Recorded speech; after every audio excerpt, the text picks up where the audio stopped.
May- Yes, please, Your Lordship. My lord, I'd like to mention this item that's regarding, if your lordship remembers that under town and country planning, that one demolition order, where my lord said that without issuing the notice, show cause. My lord, as we went outside the court after the dictation, we got a notice that it is written that subject to demolition without further correspondence. And that also their notice under section 13(4)(a) was not given. So yesterday did not move because day for yesterday, my lord, because of the holiday, we could not submit the copy. Yesterday we submitted, and there is all apprehension on my lord. Today, tomorrow, and day after they will take the chance. So would your lordship be pleased to take up this matter as unlisted, my lord? Deeply obliged, my lord. Please, I beg to mention item number 9, Lordship. I'm praying on behalf of Mr. D. Sharma, Lordship. Matter may be passed over for the day. Okay. Item number 9. On the prayer of Mr. R.K. Talukdar, Learned Counsel appearing on behalf of Mr. D. Sharma, Learned Counsel for the petitioner, the case is passed over for the day. Mr. M.S. Borua, Learned Counsel is in attendance. May I please, Your Lordship. It is a pending matter, Lordship. Matter may be posted on What is the subject matter? submitted compensation regarding the acquisition of land. Service completed, notice been issued. File admission. Admission, my lord. Please, Your Monday, lord. Monday, my lord, kindly. No, not Martin. Wednesday. Mr. Courtmaster will give the case. My lord, with your due permission and the consent of the other side, I would like to mention item 52 of the supply list, my lord. 52. My lord. My lord, here instructions are awaited, my lord. May I pray for 2 weeks' time, my lord? Who is the counsel? I'm for the other side. You are for the petitioner? Yes. It's on. Yes. Mr. Z Islam. Zaid Islam, Learned Counsel for the petitioner present. Is present Mr. H. Borua on behalf of B. H. Chaudhary. Borua, Learned Counsel appearing on behalf of Mr. B. Chaudhary. B. Chaudhary, Learned Standing Counsel, Finance and Taxation Department for all the respondents, has submitted that instructions are awaited. Necessary instructions are awaited, and hence the matter be listed after a week. So stop. My lord, The prayer made by Mr. Sointo is allowed.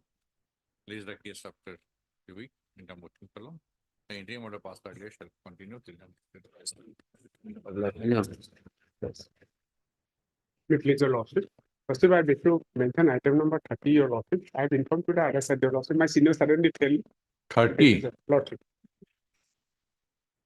Yes, what is your prayer? Lordship, only as on for the day, my seniors suddenly fell sick. Okay.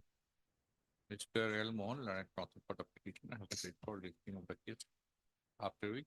Mr. S. C. Gal, Learned Central Customs is present. He has no object to the prayer. Lease the case. The prayer is allowed. Lease the case after a week. To fix by the office. Maybe. Item number 5, my lord. Item Item number number 5, my lord. Last Five. item honorable court directed us to file additional affidavit, my lord. This is why I need some. What is your locus? Next week, my lord, I will file it. Huh? Next week, my lord. You I cannot will go file on additional affidavit, my lord. repairing the damage. My lord. I will file additional affidavit, my lord. Next week, Mr. A.K. Azad, my lord. Learned Counsel for the petitioner, has paid for listing of the case after a week in order to file additional links. Prayer is allowed, list the prayer is allowed, list the case, and so date. Next Friday, my lord. Next point. Only. Mr. S. Doctor, Learned Standing Counsel, Panchayat and Rural Development Department is present. May I please, Your Lordship? Lordship, I beg to mention item number 27 and 28. Lordship, we are Yes. ready to file the affidavit. Lordship, 1 week time we granted. You want to file reply affidavit or what? Yes, Your Lordship. Okay. MS A. Chatia, Yes, Your Lordship. Learned Counsel for the petitioners, has paid for how much time? 1 week time, Lordship. 1 week time. A Has date paid will be for fixed, Your and is Lordship. granted 1 week time to file affidavits in reply in the petitions. For the petitions. List the case. It is submitted that consent has been taken from the letter of the respondent. Praise the Lord. I like praise. Much obliged, Your Lordship. May it please your lordship. My lord, on next Thursday, my lord, there is an election for cooperative society. Because I could not hold the annual general meeting because of the corona. I have been debarred from casting my nomination. So my lord, can this motion be moved on Monday, ma'am? May it please, but in a pending writ petition, I have filed this IM, my lord, for illegal action of GMC, my lord, without following due procedural law. My IM may be listed on Monday, my lord. Monday is too much crowded already. Maybe Wednesday. Because they have cheated that they will going to demolish my building, my lord, without following the due procedural law, my lord. But there is the urgency, my lord. It should be on Wednesday. If so, such a grave emergency comes, you make a mention on Monday. Because they come during daytime, my lord, I cannot take a chance, my lord. So please, my lord, it may be taken up on. No, it is already, if I go on permitting, it will be cross over 100. Already permitted, enough. Wednesday, my lord. Motion item number 1. Lordship, in this case, Dinat is appearing, he is supposed to receive the instruction to their lordship. So can we take it on Monday or Tuesday, lord?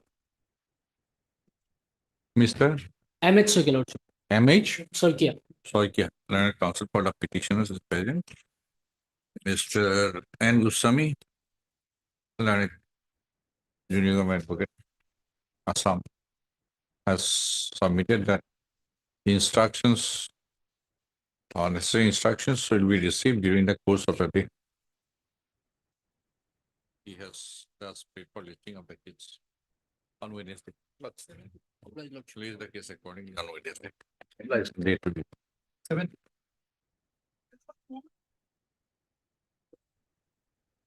May it please your lordships. Lordship, this matter is a petition under section 11 of the Arbitration and Conciliation Act 1996 for nomination of arbitrator on behalf Would issue notice at this stage? of my lord, Hard MS P. Agarwal. P. Agarwal. Learned Counsel for the petition, recent application under section 11 of the Arbitration and Conciliation Act 1996, seeking appointment of an arbitrator. My lord, only for the nomination of arbitrator for the respondent. Like in this particular matter, I have already nominated my arbitrator. They were supposed to nominate theirs. And then the two arbitrators would appoint the presiding arbitrator. So the respondents have not nominated their arbitrator. Seeking nomination of an arbitrator by the respondent authorities. Issue notice returnable in courts as petitioner shall take step for service of notice upon the respondent. Number 2, my lord. Respondent number 1, we have already served copy. Standing counsel for GMBF. Nobody is present. Lord, Mr. Shantanu Bora, he had received the copies. Let him come, otherwise. Who is San as Bora? He might be on legs in another court, my lord. You can accept notice. On behalf of him, my lord. We're not passing any interim order. My You lord. can accept the notice. Yes. Mr. H. Burwa. H. Burwa. Hard, huh? Hard for you. Mr. H. Burwa, on behalf of, appearing on behalf of Mr. S. Bora, and standing counsel GMC for the respondent of GMDM. GMD. Issue notice question, regarding which as Mr. Burwa has accepted, appeared and accepted notice on behalf of the respondent of one, no formal. Just need to be issued. Extra copy by tomorrow. A petitioner shall take state for service of the case upon the respondent number 2 by registered post with AD print 3 1. Bless me. Item number 3. May it please, my lord. Petition under 11(6) of the Arbitration Act, my lord, seeking appointment of an arbitrator. Yes, Mr. My lord, Gupta. You are accepting notice? my lord, I will accept notice. Both. Are Mr. B. Chaudhary, Learned Counsel for the petitioner, and Mr. H. Gupta, Learned Central Government Counsel for both the respondents. This is an application under section 11(6) of the Arbitration and Conciliation Act 1996 for appointment of an arbitrator. issue notice returnable in 4 weeks as Mr. Gupta. As CGC has appeared and accepted notice on behalf of both the respondents. No formal notice, extra notice within 2 working days. Raise the case of 4 weeks. Sandeep, please. Rajma. Four. Your Lordship, Lordship, this is an application for willful violation, contemplation of the court's order where the court has directed, the court had directed the respondent container corporation to release my goods forthwith. Lordship, the court judgment is at page 12, annexure 1.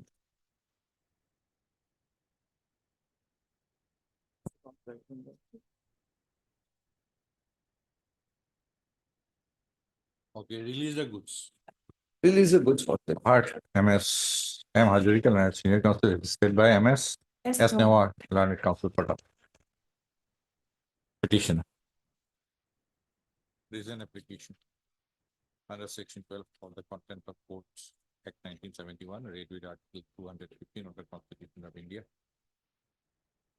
The petitioner has alleged violation of the direction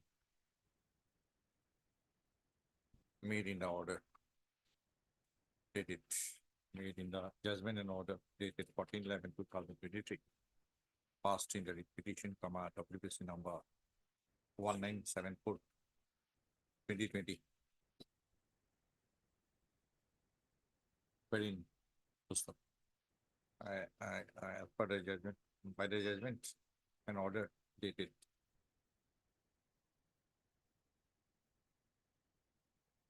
14/11/2023,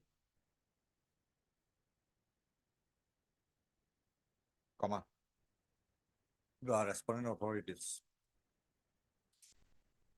were directed to release the goods of the petitioner forthwith upon production of a certified copy of the judgment. Issue notice is returnable on later review for this. The petitioner shall take steps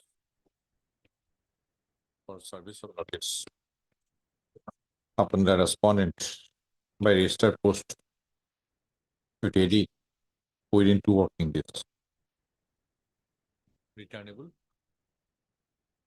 One. Item number 6.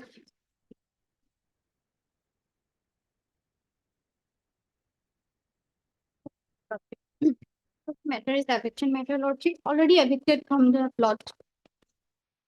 And similarly, some similarly situated matters are already, notice has been issued by this honorable court. Lordship. One of the cases, WPC number 7236 of 2020. Similar case already notice has been issued. Oh, that area. Yes, Lordship.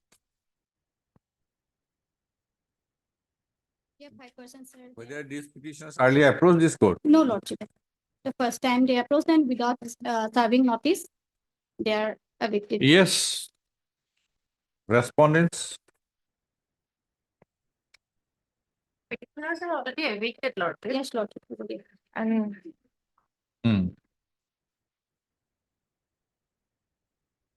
GMDA is the main responding, Lordship.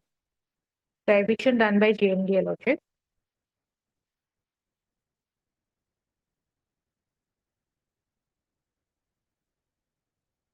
Where is Bora?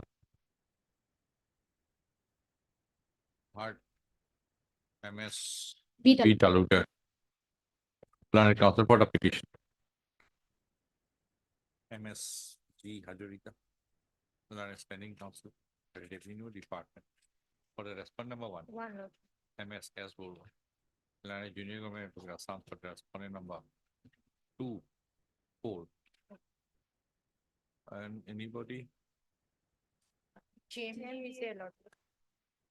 Where is Mr. Bolwa? If Aspora is not available.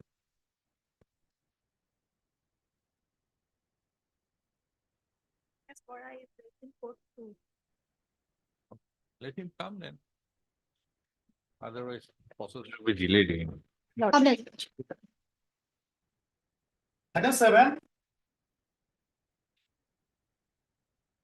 Lordship, this matter pertains to non-payment ex gratia amount, my lord. But Ex gratia. Lordship, but today I am maybe allowed to withdraw, my lord, with liberty to file a fresh, but because Mr. A. Mubarak.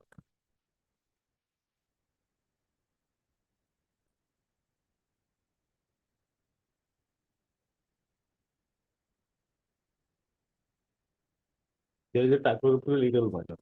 Case 16, my lord, that is final. There is a typographical error, my lord. Where? Case 16, my lord. No, there is one more perhaps. Lordship, in a synopsis also, my lord, that is why, my lord. The petitioner Lordship. appears to have two husbands. Lord, that is why, my He lord. did not. Lordship. I heard Mr. A. Mubarak, learned counsel for the petitioner,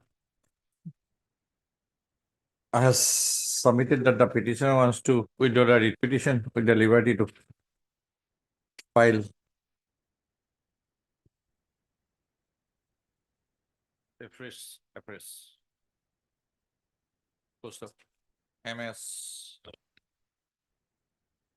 And for 1 year. and Bordeloi.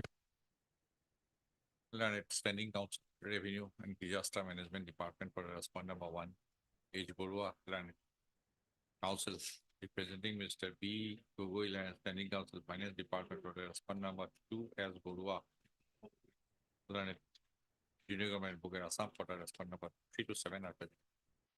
In view of the above submission made by Mr. Mubarak, Learned Council for the petitioner, the petition is dismissed on withdrawal, with the liberty, as prayed for. Item 8.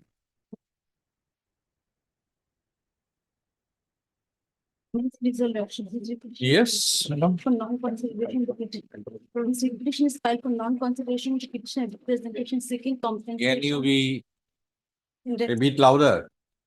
non-consideration of the petition and representation seeking compensation in respect of illegal excavation of art from petitioner's particular land. Illegal excavation of Art from petitioner's particular land. petitioner's patta land.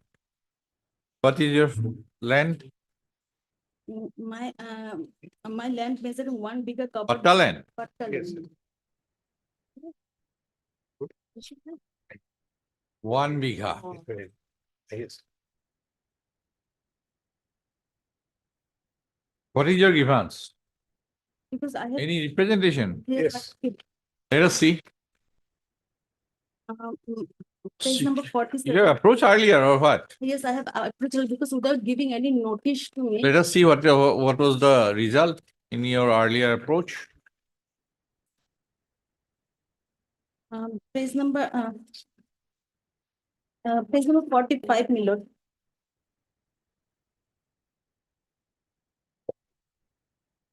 What is page 19? Shall not be power for disposal of the representation. The petition was Representation. That was disposed of. disposed of on When? 7/8/2023, my lord. Page Page 46. 46.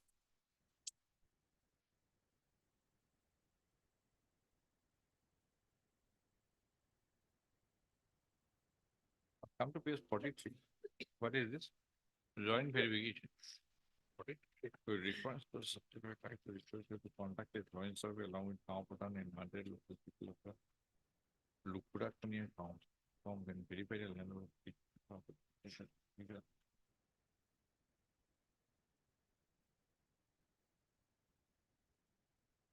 what is the result of that survey? Which was directed by page 43 letter.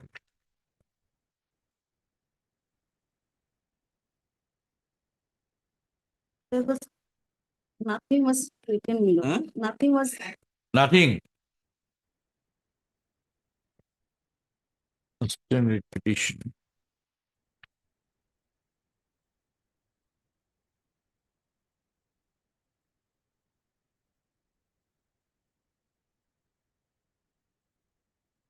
Filed several representation, but After 46, page 46 order, anything? anything I have submitted representation, my lord, page 47, my lord. Page 47.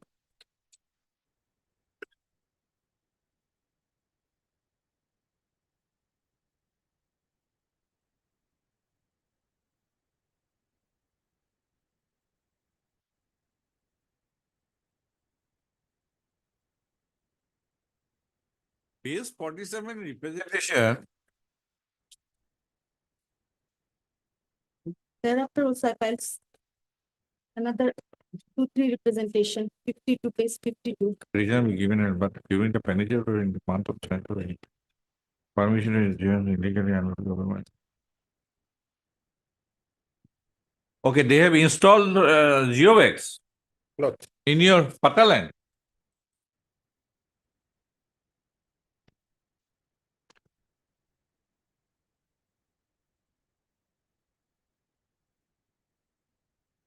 Now, what is your prayer here? taking compensation loss. Compensation. Lot.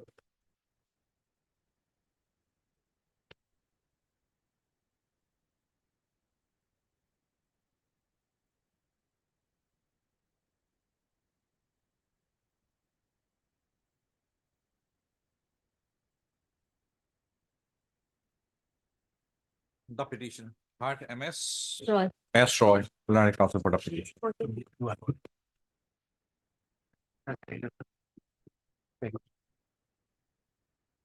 And Border. I thought Standing Council for Revenue and Disaster Management Department for the respondent number 1, Mr. N. Goswami. 2, 3 and 4.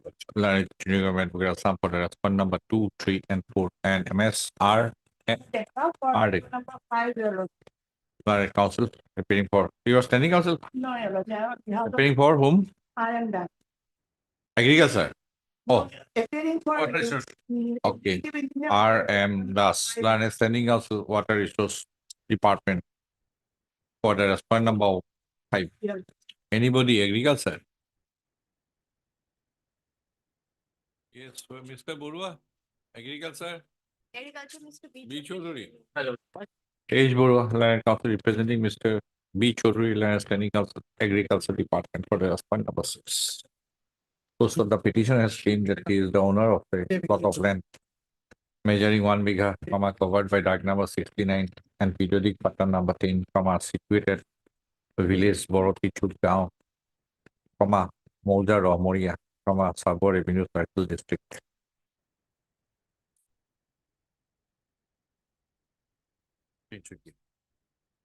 Subject plot. First plot. So it is the case of the petitioner that the respondent authorities without any process have installed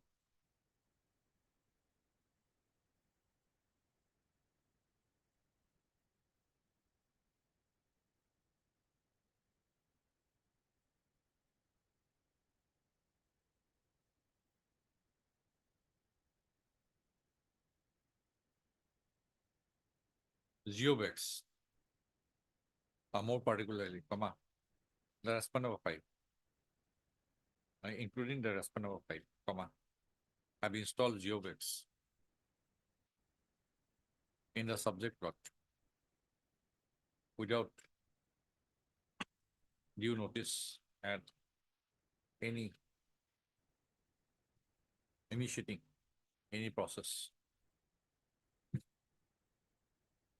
Of seeking compensation for the damages caused to the subject plot and compensation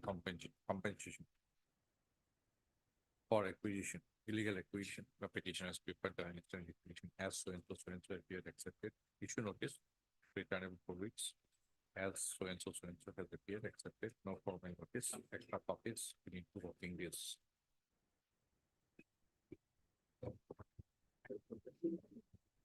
Number 10.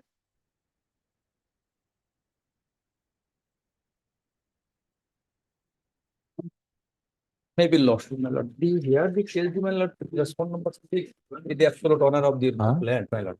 Respondent number 6, my lord. And this land was the, my lord, the agreement was made with establish a godown and with long back, my lord. Thereafter respondent number 6 and the this allotted land and this godown where this some labor were kept, my lord. But my lord, the question is that, my lord, when in 2009 the respondent number 6 shipped to Kolkata, my lord. Kolkata and the land which belongs to him, my lord, 10 less of land, sorry, my lord, 10, less, 15 less of land was given, my lord, one, my lord, laborer, my lord, for construction their home, my lord. They said they are residing this house in the last 40 years, my lord. Now question is the when, my lord, the one, my lord, the, Structure has been demolished. yes, my lord, already demolished, my lord. Demolished. So Notice may give, my lord, their compensation. about what? My lord, there, my lord, we are possession that land, my lord. The municipality, my lord, without procedure law, my lord, we are the holder, my lord. A municipal board, rightly or wrongly, has the power to demolish any illegal structure. Yes. Unauthorized structure, right? My, Your structure might have been no, my lord. demolished wrongly, but it is There a is fait no- accompli, Mr. Yes. Council. Yes, my lord. Now, what more? My lord, there is no structure. My earlier was there nothing, my lord. Whatever, that is At done. present- That is done. Yes, my lord. Now, what? Already- My lord, my humble submission, they are already destroying our house, my lord. Huh. But the land is our land, my lord. The land, where is this we are residing, my lord, that Huh. land is belongs to us, my lord. We are the patta land, my lord, at Okay. present.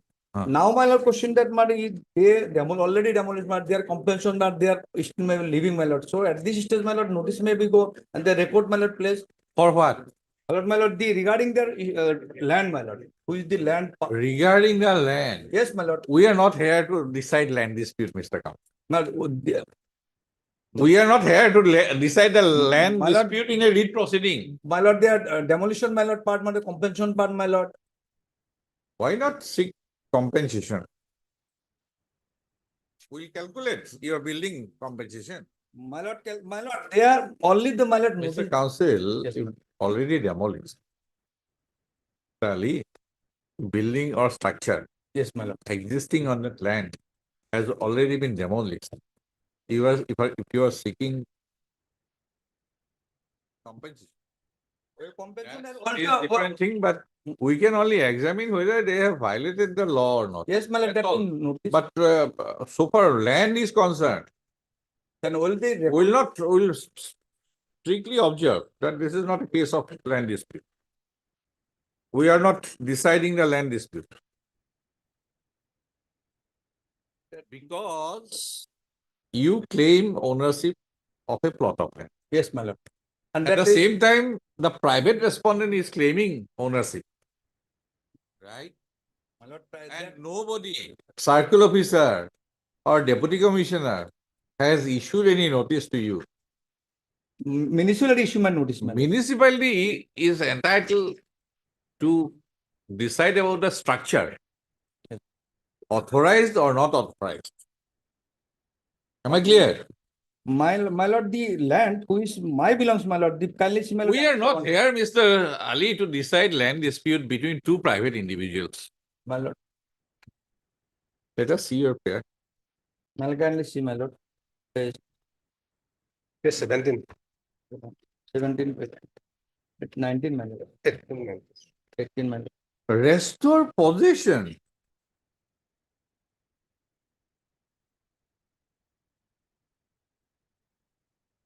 Only 48 hours they time to allow, my lord. Then they demolish, my lord. Kindly see my notice, my lord. Only 40 hours. Notice part, my lord. See, you have clubbed two pair, knowingly or unknowingly. Sachura and Mandamas. And you have included as to why a direction shall not be issued to a respondent to restore the possession of the petitioner of the land measuring 15 lessers. Why you have included this? Hello? This part, a direction shall not be issued to a respondent We are to restore the possession of the petitioner of the land measuring 15 lessers covered by so and so, so and so, so and so. Why you have included this? we are receiving only 15 lesser, my lord. 15 lesser. Other part is not, my lord. Only 15 So lesser. who has asked you to go My lord, kindly see, my lord. from this plot of land? My lord, kindly see Jabamandi, my lord. on land. No, no, who has asked you to vacate?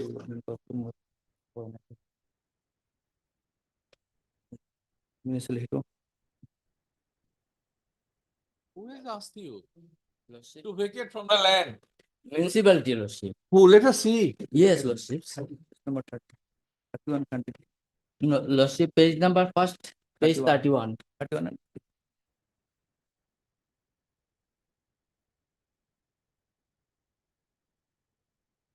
Dated 30th. Mr. Borgia, this is regarding alleged unauthorized Yes, construction just next notice. over a plot of land. Lordship. Then next notice 22. Notice 12, for removal, removal. right? Lordship. Lordship. There are two things. Both are distinct.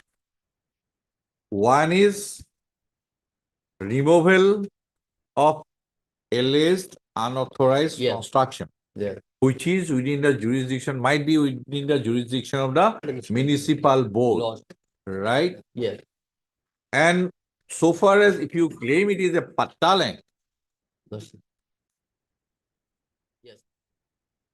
till now, neither the deputy commissioner nor the circle officer has issued any notice that you are in occupation of any government land, please vacate Yes.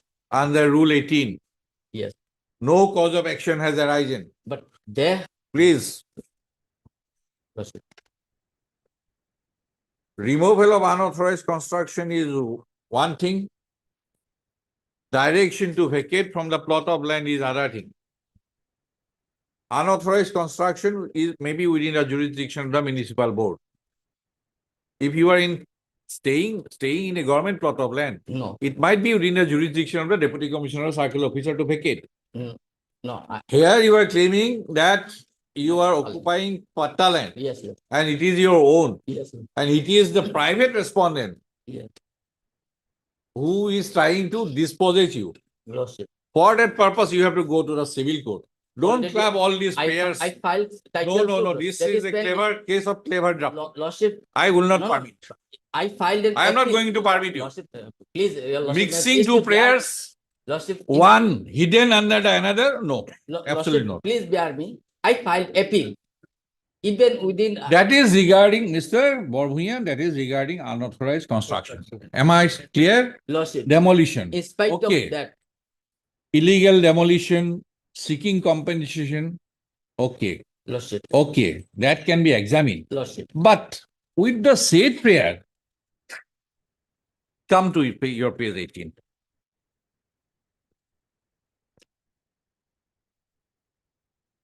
Why a direction shall not be issued to the respondent to restore the possession of the petitioner of the land measuring 15 lesses. Why? Lordship. This kind of clever drafting is not permissible before this court. Lordship. You either In the you appeal, either my title suit is. restructure they your have not, petition. have not been taken to consider. So I Sir even Borbhuian, personally, Lordship, on that day, that day, I showed the papers neither of civil of suit. them In the has appeal petition issued specifically mentioned, notice. Lordship. Lordship, but they have Borbhuian. demolished, in spite of that, they have demolished, Lordship. What? I am. Mr. I am- Lordship, Mr. I am. Otherwise, Lordship, I am agreeing you are with your Lordship. testing my I patience. Lordship, I am agreeing with your Lordship. That part I am skipping. No, no, Restoration, this but- kind of clever drafting will remain. You should remove. That's all. Lordships, that's that's part I This am. is put clever your- drafting. I am dismissing you. Lordship, Your that part. Lordship, Don't Lordship, try but they to- have demolished. don't try. There is a provision. 30 Don't ever days. try this kind of I am strategy. obliged, Lordship. Demolition of structure by municipal board is another thing. Now, no apprehension. You are saying that you are occupying patal. Lordship, If the private respondent wants to dispossess you, then they have to approach the civil court. And if you are already dispossessed, then you have to approach the civil court, I filed, Lordship. right? Yes, prior to the notice, I filed. You have filed. Yes, Then why? in spite of that, Lordship, there's No, no. In spite of that, Mr. they have Bhargava, I'm demolished trying to my- make you My understand. house, they have demolished. And Then specifically if you don't mentioned you have not understood, then okay, I'll proceed. in the appeal petition. I will Lordship, proceed to decide the writ petition. This is a way of clever drafting. Page, Lordship 35. No, page 18. That's all. They have not given a due And consideration my appeal. also. Interim prayer also.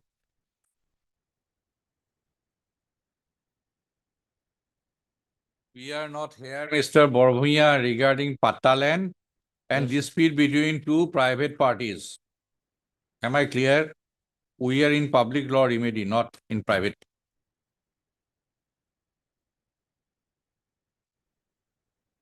If you restructure your writ petition, Lordship, I may be allowed. confining yourself with a municipal board's notice to demolish your structure and thereafter demolition of the structure and plus maybe compensation. But don't try to mix two issues. There are disputes between two private parties regarding the plot of land. And you are seeking protection in under Article 2. Regarding possession or dispossession of the patta land by the private. Bringing Deputy Commissioner, Circle Officer and all these government departments into picture. Which is not permissible. Lordship may be allowed to. It is up to you. Lordship allowed me to withdraw with a liberty. Restructure your petition. With liberty. Only one Liberty part, will be liberty, granted. I have the both mentioned, Lordship. If wise sense prevails, liberty will be granted. Lordship, liberty no. I heard Mr. F. U. Bhargava, Learned Counsel for the petition, and Mr. N. Goswami, 1, 2, 3, and 5. Learned Studio Government Advocate Assam for the respond number 1, 2, 3, 4, and 5. Full stop. Mr. Bhargava, Learned Counsel for the petitioner, after making submission for some time, Kama has submitted that the petitioner may be allowed to withdraw the petition with the liberty to file a press by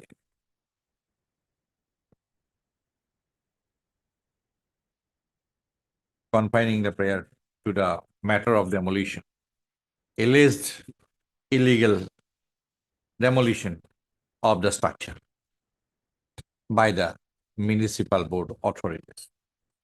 First up, in view of the above submission made by Mr. Bhargava, Learned Counsel for the petitioner, the petition is dismissed on withdrawal, with the liberty to file a press,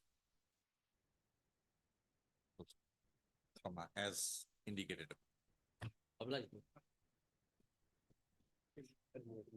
Item number 11. May I please, Your Lordship? Lordship, matter pertaining to SGRC, Your Lordship. Your Lordship, the son of the petitioner had expired due to road traffic accident, Your Lordship, on 20. Hard, Mr.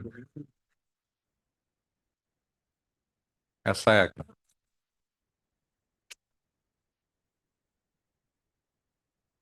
Learned Counsel for the petition.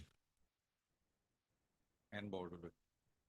Learned Standing of the Revenue and Disaster Management Department, respond number 1. Mr. Nayak? Yes, Lord. Finance? Respond number 2, Lord. Okay, Mr. P. Nayak, Learned Standing Counsel, Finance Department for respond number 2. Mr. N. Goswami, Learned Junior Government Advocate Assam for respond number 3, 4, 3, 4, and 5. The case of the petitioner is that his son.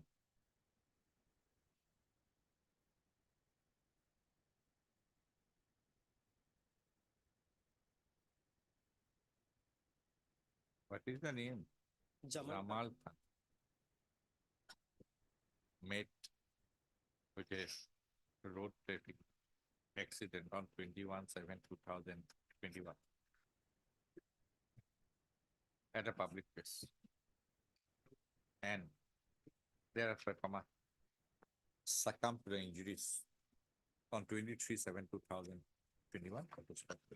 Claiming access relief in terms of the notification dated 15/11/2014 of the revenue within bracket relief and rehabilitation grants bracket close from our government of Assam.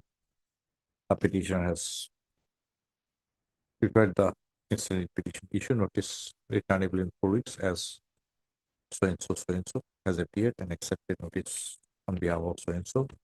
No formal notice, extra copies within 2 working days. Right. Item 12. Your lordship, the elected board of directors of the Premier Cooperative Bank is before your lordship. Updating the action of the respondent 2 and 3 in appointing the Okay, MS Chaudhary.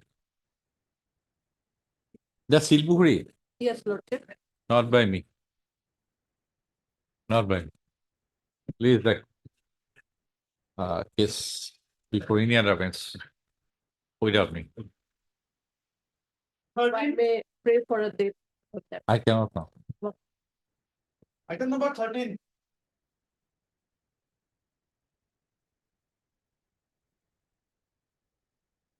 Yes, Mr. Mazumdar. Lordship, the petitioner organization is a wholesale cooperative society having wholesale license issued by the PDS authority. My case is that in spite of having wholesale license, I'm being treated as a sub wholesaler. So, Lordship, normally as per the That system is still prevailing. yes, sir. Whether that system is still prevailing, Yes, yes. this wholesaler license business. Yes, as Because per of all these- some public distribution order, If I don't know, but there are new system brought in this under order, for PDS. Yes. This intermediaries. Intermediaries, earlier what? FCI or food and, sorry, civil supply, food and civil supply. Department, they used to allot quantities to the GPSS as a wholesaler. This GPSS thereafter distribute to the retailers. Right? That was the system. Now, I think this intermediaries have been removed already, long back. if, Lordship, so for my knowledge is concerned, that this system is being guided by the Assam Public Distribution Order. It is not that you were not wholesaler earlier, but I think new regime has been brought in. I am not aware, if it is changed, Go then through first some TPDS, all these things over there, where these intermediaries have been removed. Now it is doorstep delivery. From Godam directly to the retailer, doorstep. MS Borua, are you aware or not? No, I have to. You were not aware. may I submit, Lordship, I have extensively searched, but this order, 1982 order has not been amended yet. Right, but if central government issues an order under Section 3 of the Essential Commodities Act, it will prevail over an order made under Section 3 of the Essential Commodities Act by the state government. First, you examine that issue, whether this intermediary system has been removed or not. Otherwise, this ultimately Ultimate will be result an will be zero. Yes. academic exercise. And that is true, Lordship. So far, Only adding a number to the pending writ petition. exactly, Lordship is right. But Please examine this because let Come them, back. Lordship, I have searched, but I fail as there is no amendment. And if they examine, Lordship, I think it is because Yes. sitting here, I am not in a position to make a officer I will bring. who is expert in food and civil supplies. Any central government council? You are central government council. Yes, that's why also I can. Yes, sir. Because I have come across this intermediary system has been removed. If it is removed, then I will withdraw my petition with the liberty. Take your instruction. Don't, I'm not saying that you should withdraw, but take your up-to-date instruction. We'll keep it pending in the motion, maybe on Wednesday. But if ultimately, after issuing notice, nothing comes out, The Lordship is right. After 2 years, the petition will be disposed. And there will be the hope. Yes. Okay, Mr. F. Z. Mojumdar. As sought for by Mr. F. Z. Mojumdar, Learned Counsel for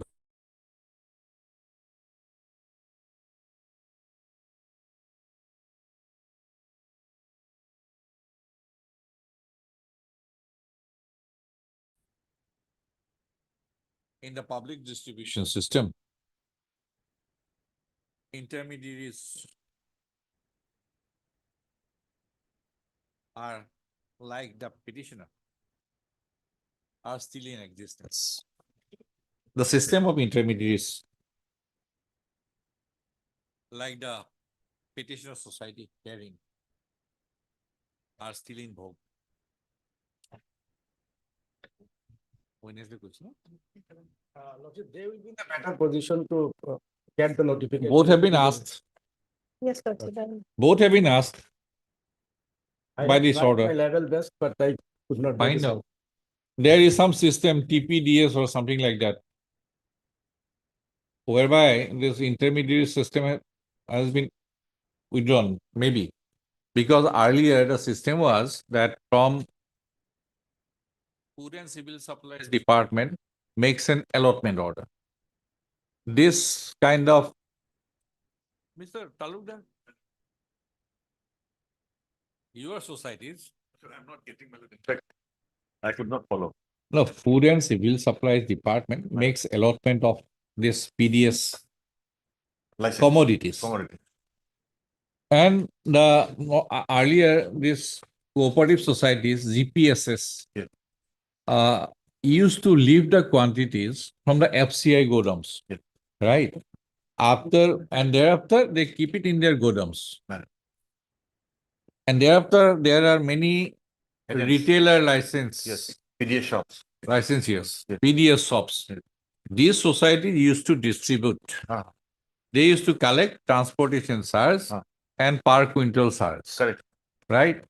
Now, after central government has made new system in place, whereby they have adopted the system of doorstep delivery from the FCI directly to the retailers. This intermediary system appears to have been done away with. It because of ease of distribution. Earlier, FCI go down to Society. society, Yes. society to retailers. Ah. Nowadays, directly to the retailers, perhaps.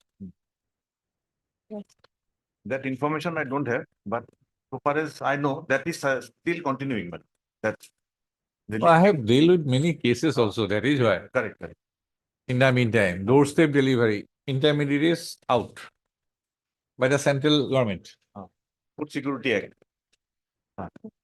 Please Yes, check, Lordship, yes. come back. Yes, Lordship, this, for my clarification, this notice is issued under the Food Security Act. I don't remember everything. No, Lord. Item 14. Online. May I please, Lordship? This is why people are paying for a direction for responsibility. Or correction of voter list and conduct a fresh election, my lord. Correction of voters list. My lord. Earlier, they were, after before the honorable court directed the register of cooperative society for correction of voter list. This order I have annexed, my lord. Where is your earlier Order, my lord. Page 23, my lord. Page 23. Annexure. An appeal petition has been submitted by Motahera Ali Pradhani and Sapurkani. Sorry, my lord, page, annexure 1, my lord, earlier court's order, my lord. Huh? Page 19, my lord. Page 90. 19, my lord. Petition is the tears here or that. Page 21, my lord, para 5, specific direction, my For lord. running this on Page 21, para 5, my the lord. board was resolved on 18/3/2023. My lord, my lord, One man committee. my lord. Then election notice. Yes, my lord, Election was scheduled on 16/7. my lord, Then your grievance that voters list was defective. my lord, Your names were deleted. my lord. Some persons who were not previously member of the society found included.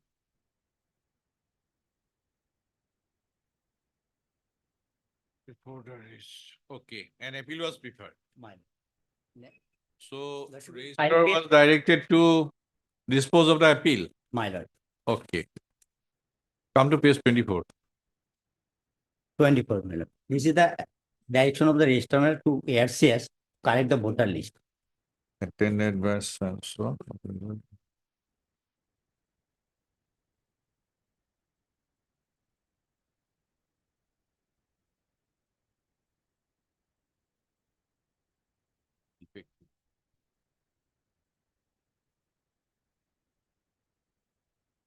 Last para, my lord, after appeal of the records of the hearing of the parties, I as hereby directed the Register Cooperative Duty to correct the voter list of Madhusura Samay Samiti Limited in consultation with the petitioner and hold the election immediately.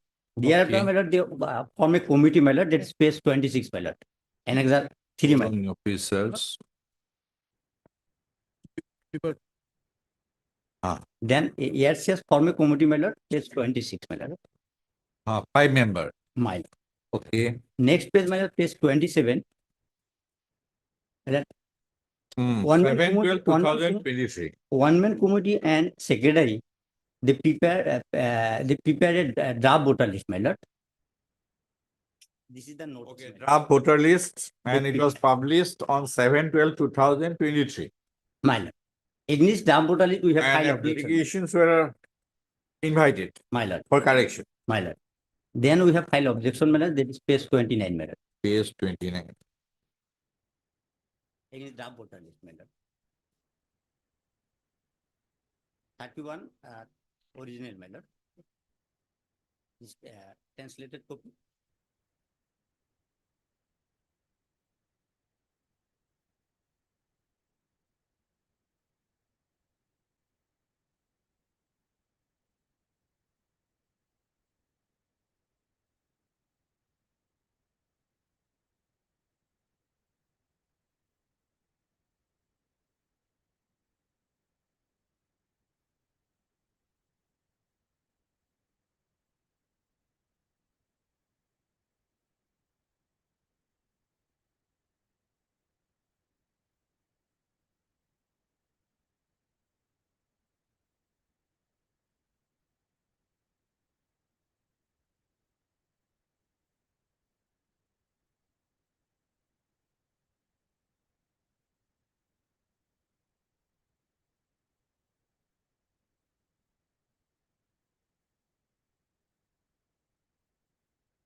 Yes.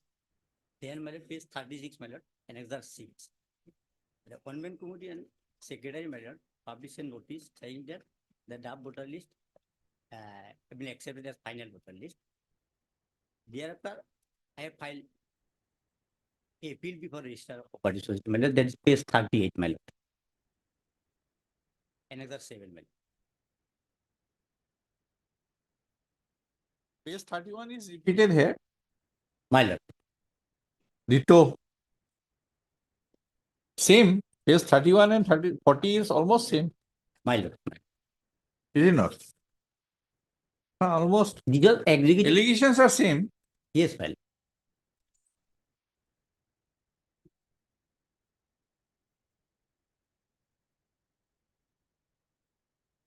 Page 38.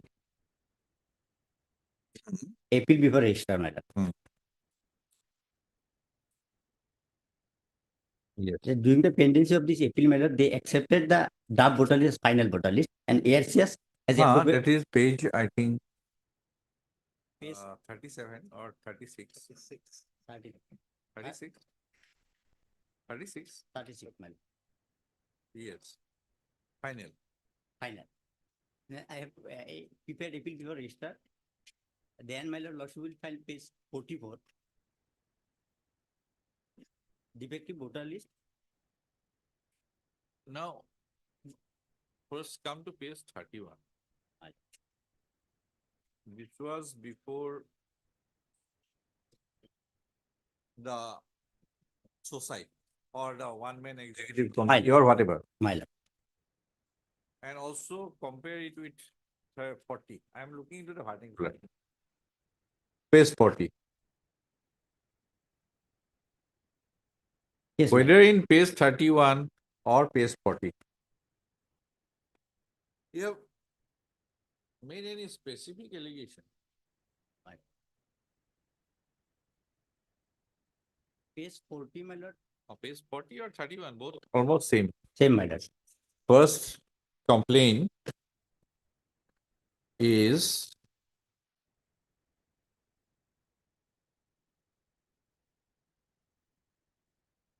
if I take 38, let us see.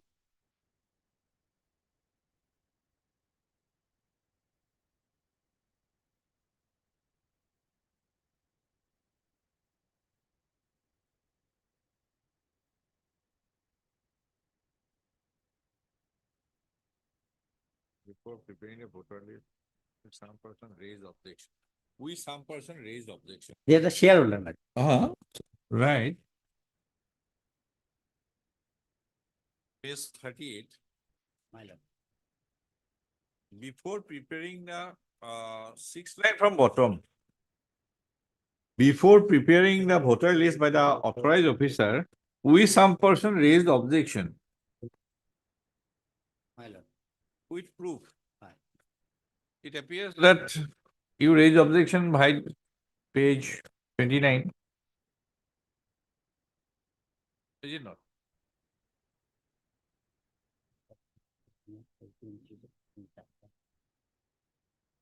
This is our objection, my lord. Page 38. My lord. Sixth line from bottom. My lord.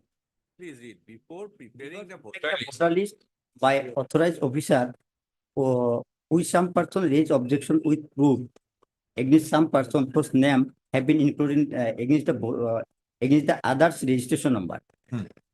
So come to page 29. This was your objection, right? My lord. Now, what kind of objection it is? You have made some allegation. My lord. Though you have made a statement in page 38 with proof. Where is that proof? Page 29. There was no enclosure, no proper identification that this Mr. Bordoloi, Miss Borua, Miss so-and-so, they are the person who are not entitled to be listed as voter. Lordship will No, don't come to page don't 44. come to the annexer here. My kind page 44, my lord. Don't come to that. Where is the evidence that you have submitted page 29 My lord. some documents identifying A, B, C, D, E? They are ineligible voters. Their name should be struck off. My lord. Right? Neither in page 38 you have made. All are omnibus allegations. This 44 My lord, onwards. my lord. Tell me, did you annex, Death certificate. did you identify that Mr. A, B, C, D, E, they were dead? Yes, my lord. Where? I have given a statement, my lord, because we are the same villagers, my lord. Same village, I know very well, my lord, they are. You know, these 5 officers were government officers, My lord. ये भी right? live होता है. This is also live. Guwahati High Court is also live. हाँ.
many dead persons' name Right.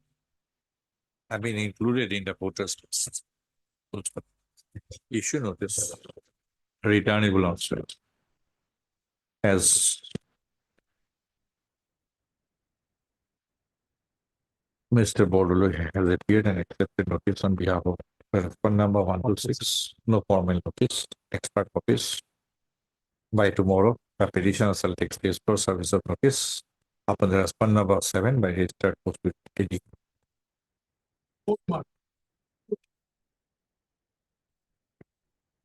Yes. Any interim? May appeal may dispose of my, Hmm? my appeal may be disposed of. Okay. The MS, Mr. Ajad has submitted that as the representation. 29/12/20. Submitted by the petitioner before the respondent number 2 is pending, the same can be disposed of in the meantime. Full stop. It is observed that the pendency of the petition shall not be applied for the respondent number 2 to consider the representation. After hearing the both the participants, Huh? after hearing the party. There it will be two prong. I'll decide on the interim period. All 15. Yeah, please, Lordship. Lordship, with the GST matter, Lordship is aware that while making purchases, some taxes are paid by a dealer, and he can claim input tax credit while paying the output tax. Lordship is aware of that fact. Lordship, on 1/7/2017, GST Act came into force, 1st of July. Goods were purchased by the petitioner on 28th of June, that is the earlier law. Taxes were paid. Transition provisions say that from the appointed date, within 30 days, if you enter the invoice of the earlier law, you will get the credit. I entered the invoice on 31st of July. Lodge. They say that one day delay, we will debar you from the credit, you will not get credit. I submitted a reply to their show cause notice, Lordship, that Section 9 General Clauses Act says, whenever the word from is used, first of the series of date gets excluded. So in that case, I was within time. But they have passed an order without even considering the Section 9 Clauses Act pleadings, Lordship. So this petition has been. The impugned order is at page 29, Lordship. That is the date. 23/11. Lordship. This is an order which is appealable. Lordship, but if they give a hearing, if they ask me to make submissions, and they do not consider it at all, then that would be a futile exercise, Lordship. It may be set aside and remanded back. They will consider my submissions at least. They will not even discuss Section 9. They will just pass the order. If the submissions have been made, which is at page 25, Lordship.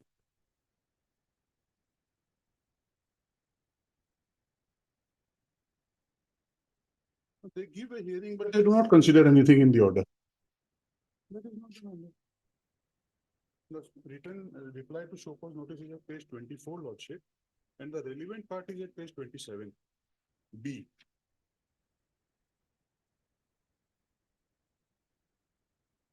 The order is silent about this.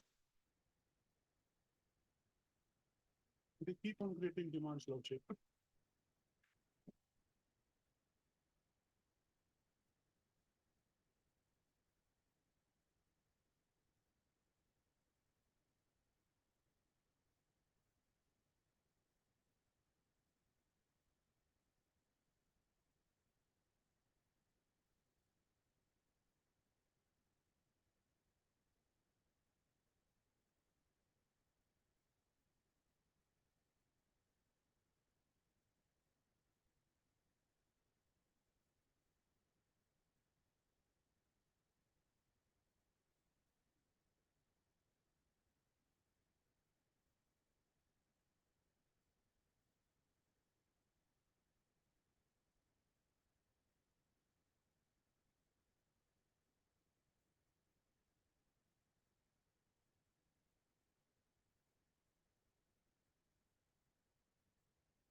The remaining part of the order will be lordship at page 31, 7.0. 7.0. Page 31, lordship.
He quotes my submissions, lordship, in 4.0 and 4.1. The section 9 submission is missing. 145 proviso is missing. What is 140 Lordship, the subsection 5? Yes, lordship.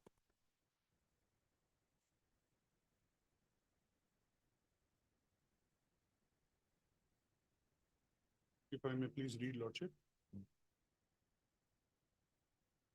Yes.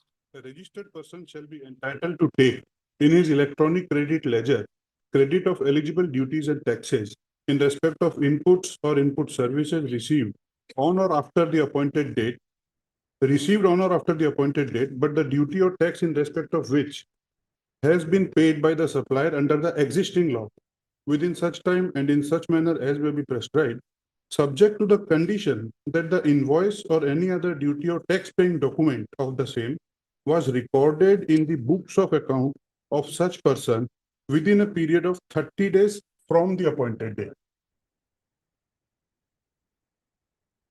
Proviso is there, lordship, provided that the period of 30 days may, on sufficient cause being shown, be extended by the commissioner for a further period not exceeding 30 days. So my first submission will be, lordship, it is no case of delay.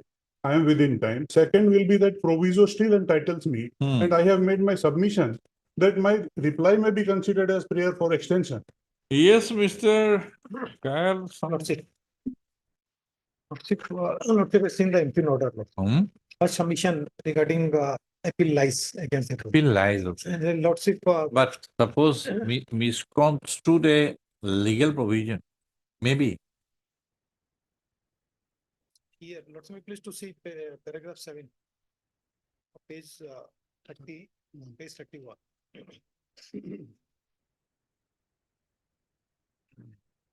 Lordship knows that in the taxation law, the limitation is prescribed, that is strict. Analyzing the legal aspect of this case, it is evident that entire issue of show cause notice is in accordance with the provisions of section 140 clause 5 of CGST 2017 based on audit objection during the subject specific compliance of audit trans 1 conducted by CGA. The communication in their letter dated so and so. The availed credit rupees so and so. In the said table, the tax payable had declared that the invoice number so and so against number 2 amount so and so has been entered in the recipient's books of accounts on 31/7/2017.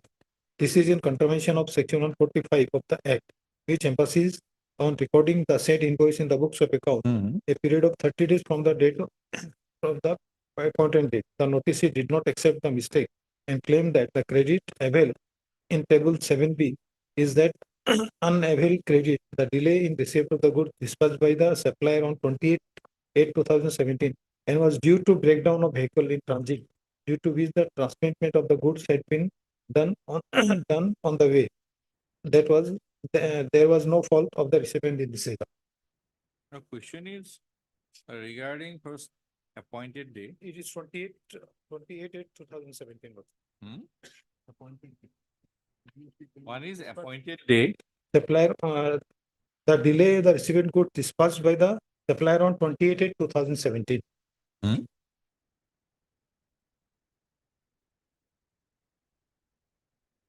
What? And their case is that they could not enter in the ledger because their truck in which the goods were weighed, that was breakdown. And there was a delay of a day in entering it.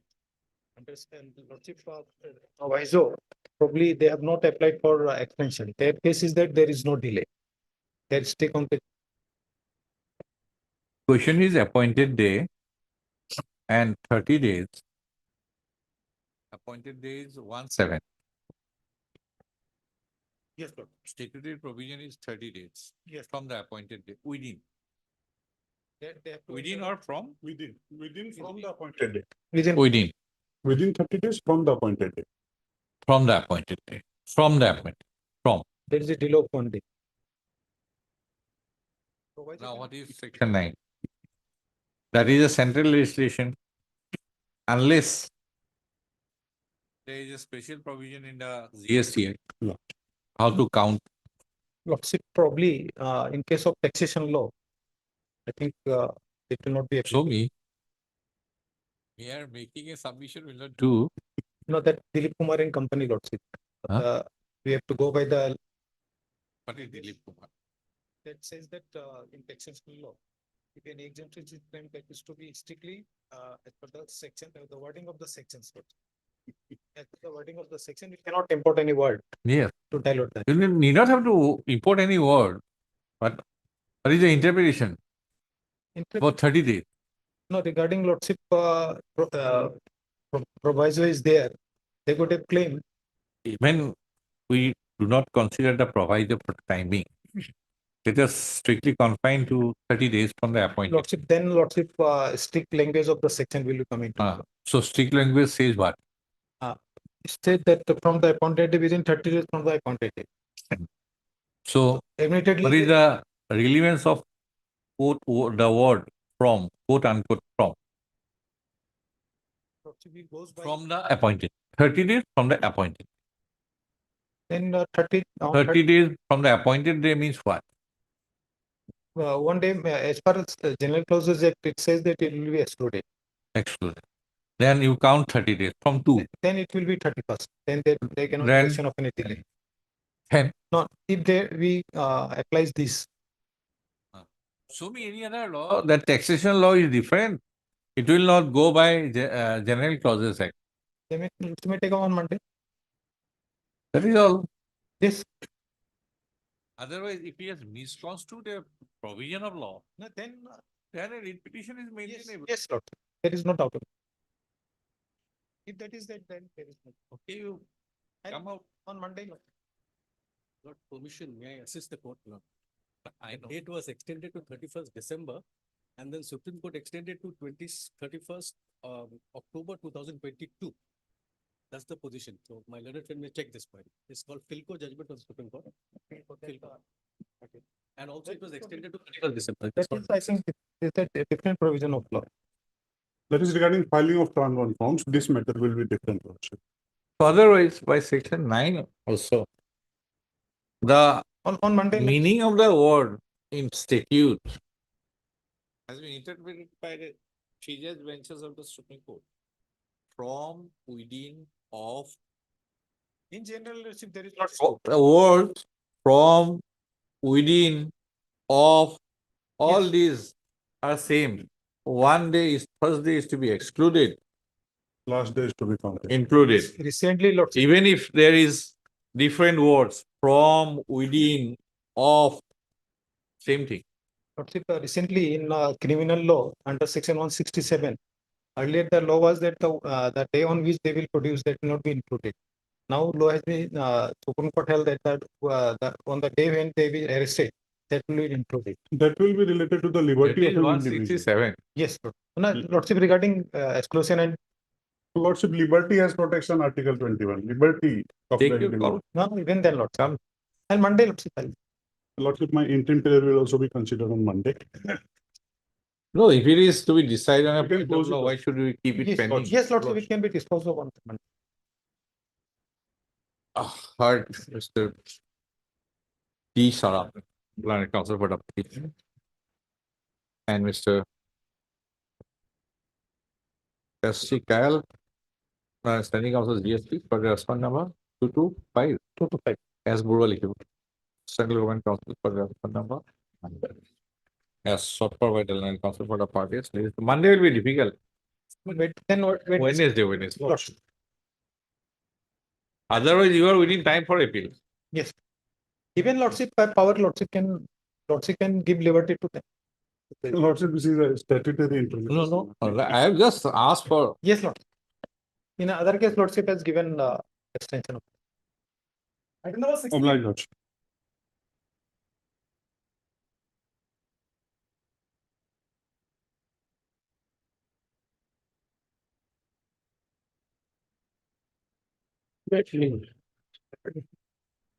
My lord, I have been in possession of his land lordship since more than 40 years, lordship. And then I applied for the, it was a annual pata land. I applied for the conversion of the land to KP pata lordship. Then I approached lordship, the Board of Revenue. Board of Revenue, lordship. Then the Board of Revenue directed the officials to convert the annual pata into Kiraj periodic. Age. Lordship. Page lordship 30. This is the judgment dated 6/1/2009. And last page 31, last para is the irrelevant. In I am from the conservative, it is a picture, so not matter to different.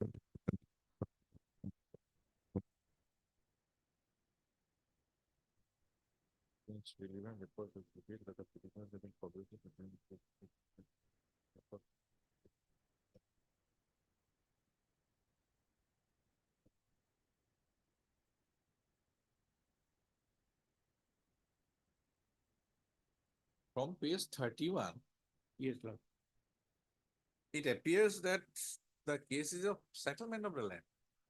Yes, Lordship, because procedure is this, Lord. If there is a annual pata land, first a non-renewal case, NR case is to be started. That was started. Then the government become government landlord. And I applied for the settlement, Lordship. So ADC did not do anything, Lordship. Then I approached the Board of Revenue. Then the Board of Revenue, page 31, last para, directed the DC Nagaon to consider my settlement application. To consider your settlement. Yes, Lord. So at this stage, I pray only for notice. Since last 40 years, I am litigating, Lord. And there is a small scale industry over the land, manufacturing vineyard.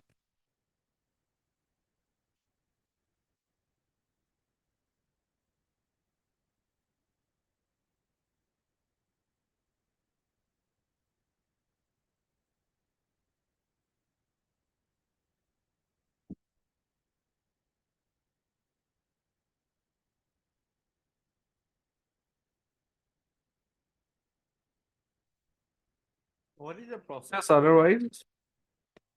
Process is this, Lord. You are in occupation of what kind of land? Annual pattern. Annual patta. Exonia. Axonia. In your name. No, it was in the name of one Nakul Chandra Goswami. He sold it to me, Lordship. Thereafter, in a non-renewal case, I applied for conversion. So non-renewal NR case was started, Lordship, as per the Assam Land Records Manual. And this land become government land, and the ADC circle officer submitted a proposal before the DC, Lordship, for giving the settlement in the name of the petitioner. That was not done. Then I ultimately approached the Board of Revenue that my settlement petition either is should be accepted or rejected. So ultimately the Board of Revenue passed the judgment. To consider settlement. Yes. By the Deputy Commissioner. I pray for only notice at this.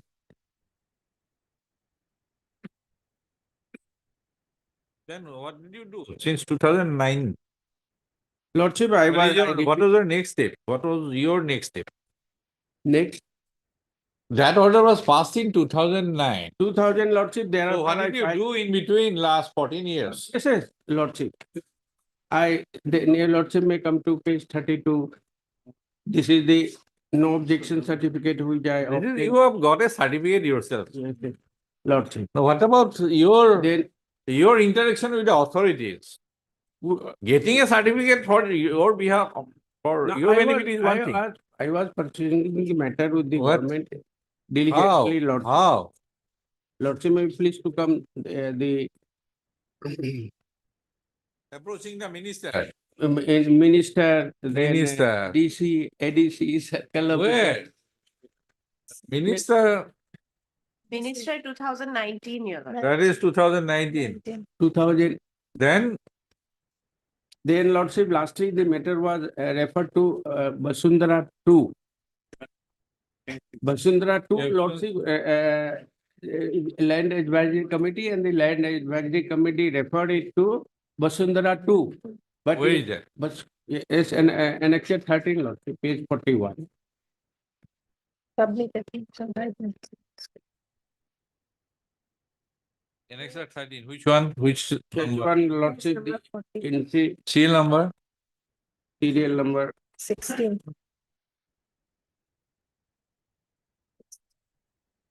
Lordship, Lordship may come to page 40. Page 41, serial Ah. 16. অনুমোদন পরিপ্রেক্ষিতত mission Bashundhara দ্বিতীয় মাধ্যমেৰে আবেদন জনাব।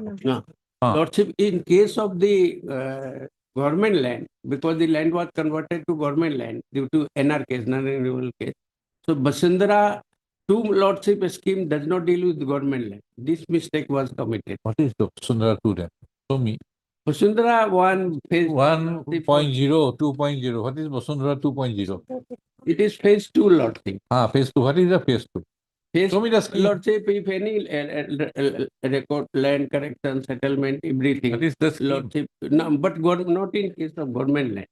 Basundhara 2. Basundhara itself is for government land. Your Lordship. No, but in not in Is case it not? I don't know. Please show me. Okay, then At least I should Yes, be then primarily it may be- satisfied. I'll come with that scheme next week. Lord. Better to have the Basundhara আছে কি আমার? Nah. Next week, At least I'll produce. get Basundhara. myself satisfied.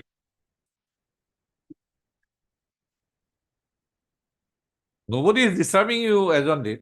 No. Okay. Next week. As sought for by Mr. S.P. Royal and Kasaragod petition and MS Borwell and State Council and Borwell, State Council Revenue release the case on next Friday. Friday. Item number 17.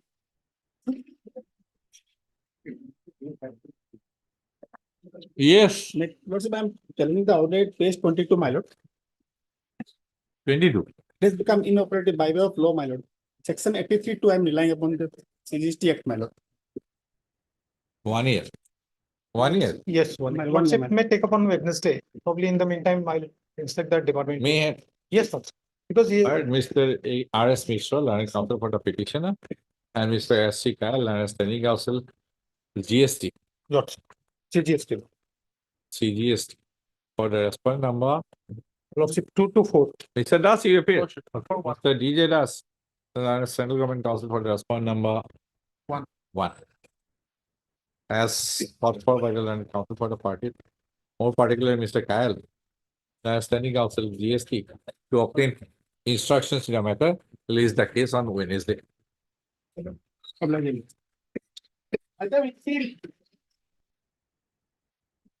Okay. Okay. Yes.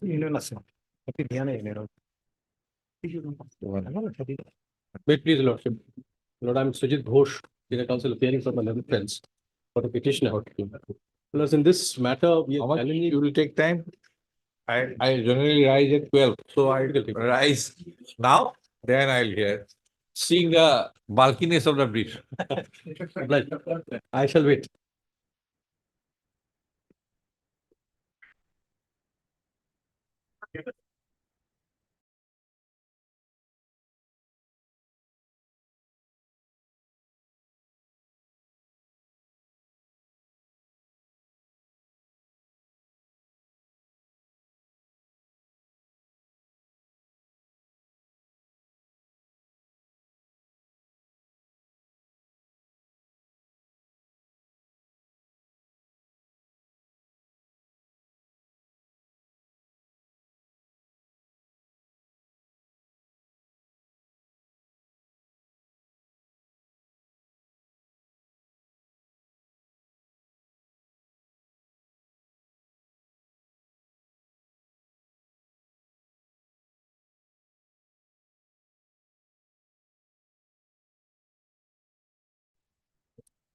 In 2018, I completed the project.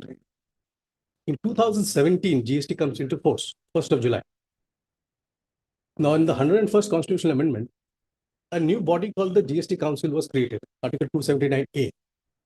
Their task was to advise the government or the parliament, legislature, and basis that advisory, the law had to be enacted. Now, there are two kinds of advisory as the Supreme Court has held. When it comes to rate of tax, the advice recommendation is binding on the central government, the delegate. When it comes to statutory enactment, it is not binding. Be that as it may be, the GST Council on 6th of October 2017 came out with a meeting. It's called the 22nd GST meeting, where they said specifically that toll is exempt from, was exempt from service tax, continues to be exempt under GST. Annuity payment, which is for construction of the road, should also be put at par with toll, and they should also be exempted. Because as per my contract, I do what is called a build, operate, transfer. I get annuity payment from NHAI, the ministry. So they say specifically that construction of the road where What is BOT? build, Okay, operate, no, what and is the transfer. cost factor? The cost, Say, for the construction. cost factor would be all the cost that goes into the construction of the road itself. It could be cement. Who steel. bear the cost? I bear the cost. You bear the. I bear the cost, and I recover it through payment of annuity from the NHI, because it's a funding mechanism. I mean, I could have done what is called, I could have constructed as a contractor and given up the project, transfer of property happens to Say, acquisition. for example, if you have made an expenditure of say 100 crore, by way of annuity, you will get some. I'll get that. I'll get that. Over Based the on course of over time. 17 years is my time period. Okay, so That's by right. that, by That's right. And a annuity, return of income. it will ROI. be more than 100. That's right. Based on an Okay. ROI, discounted factor, various things. So, the central government or NHAI? NHAI is NHAI, National Highway Authority of India, under the Ministry of They Road Transport. used to give you the annuity. That's right. They would pay me the annuity. And how they get it? The money? It's a government, I don't know how the government makes the money out of it, because it must be part of the social funding of whatever they do. Because they don't charge from others. Because unlike there's some toll fields, Melot would have seen, as one crosses the toll, we have to pay a toll fee. Yes, yes. That's a toll payment. That's not what I do. In my case, nobody pays the toll. It's the government who has given me the money for having. Whether they constructed. collect tolls in that bridge. Maybe they do. Maybe they do. No, you are a contractor, you know very well. In my case, my instructions are that I don't collect anything. You don't collect, Right. but somebody else collects. Maybe, so I'll clarify that point. I'm not aware of that, whether NHI collects that money or not, but I'm told that there is no collection that happens. Subject to correction, I'll check that. Now, what happens is, so toll was exempted under service tax. Toll continued to be exempt under GST. In this meeting of 22nd GST meeting, 6th of October, they said that annuity should be put at par with toll. And annuity payment should also be exempted from GST. And they specifically said annuity is for construction, and therefore it should be exempted. The GST Council decided yes, an exemption should be granted. That recommendation was implemented by the central government through a notification of 13th of October 2017, within 7 days. An exemption notification came to be issued. A new entry 23A was introduced where they say this is exempt. Now for 4 years, life was all fine. Suddenly something happened, and we don't know what really happened, transpired. The GST Council again, on 20th May 2021, in its 43rd meeting, took a complete somersault. And then they said, no, the intention was not to grant exemption to construction or annuity payment for construction. The intention was only to grant exemption wherever you collect toll. It makes no sense. Whatever may be the reason, we are not getting into that. As soon as the GST Council minutes happened on May 2021, the CBIC came out with an instruction, a circular, saying that hitherto in the past, whatever may have happened, anybody who is collecting annuity for construction of road is no longer exempt from GST and must pay the tax ab initio. Now, this circular is the bone of contention. If the circular is correct, then I have no case.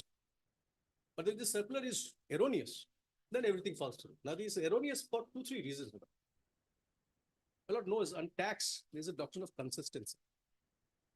And to maintain consistency, the government or the legislature has provided a section, which is section 11.3. For a minute, if my lord sees section 11.3.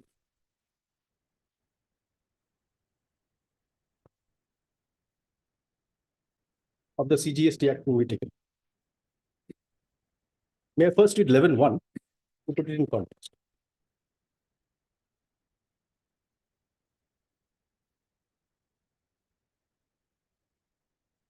Yes. 11.1. Where the government is satisfied that it is necessary in the public interest so to do, it may, on the recommendation of the council, this is very relevant, by notification exempt generally or either absolutely or subject to such conditions as may be specified therein, goods or services or both of any specified description from the whole or any part of tax leviable thereon, with effect from such date as may be specified in such notification.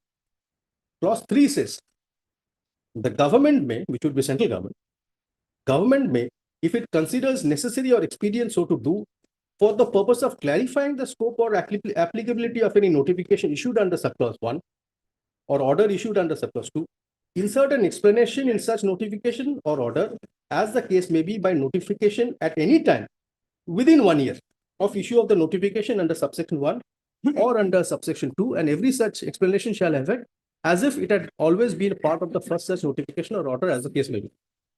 So the doctrine of consistency is being applied here to say that, look, after 4 years, 5 years, you can't reopen past and close transactions. So therefore, the time limit was 1 year. And that too, the body that initiated the notification is the body that has been granted the power to clarify. No other body has been granted the power to clarify. Contra to this, in this particular case, the clarification comes to be issued by the CBIC, not by the central government. Contra to this, the clarification comes to be issued after 4 years, not within 1 year. So on 2 count, the circular is ex facie violative of 11.3 for having exercised, for having been carried out by a body of person who does not have the power, and that too beyond the 4 year period, beyond the 1 year period. That's the first and foremost thing. The second, this circular has the effect of amending the law. Because if the GST Council later on felt that the purport of this notification was not to grant exemption, then the proper way was to withdraw the exemption. And the withdrawal did happen after the circular was issued. And my lord knows, every delegated legislation will always be prospective. Unlike the plenary legislation where the power is to have retrospective, here it will be prospective, and the notification also says so and so from with effect from 1st January 2022, the exemption is withdrawn. So therefore, the purport of the circular has the effect of amending the earlier exemption, and it's this such amendatory circulars cannot be sustained in the eyes of law. That's the second one. Third, this very circular came for adjudication before the Karnataka High Court. The Karnataka High Court was pleased to quash this particular circular. I'll place those particular decisions, my lord, for Manav's consideration. And therefore, at this stage, what we are saying is, since the show cause notice is predicated entirely on this particular circular, if the circular does not stand the process of law or the scrutiny of law, then the show cause notice is meaningless. Because thus far in the past, they have never troubled us. From 2017 onwards, they have never troubled us. They have only woken up insofar as now is concerned. So may I now take to the specifics for a minute. There are some other arguments on the jurisdiction of the officer concerned. I'll come to that later. Kindly have page 88, volume 1.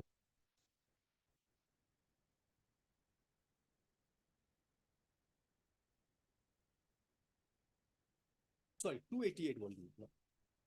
280.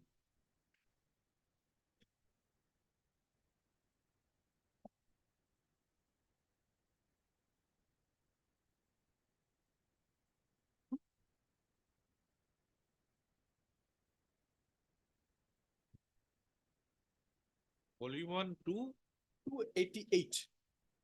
volume 1 is from page 1 to 278. 78. Annexure 12 below.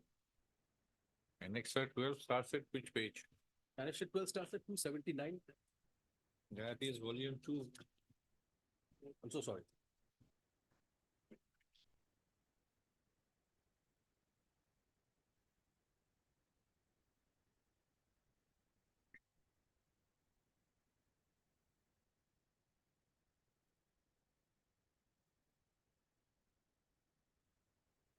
279, my lord.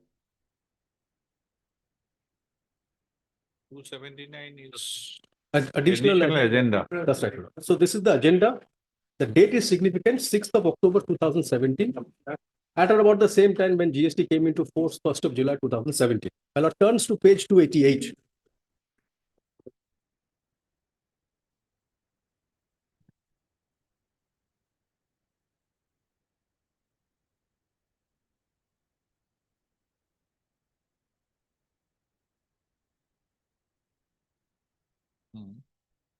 Agenda item so issue of annuity being given in place of toll charges to developers of public infrastructure exemption thereon. Toll is exempt from GST. In service tax, it was in the negative list, which means it was not liable. There's a difference between toll and annuity. While toll is a payment made by users of road to concessionaires for usage of road, annuity is an amount paid by NHAI to concessionaires for construction of road. It's very clear that annuity is for construction of roads. In other words, annuity is a construction for the service provided by concessionaires to NHAI. Now kindly come to para 6. A view may be taken for grant of exemption to annuity paid by NHAI, State Highways Construction Authority, to concessionaires for construction of roads. A view may be taken for grant of exemption to annuity paid by NHAI for construction of roads. This will amount to not taxing the value addition of the concessionaire. The argument for exempting annuity from GST is that the road construction services was exempt from service tax. However, GST would continue to be levied on the road construction services provided by EPC contractors to the concessionaire. Whatever be with that. For exempting annuity from GST.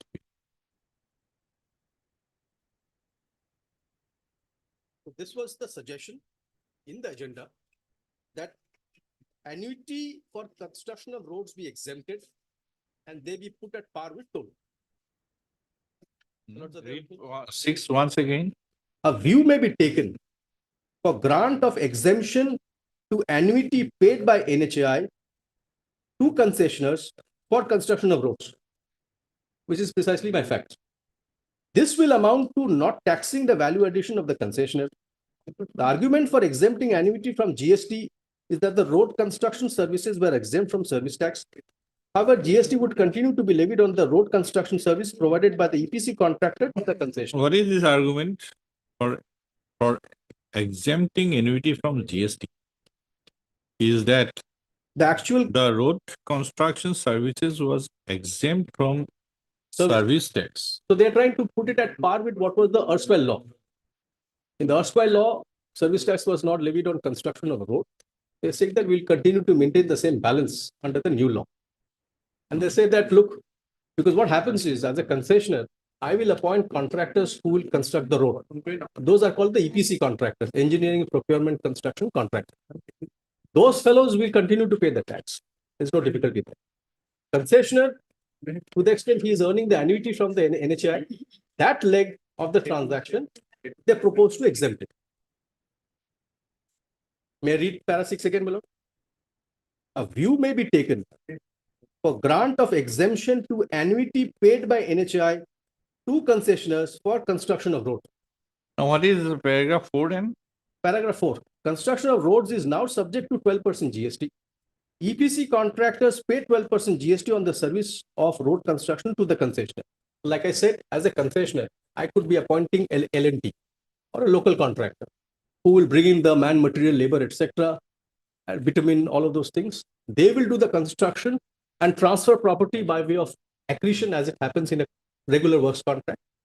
Those people are liable to tax. They will continue to be liable to tax. I am a leg after that. I am the concessionaire. I'm holding the property, operating the property and transferring the property after 17 years.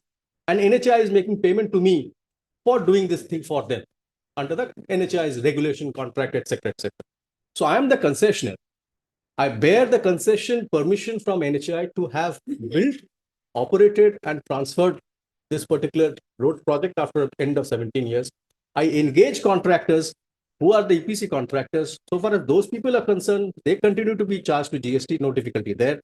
But so far as my annuity is concerned that I recover from NHAI, the proposal was grant them exemption. The view may be taken. That's right. Now the view stood taken, kindly now turn to page 295. This was the agenda. And this agenda, my lord, for my lord's appreciation, this is the agenda of the GST Council, which as I had mentioned, is a recommendatory body under the Constitution, and the recommendation so far as rate of tax is concerned is binding. Kindly come to page 295. At the foot of the page, my lord will see agenda item 13.4. Yes. Issue of annuity being given in place of toll charges to developers of public infrastructure, exemption thereon. Being given in place. May I read, my lord? Hmm. Introducing this agenda item, the Joint Secretary Tax Research Unit CBEC stated that What is CBSE? Central Board of Excise and Customs. Joint Secretary is TRU, Tax Research Unit of Central Board of Excise and Customs stated that Toll is the payment. while toll is a payment made by users of road concessionaires for usage of roads, annuity is an amount paid by NHAI to concessionaires for construction of roads in order that the concessionaire did not charge toll or for access to a road or bridge. Now, this answers Mallard's question because we don't charge. In other words, annuity is a consideration for services provided by concessionaires to NHAI. He stated that construction of roads was now subject to tax at the rate of 12%, and due to this, there was free flow of EPC contractors to the concessionaires and thereafter to NHAI. He stated that as a result, tax at the rate of 12% leviable on service of road construction provided by concessionaire in NHAI would be paid partly from the input tax credit available with them.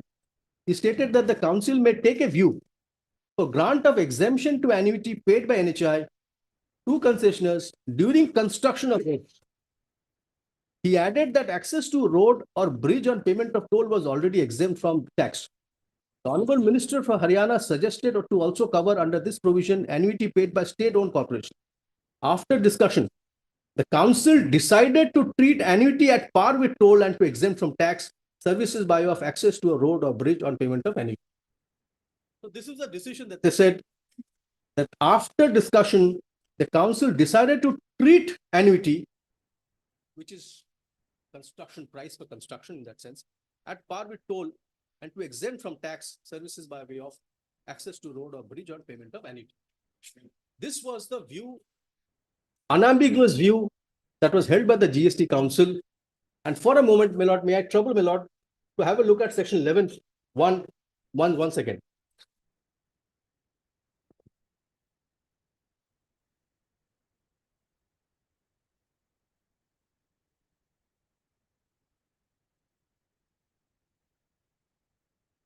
Yes. Where the government is satisfied that it is necessary in the public interest so to do, it may, on the recommendation of the council, by notification exempt generally or either absolutely or subject to such conditions as may be specified in goods or services. So this is the power to grant exemption. This power can be exercised only where there is a specific recommendation that has come from the GST Council. That recommendation, my lord, finds at page 296, which I have just read down. I'll repeat again. For discussion, after discussion, the council decided to treat annuity at par with toll and to exempt from tax services by way of access to road or bridge on payment of annuity. This recommendation was implemented within 7 days by way of a notification which my lord will find at page 325. Volume 2. Page 325.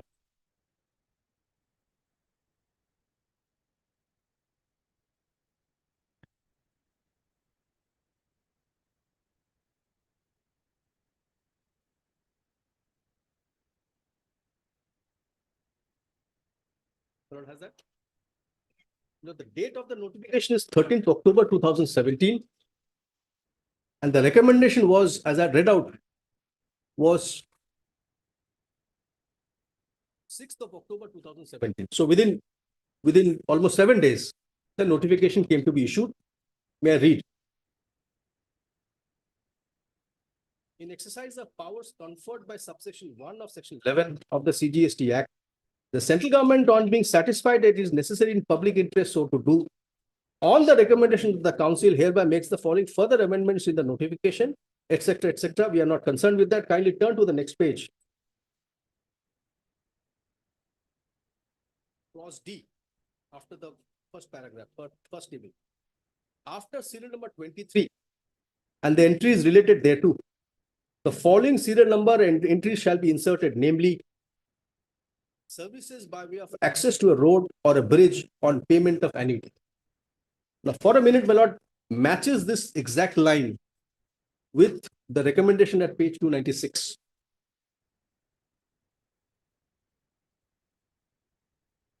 It is a replica, page 296, the last two lines I was laboring on. After discussion, the council decided to treat annuity at par with toll and to exempt from tax services by way of access to road or bridge on payment of annuity. This is the exact language that finds mentioned in this particular notification also. The predicate being annuity is different from toll. Annuity is for construction of the road to be paid by NHAI, the concessionaire to the concessionaire. The Lord gets that? Now, what happens is 1 minute. yes, sir.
We'll revisit, okay? Yes, Then now, there were two things eminent, and at the risk of being repetitive, the agenda as well as the recommendation makes it very clear that annuity was for construction of roads. They also make it very clear that the intent was to grant exemption to annuity and to bring it at par with toll. These are the three things that comes out clearly from the agenda read with the recommendation insofar as page 288 and 296 is concerned. The notification comes to be issued on 13th October 2017. Now, assuming, well, that is at page 325, as I had mentioned, assuming that this notification needed clarification in terms of who gets covered, who does not get covered, then pursuant to section 11(3), as I had pointed out a little while back, the clarification could have been issued by the central government who issued the notification to begin with. Same principle, he who hires has the power to fire. Same principle, he who issues the notification has the power to clarify as per 11(3). And second, it had to happen within 1 year, which means the outer limit for issuing and clarification would have been 12th of October 2018. Milord notes that. Now, after 4 years, on May 2021, 28 May 2021, the 43rd GST meeting happens, which Milord will find at page 115 of volume 1.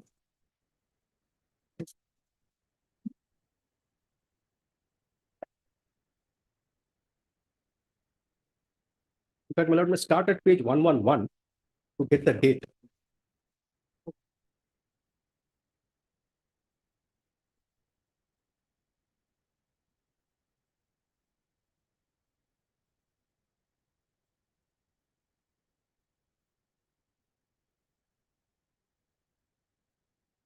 One, one. 111.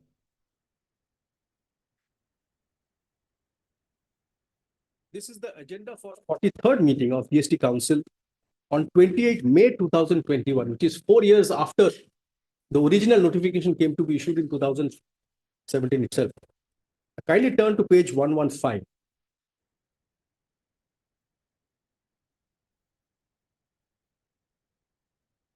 Serial number 6. May I read, Manoj? Yeah.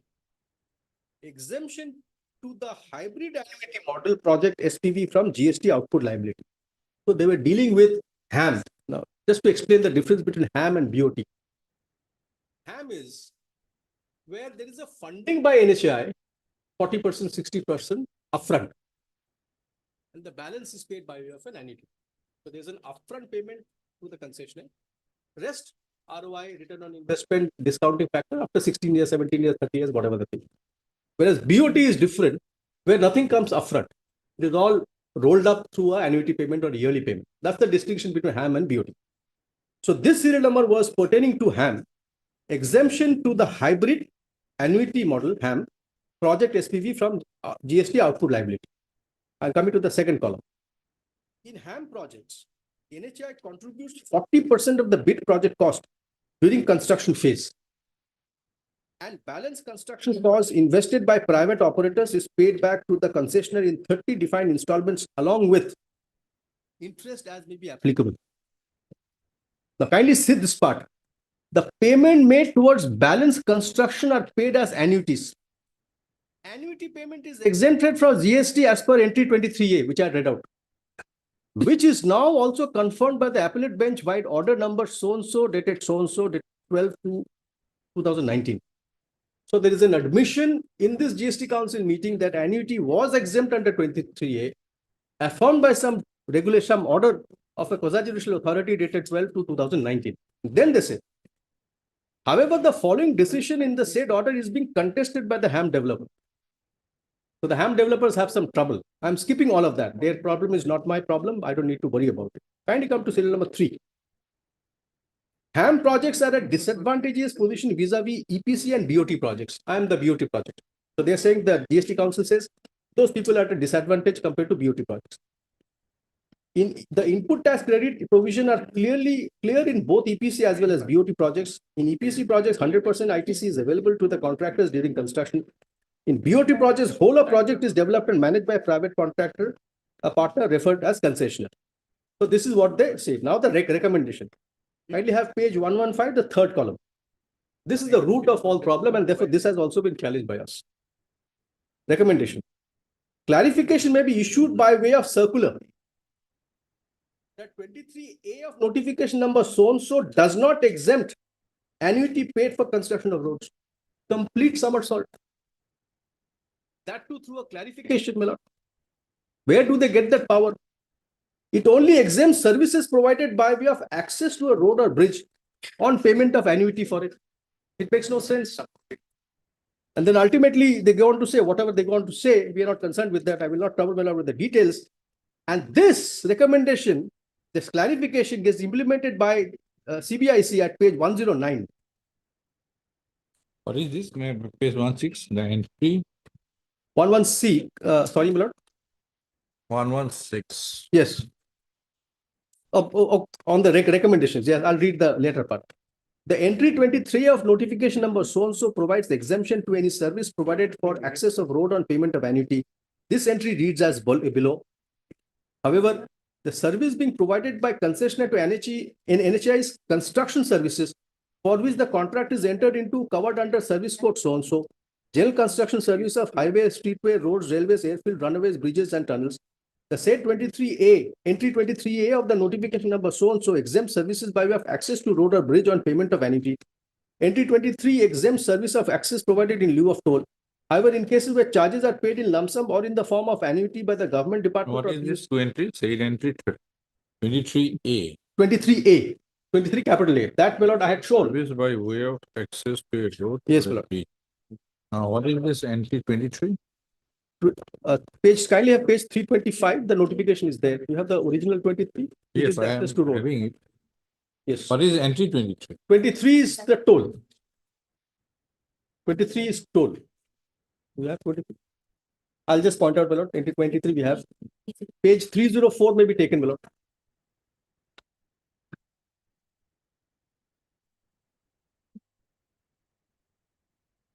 Page 304. On the left, my lord, we'll see the 2023.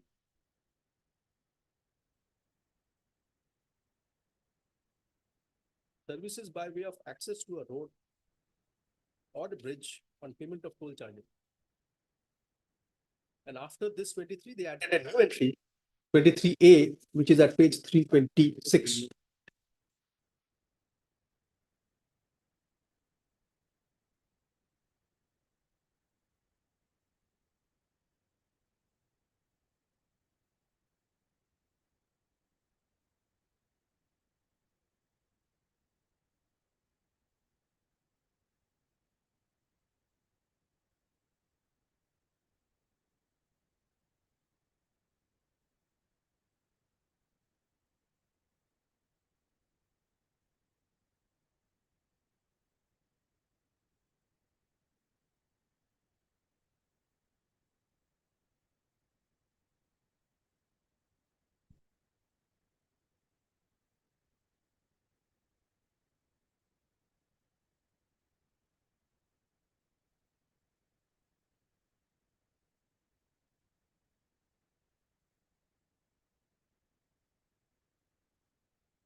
Yes, please continue reading. 116. Yes. I'll read from para 3, my lord. Yes. The said entry 23A of notification number so and so exempt services by way of access to a road or a bridge on payment of annuity. Entry 23 exempt services of access provided in lieu of toll. However, cases where charges are paid in lump sum or in form of an annuity by the government department or PSU for seeking access to road, bridge for general public were not covered by entry 23. This led to a situation where the toll charges in the form of annuity being offset by the government or PSU in public interest to the concessionaire were subjected to GST, and consequently it was recommended by the GST Council in its 22nd meeting to exempt services by access to road or bridge where payment were in the form of annuity. The council thus recommended exemption to only such annuities which are charged for providing access to a road or bridge, and otherwise the activity is at par with activity for which toll is charged. In the case referred to in the reference, AAAR wide orders dated so and so had held that the annuity payments received by the petitioners are exempt. However, only 50% of ITC of the inputs and input services used in the construction phase shall be available to the petitioner, as the annuity is not taxable. The AR did not go into the aspect that for the purpose of exemption, annuity should have been in lieu of access to a road and not in lieu of construction of road. This would be appropriate if clarification is issued that exemption is available to only such annuities which are charged for providing access to road or bridge at par with toll. Fitment committee may examine and take a view. Now come back to 296. Yes, Lord. Volume 1. 2. The recommendation. Yes. Yes. May I read 6.1, 61, para 61 to begin with.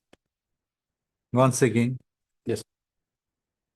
Introducing this agenda, the joint secretary Issue of annuity being given in place of toll charges. In place of toll. In place of toll. Because there are two models. One is the toll model, that is an annuity model. To developers of public infrastructure, exemption thereon. Introducing this agenda item, the JSTRU. Now, is there any model you have said that you are in BOT model? Right. Build, operate and transfer. That's right. And you get the construction cost repaid by annuities. That's right. That's right. Is there any other form that build, operate and operate? Operate includes collection of toll? No, operate means is essentially, okay, just to explain. Under the concept of works contract, a contractor through acquisition transfers property to the project owner. My lord knows that, Gannon Dunkley. So as soon as I construct, if I'm building a house, the brick by brick ownership goes to the project owner who has awarded the contract. In a build, operate, transfer situation, the contractor may be transferring the property to me, the concessionaire. I hold the property, I run the property for 17 years. And on the 17th year, the transfer of title on the immovable structure happens in favor of the NHAI. So when it says build, operate and transfer, it means you shall build it, you shall operate the tollway or the carriageway, which means what? Which means making sure traffic is aligned, making sure that there are no accidents, making sure the repair happens on time. You are the operator of this particular thing. For that labor that you put in, for that construction that you have done, the risk that you have taken, you shall be suitably rewarded in the form of annuity payment over a period of time. Is there any other model? There is none. There is none. That concessionaire also collects toll? It does not. There is none. In fact, it comes out very clearly. Kindly have page 288. It will clarify once again. I'll therefore take back to the agenda item. Because this agenda item 295. Right. Let us see. Issue of annuity. Yes. Being given in place of toll charges. May I just take my lord to 288? It will put it in context. I'll go very slow here. Page 288. Agenda item 13.4. Colors are there. Issue of annuity being given in place of toll charges to developers of public infrastructure, exemption therefrom. Toll is exempted from GST. In service tax, it was in the negative list. There is a difference between toll and annuity. While toll is a payment made by users of road to concessionaire for usage of roads, kindly mark these words. Annuity is an amount paid by NHAI to concessionaires for construction of roads. They clarified very, very clearly. In other words, annuity is a consideration for the services provided by concessionaires to NHAI. Then at para 6. Well, let us read the entire thing. The works contract services by way of construction of road was exempt from service tax. However, service tax was leviable only on the service component of such works contract at 40%. The material or goods component of the works contract was leviable to VAT. However, it was subject to VAT composition rate. Construction of roads is now subject to 12% GST. Engineering, procurement and construction contractor pays 12% GST on the service of road construction to the concessionaire. That's the tier 1 below. In view of the above, there is a free flow of ITC from EPC contractor to the concessionaire and thereafter to NHI. As a result, the GST of 12% leviable on the service of road construction provided by concessionaire to NHI would be paid partly from ITC available with them. A view may be taken for grant of exemption to annuity paid by NHI to concessionaires for construction of roads. Very unambiguous, annuity paid for construction of roads.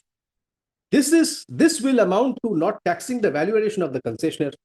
The argument for exempting annuity from GST is that road construction services was exempt from service tax. However, GST would continue to be levied on the road construction service provided by EPC contractor to the concessionaire. So that's the tier 1 below. So the agenda item makes it very clear that the intent and purport was construction of the road services in respect of which you receive an annuity from NHI, they should be exempted. Then what is the agenda item? This does not tell you with the heading, with the content.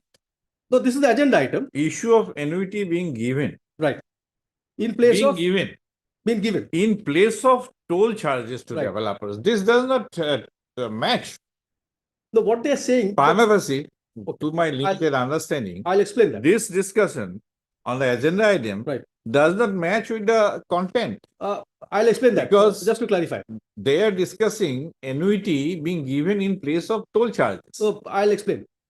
There are two models, toll and annuity. The very first line of agenda item says, toll How is exempt this from toll, GST. how this toll, suppose, who gets the toll? The toll is earned by the concessionaire and pocketed by him. Who is this concessionaire? He who has been awarded a concession agreement by NHI to construct the road, operate for a specified period of time. And that is what I am asking. So, for example, if No, that is why I am asking that whether there are two models. there are two models. One is a toll model, other is an annuity model. That is what I am asking. Yes, there are two models. Because suppose BOT may be there. Right. The model BOT may be there. That concessionaire is given the construction work. That's right. After completing it, Right. operate part. That's right. Operate to maintain the road in good condition. Okay. Right. Whether there is another element that concessionaire will collect toll also. He will only collect toll, not also. Let me clarify. So model 1, I am given the concession to construct, operate the tollway and collect the monies not from NHI but from the users. That is my source of fund. So that concessionaire does not construct the road. He does. It's a revenue model. It's a financing model. It's a revenue and a financing model. It's a question of where will the money come from. I'll Yes, explain that is that. why I am asking the money. Where So the money in model 1 comes from individual users of the tollway. Like we have seen in Delhi, Malad sees the Delhi Noida, the expressway, you have to pay that amount. Now, today we don't pay that. Even the Gurgaon highway, we don't pay that because they have got the revenues. that period is over, once Period that is over, they toll don't is get the over. revenue. Right. So therefore, the monies are paid to compensate for the construction risk, etc., that I've done and operating that particular platform. That Collecting carriageway. toll. Collecting toll. Toll is my source of revenue. That concessionaire, That's the consideration. That is the permissive privilege that has been given by the government of the state or the NHI.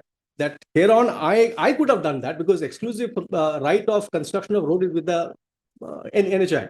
They are passing the privilege to concessionaire and saying, look, I am also giving you the permission to collect the monies from users for your get your money back. or you get your money back. The second model, Whether suppose you have constructed 100 crores, that's right. expended 100 crores, and I am giving you also the responsibility to collect toll. Right. Whether you collect 1,000 crore Or or 500 crore or you run at loss 80 crore, it is your responsibility. your But risk and responsibility. after 15 years, you hand You back cannot, correct, the property to me. correct, correct. So that is, Right? that is the That is model. one model, That's the toll model. toll model. That's the toll model. Now, They are exempt. Under entry 23, as I read out, they are exempt.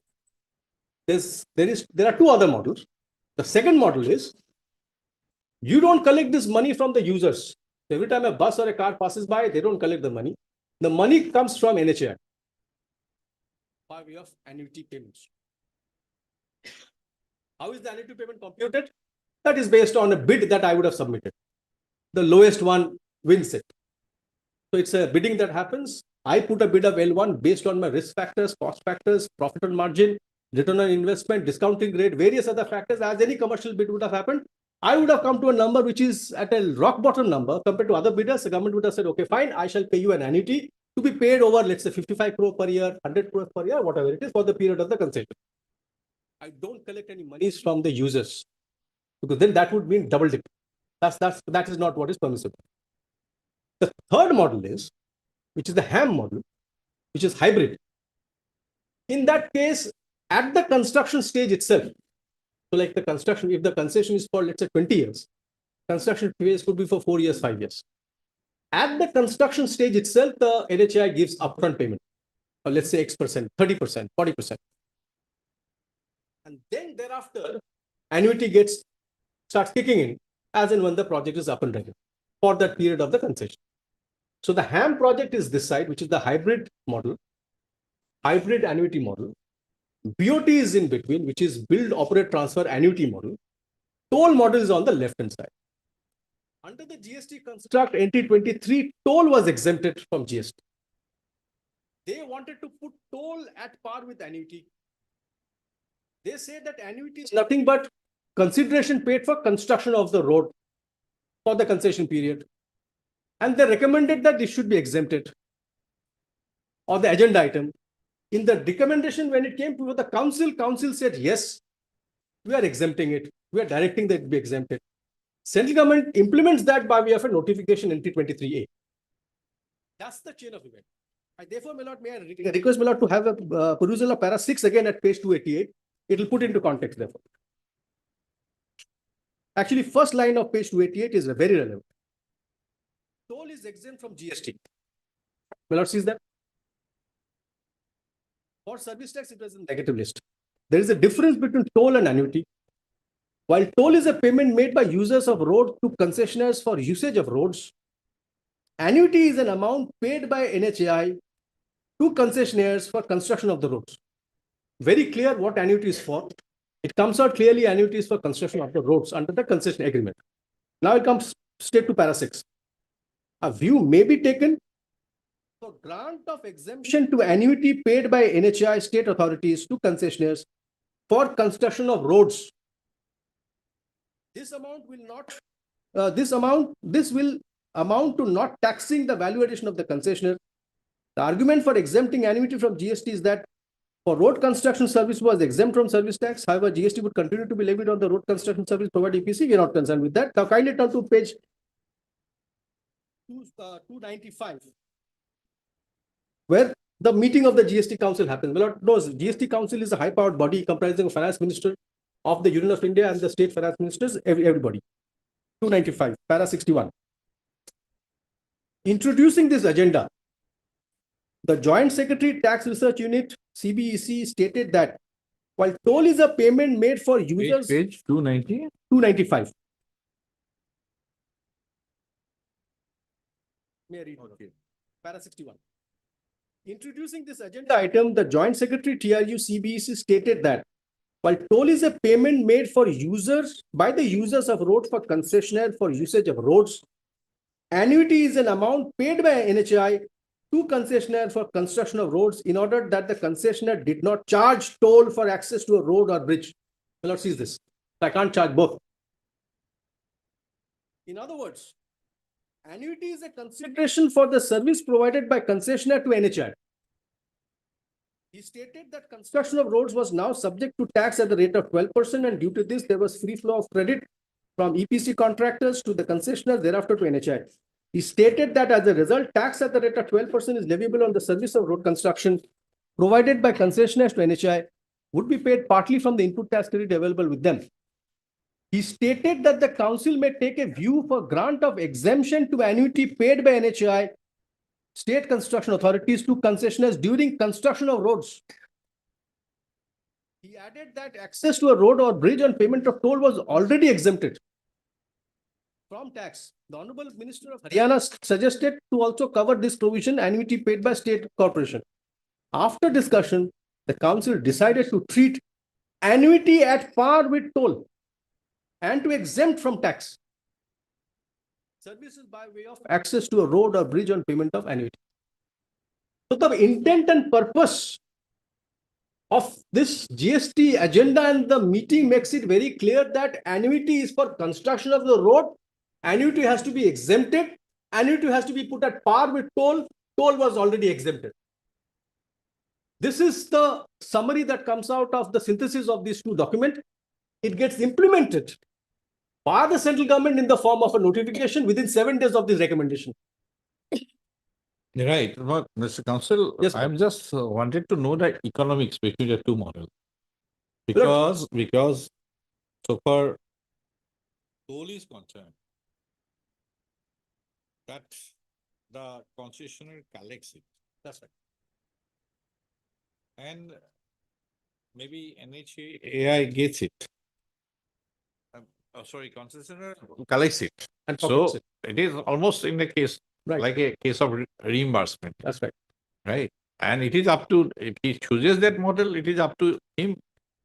Against investment of 100 crore, he gets 80 crores or 500 crores or That's 1000 right. crores. It's a risk. It's a risk. Or It's it based is- on the some traffic. risk element is a, Yes, maybe. it's based on, it's an actuary in that Ah. sense, based on the traffic flow, based on the load. Yes, Various yes. things. Absolutely. Now here in this model, in your model, because I am trying to equate That's right. the toll thing and annuity. There you spend the money, maintain it, operate it, and transfer it. Right? Now you will be getting reimbursement in the form of annuities. Which is the consideration for having built, operated. Right. But I am Transfer trying is to, at a nominal trying value. to find, Yes. get the economics behind it. That because, Let me try to explain. I understand what because you're the struggling with. first model, Hmm. NHAI does not have to do anything in the toll, Very well. right? Very well. It doesn't, money doesn't go from NHAI's Their pocket. pocket, That's right. right? Simple terms. That's right. In your model, it goes out of your pocket. NHAI's pocket. No Right. difficulty. Now, NHAI will be giving annuities to you That's right. so that you cover your cost plus That's right. whatever That's right. extra. Now, the economics behind it. To equate this. I'll explain, Milo. I'll try to explain. I'm not an economist. Whether- I'll try to No, understand. no, I am not also. But thing is that whether how NHAI gets the money to give you annuities. Right. I'll explain. HAM model is also different. Right. I'll 40% Yes. NHAI. At the base level, my lord would appreciate. A citizen of India cannot walk onto the road and say, I will make this road. There has to be some authorization. Good old days, it was the PWD who would make the road. We had challenges with the PWD quality of construction. We had challenges with the technological know-how and etc. And therefore, the new formulation that happened was, let us give it to private party. This is called the public-private model, PP. Public-private development model. So in this, yes. My simple point is whether in a case of BOT, somebody third party is given the task of collecting the toll. But I don't think, in fact, we have put the concession agreement. I can take my lord through that. That's the reason why it is bulky. I'll take my lord through that. I'll take my lord through that. There is none that I know of. The only financing that is happening. So I was just trying to explain. So the concession or the permission that the NHAI gives could be in many forms. One model is, okay, fine, I'm giving you the concession. Go ahead and build it, earn your toll, give it back to me later on. You will earn the toll based on your traffic estimation, etc., etc. That's your job. Second is, I don't know what the traffic flow will be. I can't estimate how much of toll charges it may be, etc., etc. They may say, okay, fine, it will be on a build to operate transfer basis. You do the job for me. For that, I shall pay you. In the earlier version, they are still doing the job for NHAI.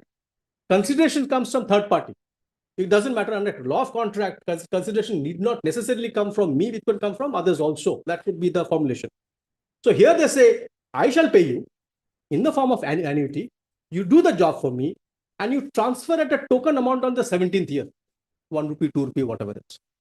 So it's a service fee, classic contract, promisor promisee, a job to be done, payments to be made, payments to be identified in the contract in equated installments or whatever we may call it, which is known as the annuity. If my lord sees the contract clause, if I can take my lord to that for a minute. Yeah. Page 144. This is volume 1. The peak, give me a note on the peak.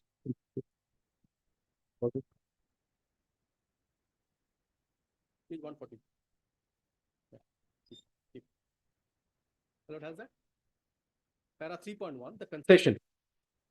Subject to, and in accordance with the provisions of this agreement, the applicable laws and the applicable permits, the authority hereby grants to the concessionaire the concession set forth herein, including the exclusive right, license, and authority to construct, operate, and maintain the project, the concession for a period of 17 years, commencing from the appointed date, and the concession hereby accepts the concession and agrees to implement the project subject to and in accordance with the terms and conditions set forth herein.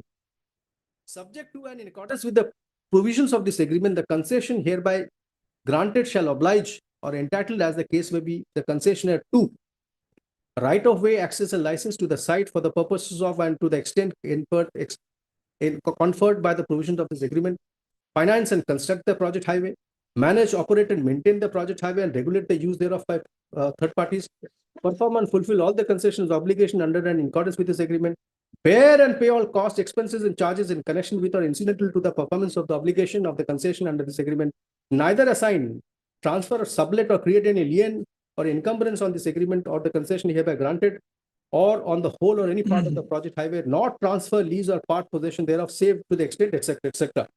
What is the obligation of the NHAI Yes. and rights, So the obligation. rights and obligation? Yes. Obligation. Project. Yes. Page 148.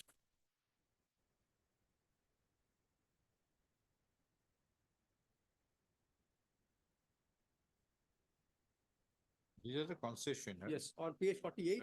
Rights of the NHAI. Obligation relating to project agreements. It is expressly agreed that the concessionaire shall at all times be, so this is for the concessionaire. Yes, sir. Yes, sir. Sorry, Lord.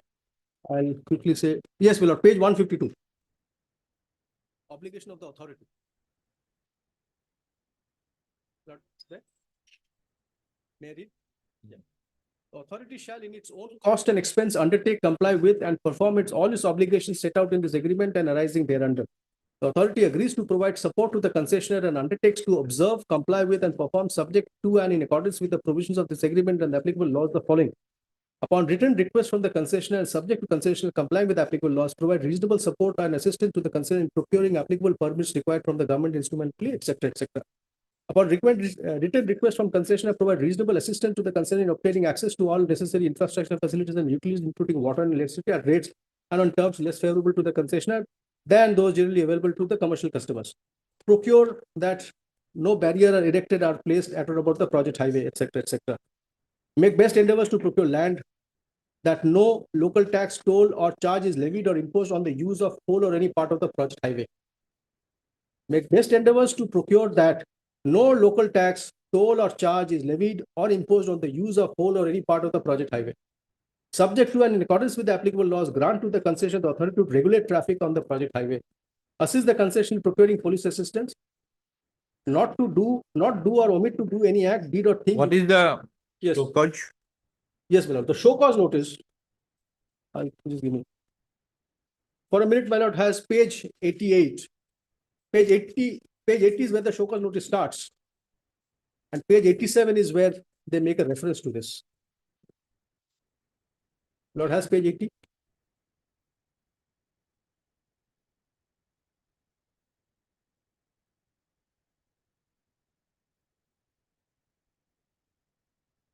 May I read, my lord, page 87, para 7.3 at the foot of the page.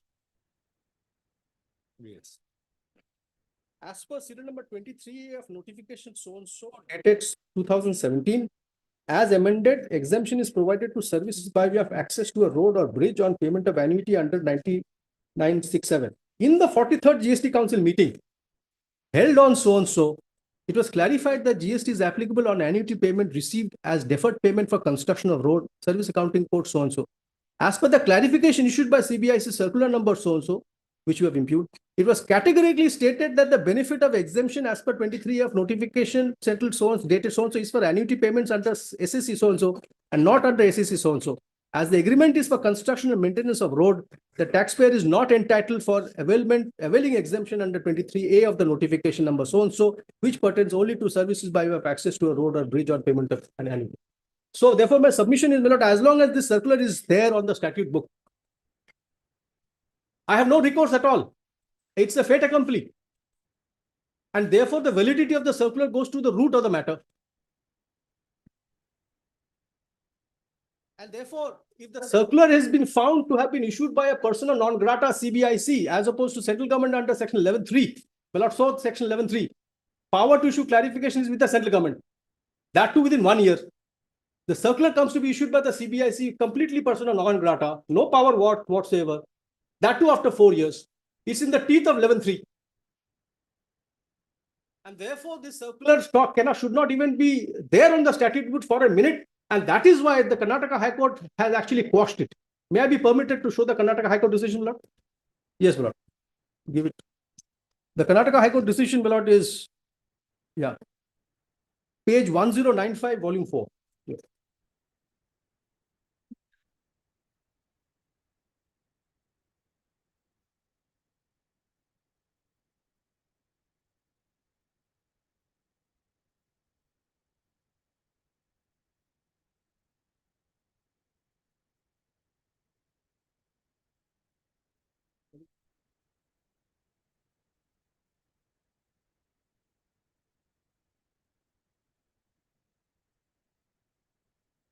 Now, it's single judge of the Karnataka High Court, my lord, page 1095.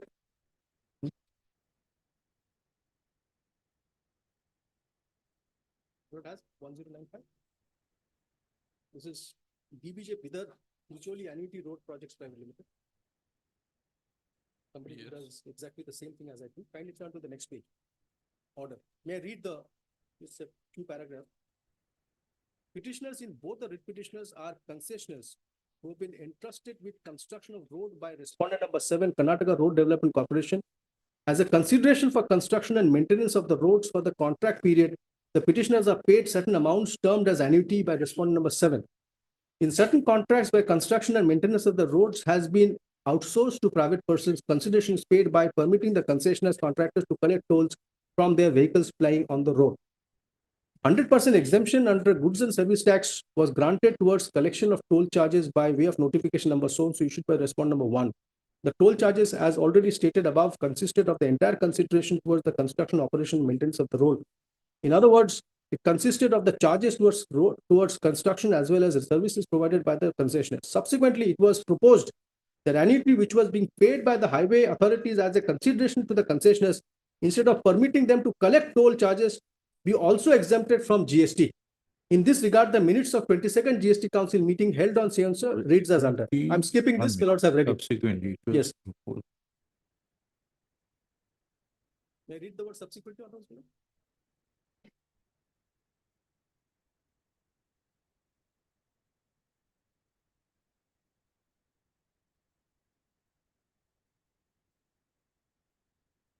May I read further, madam? 1 minute. Yes, sorry.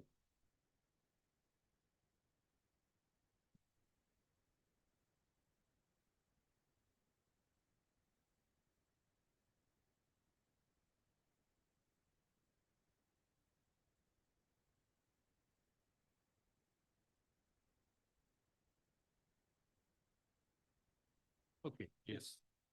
I'll read that part from subsequently. Subsequently, it was proposed that annuity which was being paid by the highway authorities as a consideration to the concessionaires, instead of permitting them to collect toll charges, be also exempted from GST. In this regard, the minutes of 22nd GST Council meeting held on so and so reads as under. I have read it out. I will not trouble my lord with that. Para 3. In this regard, two notifications, with notification so and so dated so and so was issued on 13/10/2017, and services by way of access to a road for bridge on payment of annuity was also exempted. The relevant provision of the notification is at under. My lord, I have read it out. My lord. Para entry 23. Para 4.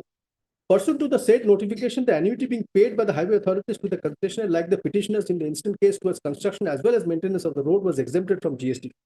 Thereafter, a clarification was sought from the GST Council by certain government authorities as to whether the entire annuity paid to the concessionaire was exempt from GST or not, for which the GST Council in its meeting of 43rd GST Council meeting held on so and so clarified the same. I'm skipping this, Lord. I've already read out. Para 5. Based on the same, a circular bearing number so and so was issued by respondent number 5, clarifying the same as follows, which is what I have imputed. Now kindly turn to para 6. Para 6 and 7 I'll exclude, but kindly come to para 8. Admittedly, the toll charges collected by the concessionaires for construction, maintenance, and operation of providing road access to a vehicle which ply on the road are exempted from GST by notification so and so. The said exemption reads as follows. This is the entry 23. Though what is exempted is mentioned as service by access to a road or a bridge on payment of toll charges, the said toll charges is collected as consideration by the concessionaires towards construction and maintenance of the road. In short, the entire consideration for construction and maintenance of the road by concessionaires, which is collected as toll charges, is exempted from GST from 1/7/2017 and onwards. Annuity is paid to the concessionaires in lieu of toll charges. GST Council in its 22nd meeting held on so and so took note of the same, and as entire toll charges were being exempted from GST, has decided to recommend exemption of annuity also, which include the consideration received by concessionaires, which is clear from the recordings in the minute book, which is mentioned at para so and so supra. The said recording makes it clear that it recommended treating annuity at par with toll charges. Pursuant to the said meeting, notification number 32 so and so dated so and so have been issued by the respondent number 1, where services by way of access to a road or toll on payment of annuity has been exempted from GST, and no GST was being collected on the entire annuity being paid to the concessionaire, which included the consideration towards construction as well as service that they provide towards maintenance of the said road. The reading of the recommendation of GST Council is as well as the notification issued make it clear that respondent number 1 is treated the respondent number 1 has treated the annuity being paid to the concessionaire on par with toll charges, which the concessionaires are permitted to collect from road users, and both were exempted from GST. Para 12. Thereafter, for reasons best known to it, GST Council has clarified that annuity paid as deferred payment for construction road was not exempted from GST, as the toll or annuity in lieu of tolls are. Accordingly, the impugned circular dated so and so, annexure so and so to a writ petition so and so has been issued. It is settled proposition of law that a circular which clarifies the notification cannot have the effect of overruling the notification. In the instant case, what has to be considered is whether the impugned circular is in violation of notification number so and so, or clarifies the said amendments, said notification. As stated above, the deliberation of GST Council in its meeting held on so and so, and the notification issued pursuant thereto clearly exempts the entire annuity being paid to the petitioners towards construction and maintenance of the road. It cannot be construed to have not exempted the annuity deferred payment towards construction roads. The impugned circular has the effect of overriding the notification bearing number so and so dated so and so, and has to be held bad in law. Nothing prevents respondent number 1 from imposing GST on the consideration paid to concessionaires like the petitioners on the payment received by them by way of an annuity, but that has to be done in the manner known to law. In the instant case, respondent number 1 has issued the notification under section 11 of Central Goods and Service Tax Act and section 6 of the IGST Act, exempting the consideration received by concessionaires from highway authorities and annuity from GST. The clarification issued is contrary to the said notification for the reason recorded above. If respondent number 1 is desirous of altering the same, it has to issue fresh notification, amending its notification. For the aforementioned reason, the impugned circular by so and so, number so and so, is hereby set aside. Consequently, all actions pursuant to the circular is hereby set aside. And what fell, my lord, is very interestingly, soon after this happened, they amended the law, and I must bring it to my lord's notice, page 531, volume 2.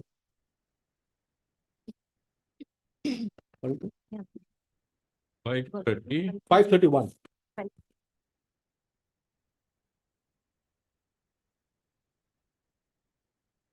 Volume.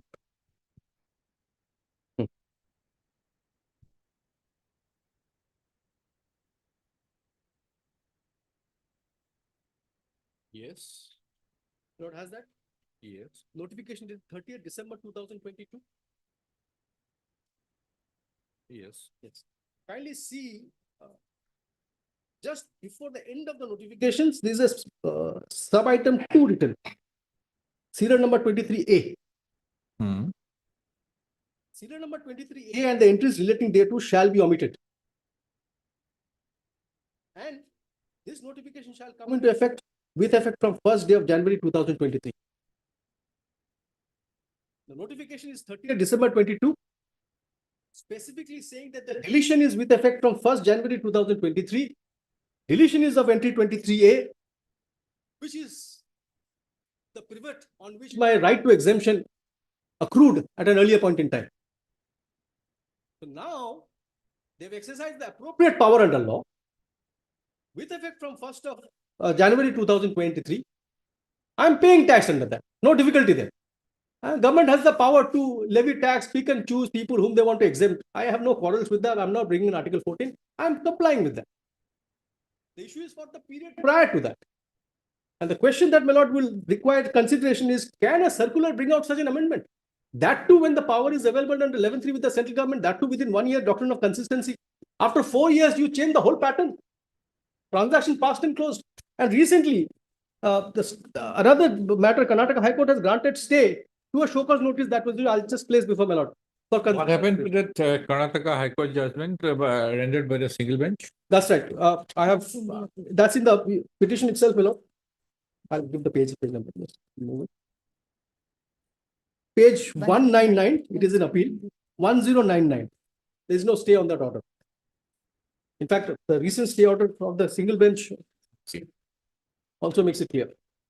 1099.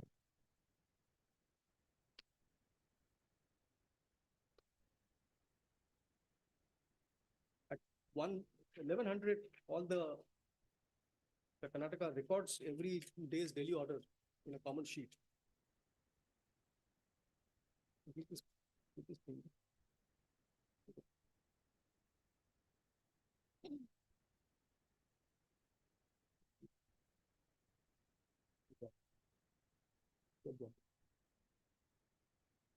my lord has a single page. Is the stay order that I've just submitted, Lord?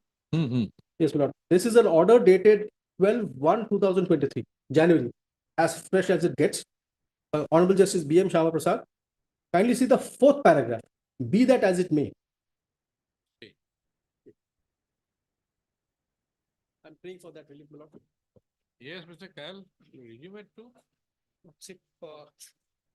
Otherwise, there is no confusion, but as per our High Court's notification, if any notification or any act has been challenged, that is to be decided by the division bench.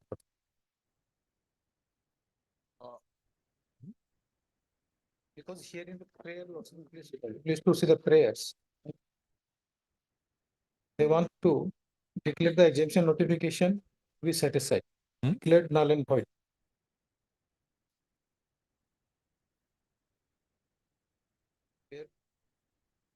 Here it starts this page. Why you have raised this issue at the very beginning? We could have deliberated on it, Mr. Kyle. Lordship, because my learned friend was arguing. No, but if something preliminary you want to raise, you could have raised it at the very beginning. We could have deliberated it on it.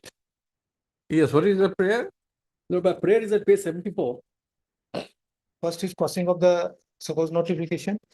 Notice. Because is not an issue. Yes, that is not an issue. Then prayer page 75. Prayer, page 75. Ordinary cause and set aside the impugned SCN. One minute. Alternatively, quash so cause notice. Prayer 1 is not an issue. 2, strike down, declare the circular dated so and so, read with so and so, so and so. This is circular. Yes, sir. This is circular. Inconsistent with the exemption expressly granted by notification. Then page 76, prayer 3 and 4. Because the exemption granted under so and so, issued under so and so, and the exemption granted so and so. This should also not be a trouble. Declare, prayer 4. Declaring notification That the so-and-so read with corrigendum as being issued without jurisdiction and being ultra virus to section 291. Read with 3 and 5 of the CGST. Now, which one notification? Repeat This once. notification is challenging this confers jurisdiction on the DGGI, Director General of Intelligence, to issue show cause notice. We are challenging that particular notification because that is also without authority of law by virtue of this recent decision of the Supreme Court in Canon India. That's the reason why we have challenged it, because that's the second protection that we have brought out, that even otherwise the show cause notice is without jurisdiction.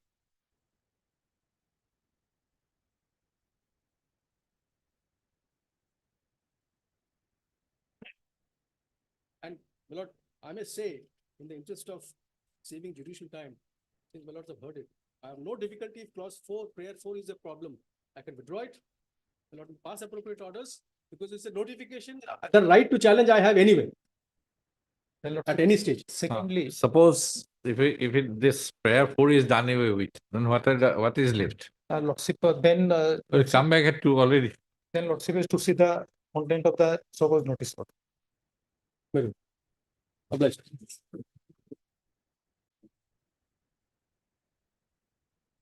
There was a preliminary inquiry in that the petitioner participated and submitted necessary document. After analyzing, see, page 92, volume 1.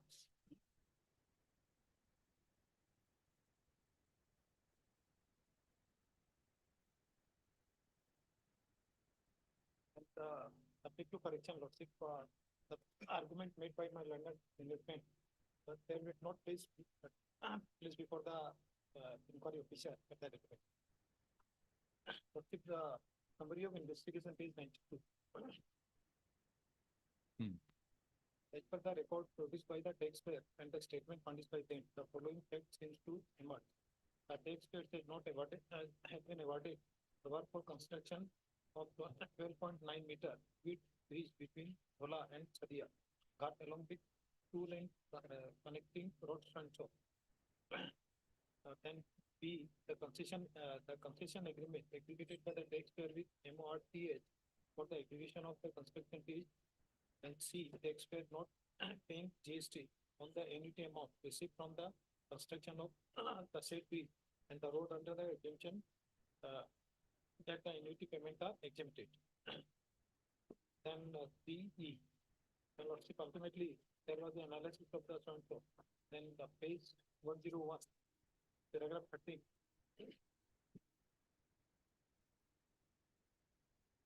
Confirmation of legal provision. From the Sorry, could you also read back page 100? paragraph, Page 100. 100. yes. Yes, ma'am. Paragraph 12, CBSA circular dated 7 June 2021 as reported below. The classification terms for certain presentation have been received, requesting for clarification regarding applicability of GST on annuities paid for construction of road shared certain portions of consideration is received upfront, while the remaining payment is made through deferred payment, annual spread over years. This issue has been examined by GST Council in 43rd meeting on 28th May 2021. The GST is exempt on service falling under heading 9967 by way of access to road or a breeze on payment of annuity. Entry number 23A, heading 9967 covers supporting service in transport. Under code 9967 covers operation service of national highway, state highway, expressway, road and street highway, bridge and tunnel operation services. Entry 23 said notification exempt service by way of access to road or bridge on payment of toll. Together, the entry 23 and 23 exempt access to road or bridge, whether the construction are in the form of toll or annuity, heading church circular sanction. Service by way of construction of road fall under heading 9954. This heading inter area covers general construction service of highway, streets, road, railways, airfield, runway, bridge and tunnels. consideration for construction of road survey may be partially upfront and partially in deferred annual payment. And maybe called maybe say until 23 does not apply to services falling under heading 9954. It specifically covers heading 6 only. Therefore, the plain reading of NT 23 makes it clear that it does not cover construction of road services falling under heading 9944, even if deferred payment is made by way of installment. Accordingly, as recommendation by the GST Council, it is hereby clarified that NT 23 of notification number so does not exempt GST on annuity deferred payment paid for construction. And paragraph 13, the confirmation of the legal provision. I'm sorry, but I'm reading my friend. Page 102. Sir, please, you will I'm get so time. Let me complete. No problem. I may I'm be so wrong. sorry. I'm so sorry. Just to correct it, you will get I'm your so sorry. time. I'm so sorry. If I am wrong, you may correct it. Then lordship for the authority, there will be paragraph 13 confirmation of legal legal provisions. Lord. And lordship paragraph 14, page 102. Separation of tax by Dhola Infra Project Deputy Sir. Merit, page 102. It is evident that the taxpayers has supplied work for construction of roads and bridges to Ministry of Road Transport and Highway has executed the same under the agreement dated 3/11/2010. Article 2 of the annuity concession agreement dated 3rd November 2010 specifies that the concessioning authority grants and authorizes the taxpayers to design, engineer, procure, finance, construct, operate, and maintain the project mentioned herein. Thus, it is evident that the basic nature of work service is to construct the road and bridge, which is basically never exempt from GST. Further, Article 27 of the concession agreement also specified that in acceptance of the concession by the taxpayer on completion of the construction phase, that is issuance of COD, the annuity amount as agreed will be paid by the MORTH. As such, it appears that the concession agreement is the nature of construction agreement of which the annuity amount is received as consideration by the taxpayer. From the agreement, it is clear that the taxpayer has applied sole composite service of work contract service by way of construction of roads and bridges, which is the taxpayer had hide from the department by declaring in GSTR 1 their services under SSC 9967. At no point of time, CGST 2017 and rules made thereunder or notification or circular provides any exemption to work construction services. With regard to entry number 23A of CBIC notification number 12 of 2017 CBIC wide circular dated 17 June 2021 clarified that the service by way of construction of roads and bridges shall fall under heading of 9954, even if deferred payment is made by way of installments in it, which inter alia covers general construction of highway, roads and bridges, etc. It could be related with NT 23A as it specifically covers heading 99767 only.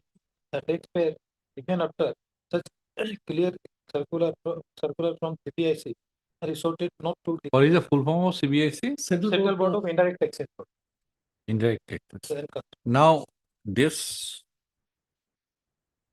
17 June 2021 circular of CBIC is challenged on the count of subsection 3 of section 11.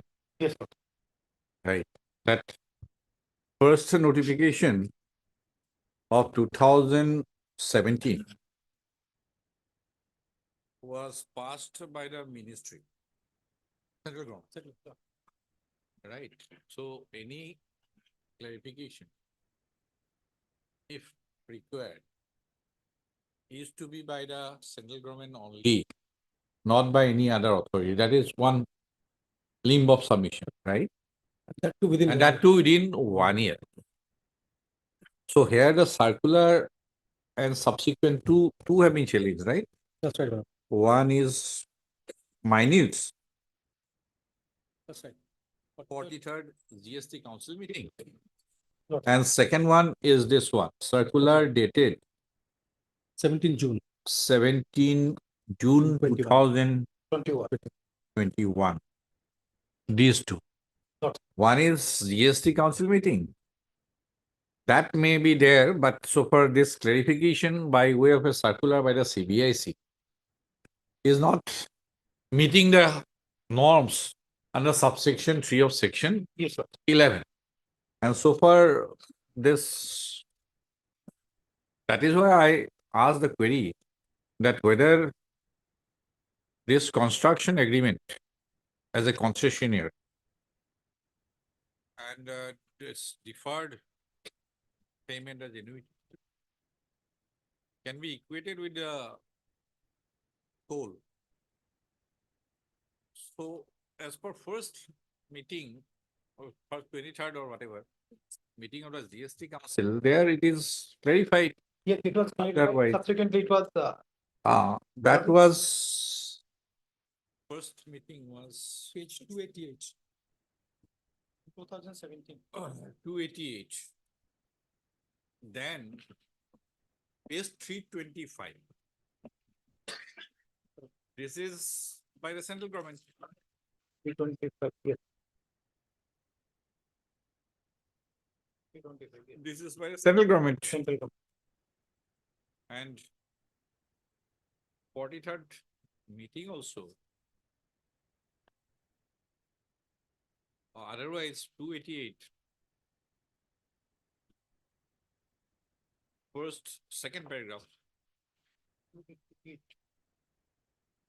While toll is a payment made by the users of road It's very to complicated. concessionaire for users of roads, annuity is an amount paid by the National Highways Authority to concessionaire for construction of roads. In other words, annuity is a consideration for services provided by the concessionaire to the NHAI. Then paragraph 6. Yes, sir. So paragraph 2 is otherwise That appears has to been be clear. clarified. Probably there is no confusion with regard to And definition of page 295 also. toll and annuity. Page 295 also. 295. Yes, sir. Agenda item 13, Roman 4. Yes, sir. While toll is a payment made by the users of road to concessionaire for users of road, annuity is an amount paid by the NHAI to concessionaire for construction of roads in order that the concessionaire did not charge toll for access to a road or a bridge. Right. It gets annuities. Annuity is a consideration for the services rendered by the concessionaire to the NHAI. So far, this is an admitted position. No, Lordship, there is no confusion with regard to definition of annuity and toll. Now here, Whether this notification, subsequently, that has been withdrawn. Now regarding clarification, whether the second authority can issue clarification or not. Today I have not, there are two authorities of Supreme Court in EBA. Honorable Supreme Court has discussed all these things. And one that Hero Motor Cab, that was relating to GST. Because with regard to budgetary support. So the argument was made that section 11 was not considered, that the power is with the government. No notification was issued by the government. That has been dealt by the Honorable Supreme Court. And in BBF, that was with regard to central excise rate. Then one clarification notification was issued by another authority. And Supreme Court has clarified that.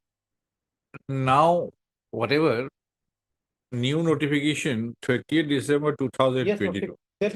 there can be a argument.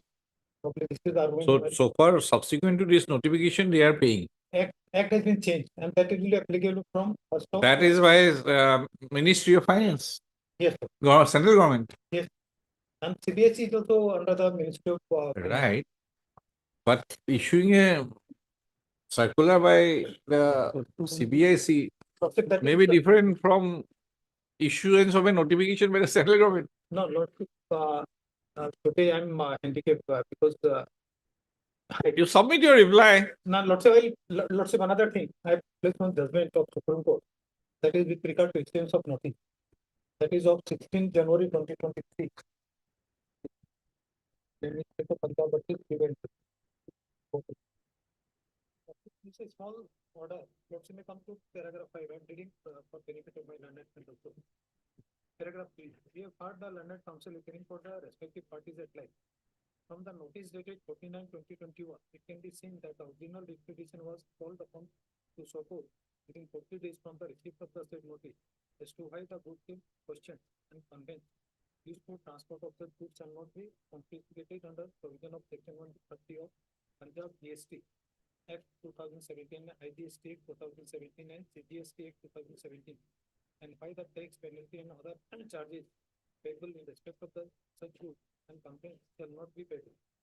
In the so-called notice, there was no specific allegation with respect to evasion of tax, which was yet to be considered by the appropriate authority on original writ petition appearing before the appropriate authority who issued the notice. However, in exercise of power under Article 226 of the Constitution, the High Court has entered the writ petition against the so-called notice and set aside the so-called notice under section 130 of the Act by observing in paragraph 29. Apart from the fact of the apostate is factually incorrect, even otherwise, it was premature for the High Court to opine anything on whether there was any evasion of tax or not. The same was to be considered in appropriate authority for which the notice under section 130 of the Act was issued. Therefore, we are of the opinion that High Court has materially erred in entertaining the writ petition against the so-called notice and causing the setting aside the same. However, at the same time, the order passed by the High Court releasing the goods in question is not interfered in next paragraph 6. In view of the above, for the reasons stated above, and without expressing anything on merit in favor of the either party, more particularly against the respondent hearing, original writ petition on the aforesaid ground alone, we set aside the impugned so judgment and order passed by the High Court to extend passing the setting aside. The notice dated 49/2021 issued under section 130 of the GST CGST and remand the matter to the appropriate authority who issued the notice. It will be for the respondent hearing original writ petition to file a reply to the said so-called notice within period of 4 weeks from the date of that, and thereafter the appropriate authority passed an appropriate order in accordance with law and it's on its own back. But it is not that so-called notice, writ petition required under Article 226 of the Constitution of India. Is not maintained against a so-called notice. No, Lordship, sometimes if it notice is arbitrary without any jurisdiction, then definitely your Lordship can interfere. But here Lordship seen that before issuing notice, there was a preliminary investigation and the petitioner participated, they submitted document. It is a question of in the teeth of section 11 also. No, that Lordship, I'll produce next occasion, I'll produce 2 judgments. And that Hero Motor Copy specifically dealt with section 11. We have heard through. Heard Mr. Sujit Ghosh. Sujit Ghosh, senior counsel. SP State by Anshika Agarwal. Ishika Agarwal.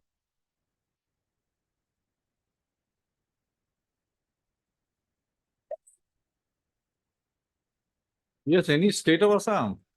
State of Assam is there, Lordship, respondent number 2.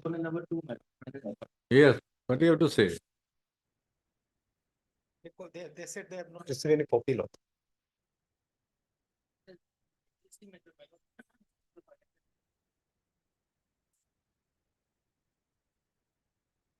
So you were there while the submission was going on. Why did you not say at the very beginning then?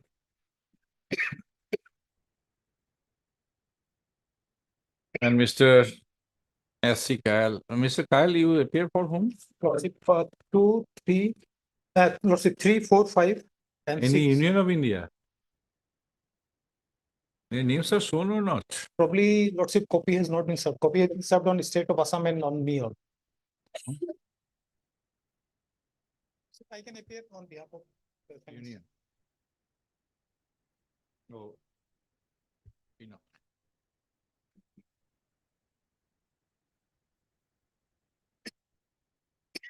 Finance is shown. Finance is shown. Oh. Council is same. Council is same. Mr. S.C. Kyle. Learned Standing Council. CGST. For the respond number 1, 3, 4, 5, And 6. and 6. And Mr. H. O. Learned Council representing Mr. B. Gugoi. Learned Standing Council. Finance and Taxation. Sum for the respond number 2. The present petition is preferred under Article 226 of the Constitution of India is preferred to a sale. A demand comes show cause notice dated 29/2023. Put in bracket Annex 1. By the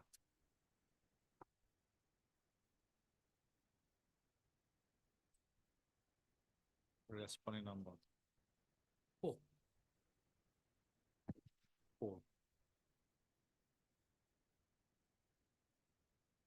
To the petition.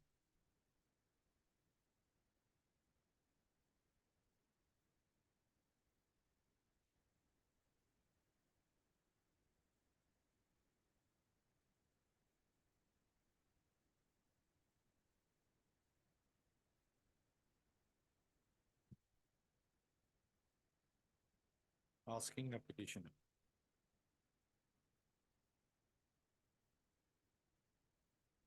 Inter alia to show cause as to why. An amount of rupees 41,92,50,000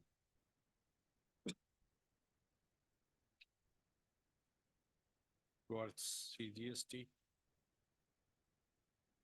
and SGST in equal proportion should not be demanded and recovered from the petitioner under section 74(1) of the CGST Act 2017 and corresponding provisions of SGST Act 2017 and IGST Act 2017, along with interest, etc.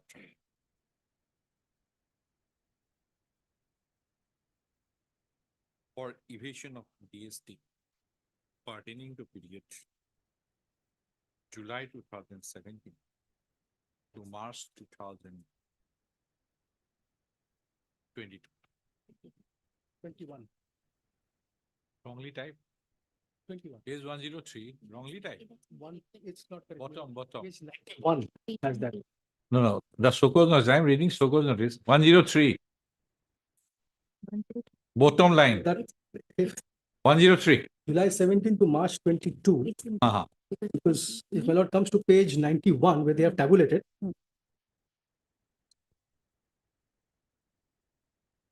Page 91 where they have. You want to say tabulated. that this is December 2020, That's right. That's the period because that they have said Two. March 21. March 21. That's March 21. 2021. Page 91 they've said.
it is the case of the petitioner that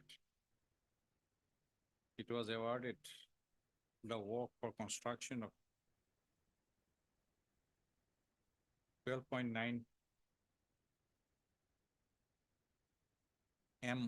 capital M, which bridge between Dhola and Sodia cuts along with two-lane connecting roads from near about Dhola to Islampur, nearly in Assam, within bracket approximately 25.8 km bracket roads on build, operate and transfer within bracket BOT annuity basis under Arunachal Pradesh packages of road and highways.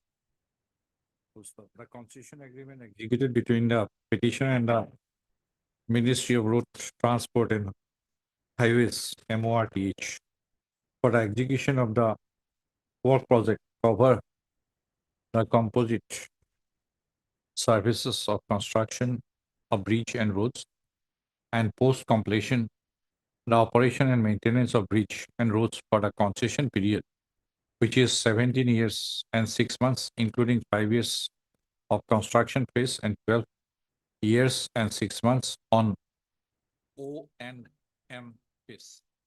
Full stop. The annuity as provided in the concession agreement is payable during the concession period. Full stop. Para.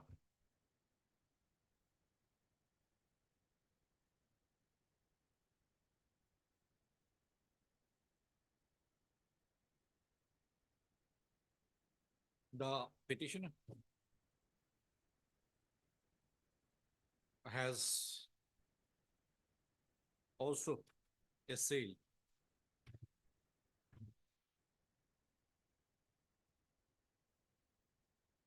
agenda number 6 of the 43rd meeting of the GST Council, 43rd meeting of the GST Council, held on 28/5/2021, right?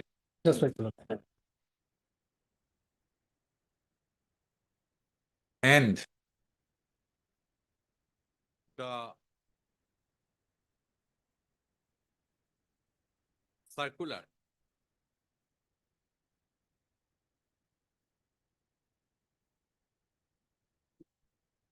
with the page 109.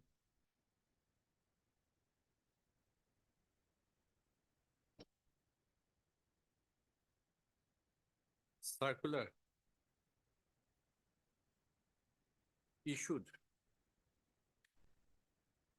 circular dated 17/6/2021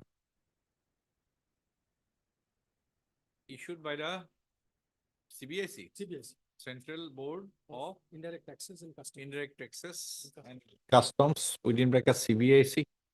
Respond number 3. Response number 3, providing clarification regarding applicability of GST on the activity of construction of road where considerations are received in deferred payment within bracket annuity, which have been made the basis of the impugned show cause notice. Dated 29/9/2023. Area Council for the petitioner as referred to agenda item 13, Roman 4.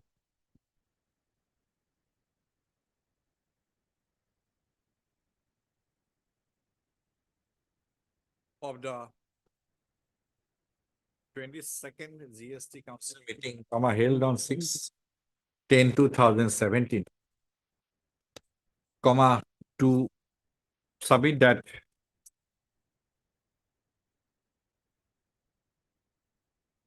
in the said GST Council meeting, discussion was made as regards toll and annuity. Full stop. The GST Council meeting had observed that while toll is a payment made by users of road to concessionaire for users of roads, annuity is an amount paid by National Highways Authority of India within bracket NHAI to concessionaires for construction of road. Full stop. It has been clarified that annuity is a consideration for the services provided by concessionaires to NHAI. Full stop. A view was suggested in the state GST Council meeting to exempt annuity paid by NHAI to concessionaires for construction of roads. Full stop. The issue, it has been submitted that the issue had been crystallized thereafter with the issuance of a notification dated 13/10/2017 by the Ministry of Finance within bracket Department of Revenue from a Government of India, whereby one entry, entry 23A with under the heading 9967 had been added. Full stop. The entry 23A raises is for quote service by way of access to a road or a bridge on payment of annuity, unquote. Full stop. The petitioners, the concessionaires, continue to get exemptions on the annuity with a subsequent to the introduction of the GST Act 2017 on the basis of the same notification dated 13/10/2017. Full stop. The GST, the agenda of the aforequoted agenda of the 43rd meeting of the GST Council and the circular dated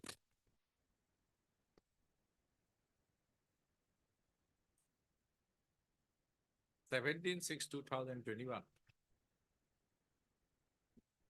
comma,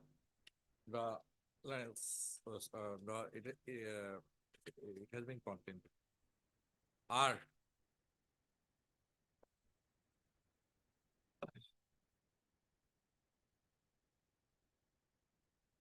contrary to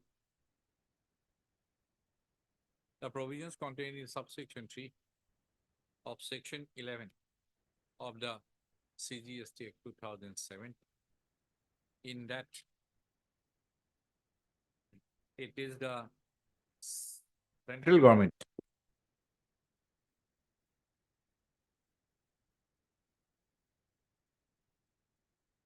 who alone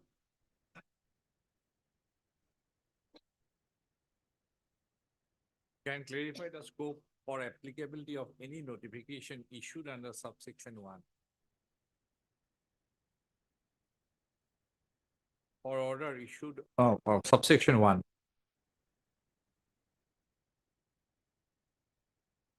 by a notification issued within a period of 1 year from the issue of the notification under subsection 1 of section 11. Full stop. It has been contended that since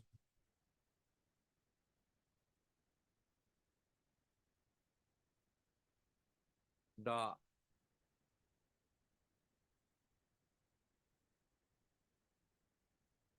where is that 17 notification?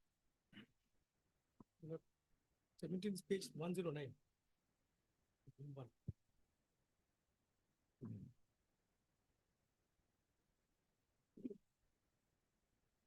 No, this is 21. Right. That notification under subsection 1. Oh, under subsection 1, which my lord will find at page 325. It was annexed somewhere else. 325, my lord. Fine. Volume.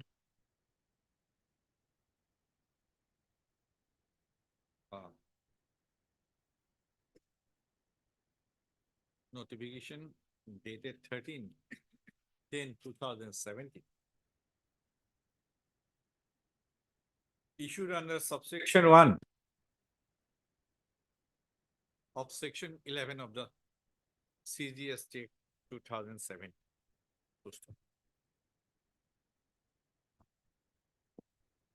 Reliance has been placed on a judgment dated 11/7/2022, passed by a learned single judge of the Karnataka High Court in DPJ Bidar versus Sincholi. No, in a repetition number 1095. Within bracket DPJ Bidar, wherein the same issue came up for consideration and a circular dated 17/6/2021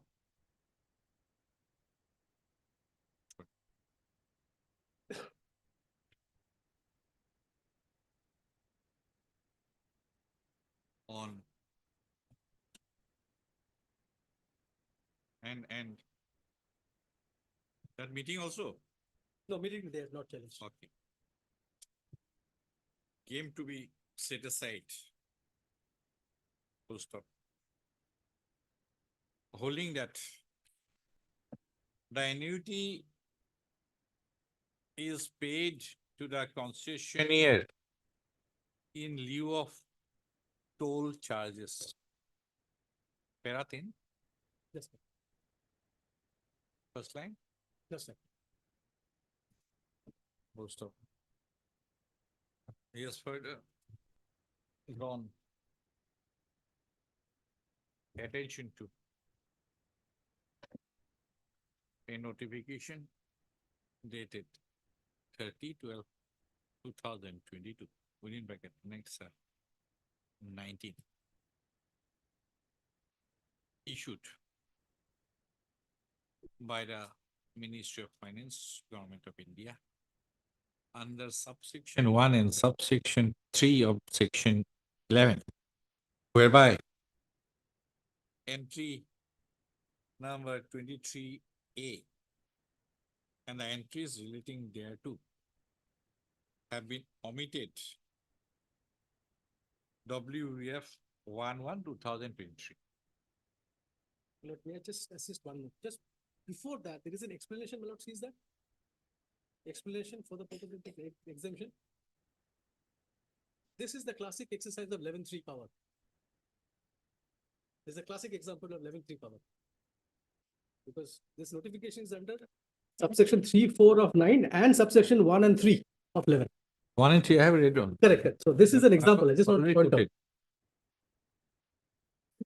The Learned Senior Counsel for the petitioner has submitted that the petitioner, after the notification dated 30/12/2022, has been paying the necessary dues.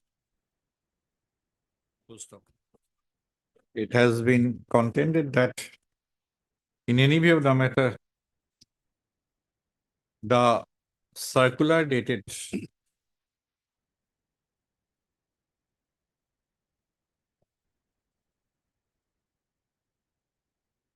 17/6/2021 could not have been given any prospective effect which have been done in the impugned show cause notice. Close to.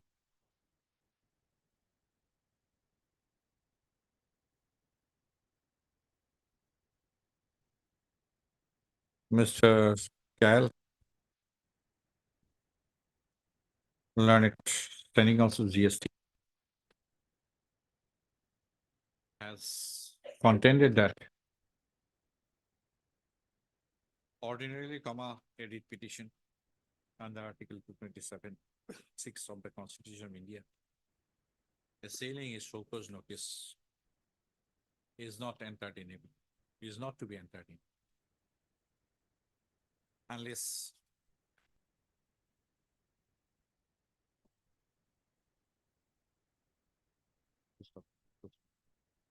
yes, contended that he has brought attention. He has drawn attention to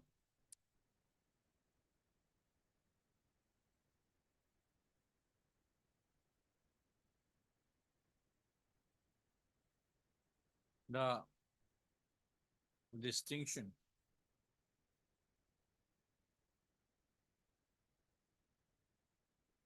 recorded in the 43rd meeting of the GST Council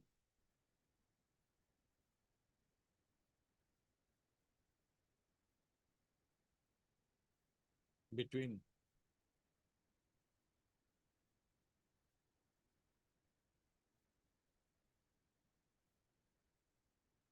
he has brought attention to the discussion made in the 43rd meeting of the minutes of the meeting of the 43rd. Sorry, minutes of the 43rd meeting of the GST Council.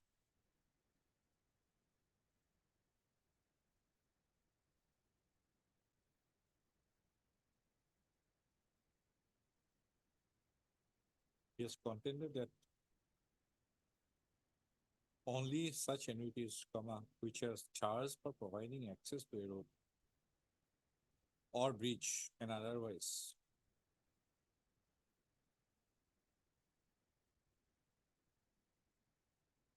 is treated at par with the activity for which toll is charged. The matter requires further examination. Issue notice returnable on such. 6(3).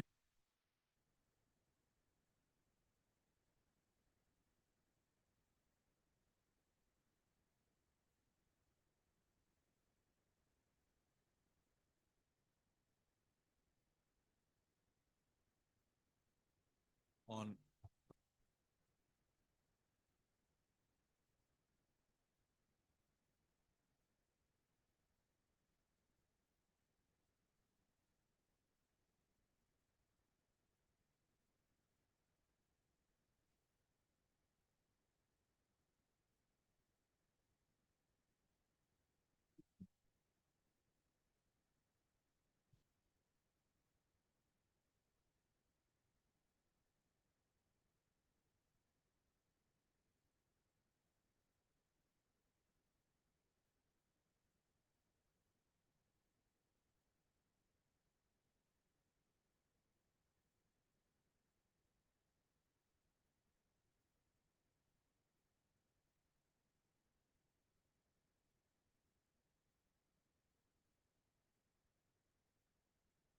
having regard to the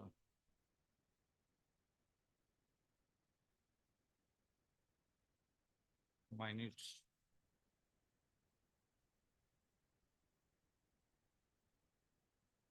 having regard to the discussion made in respect of agenda item 13(4) of the 22nd GST Council meeting, held on 6 in 2017. Wherein it was observed that annuity is a consideration for a service provided by concessionaire to NHAI.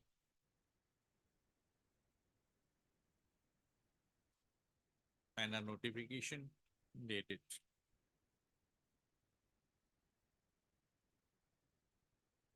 13/10/2017 issued under subsection 1 of section 11 of the CTST Act 2017 relate with provisions contained in subsection 3 of section 11 of the CGST Act.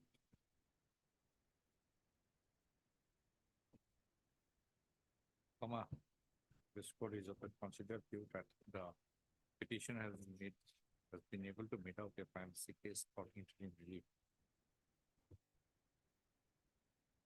Full stop. The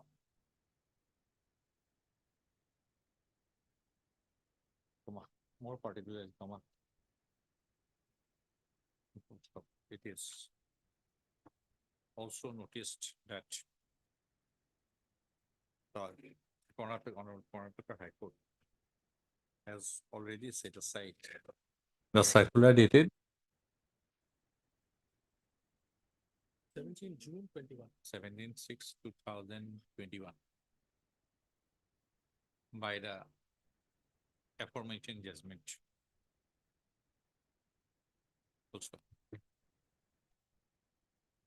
It is therefore provided that till the returnable period, comma, the impugn show cause notice stated so and so shall be kept in abeyance. Take note of my submission that Extra copies by within two days. paragraph 4 of my prayer, I'm withdrawing that, may not be recorded. Mr. The inception, Learned Senior Counsel. Mr. So-and-so, Learned Senior Counsel for the petitioner has submitted that the petitioner will not be pressing prayer 4 of the in the writ petition. Only two also, Lordship. Two. We'll examine that. No, Lordship, that can again create part our High Court notification. Because What? also they have pray for strike down, What prayer for? strike down. Circular. The circular so and so. Prayer 2 means what? Page 75. This is circular. Circular cannot get the status of Notification. notification. No, that is. You come up with law. Lordship. Obliged, extremely obliged for the patient hearing. It was indeed a pleasure. Item number 19.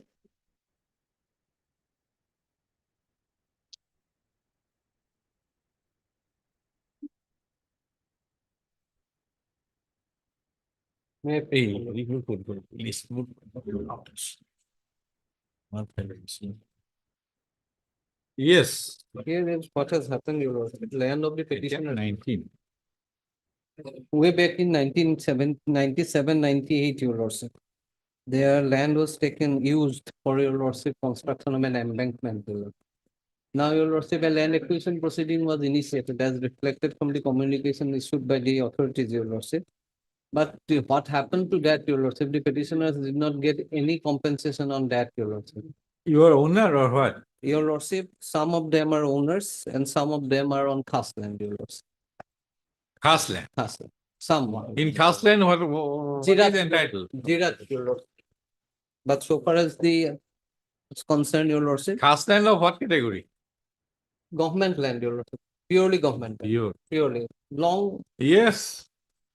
What is the relief you are seeking now? now, Your Lordship, in It fact, appears that LA cases of 1997, 1998. 1998. In fact, Your Lordship, last communication that has been there, Your Lordship will get it at page 49, 5th of December 2006.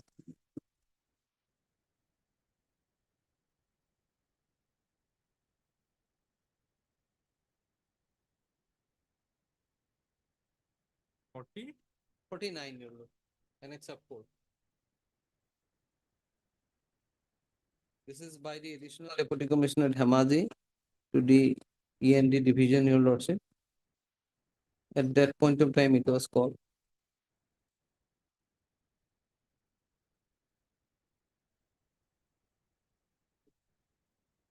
And in fact, lastly, your lordship, we have. Even the deputy commissioner does not know what is the fate of the LA Lordship. case. That's the point, your Ah. lordship. That's the point, your lordship, that ultimately. But your land is in occupation of, Now, your lordship, the embankment is constructed and then your lordship, railway constructed. Everything has been done, but that, what happened to that, your lordship, nobody knows, your lordship. And the petitioners, your lordship, are ultimately. will not observe much, will Lordship, simply issue notice. Lordship, Let them come up with. Lordship. Deputy commissioner does not know what is the fate of the LA So, case. like, ultimately, he was the authority, your lordship. Heard Mr. S. Whatever. Counsel for the petitioners.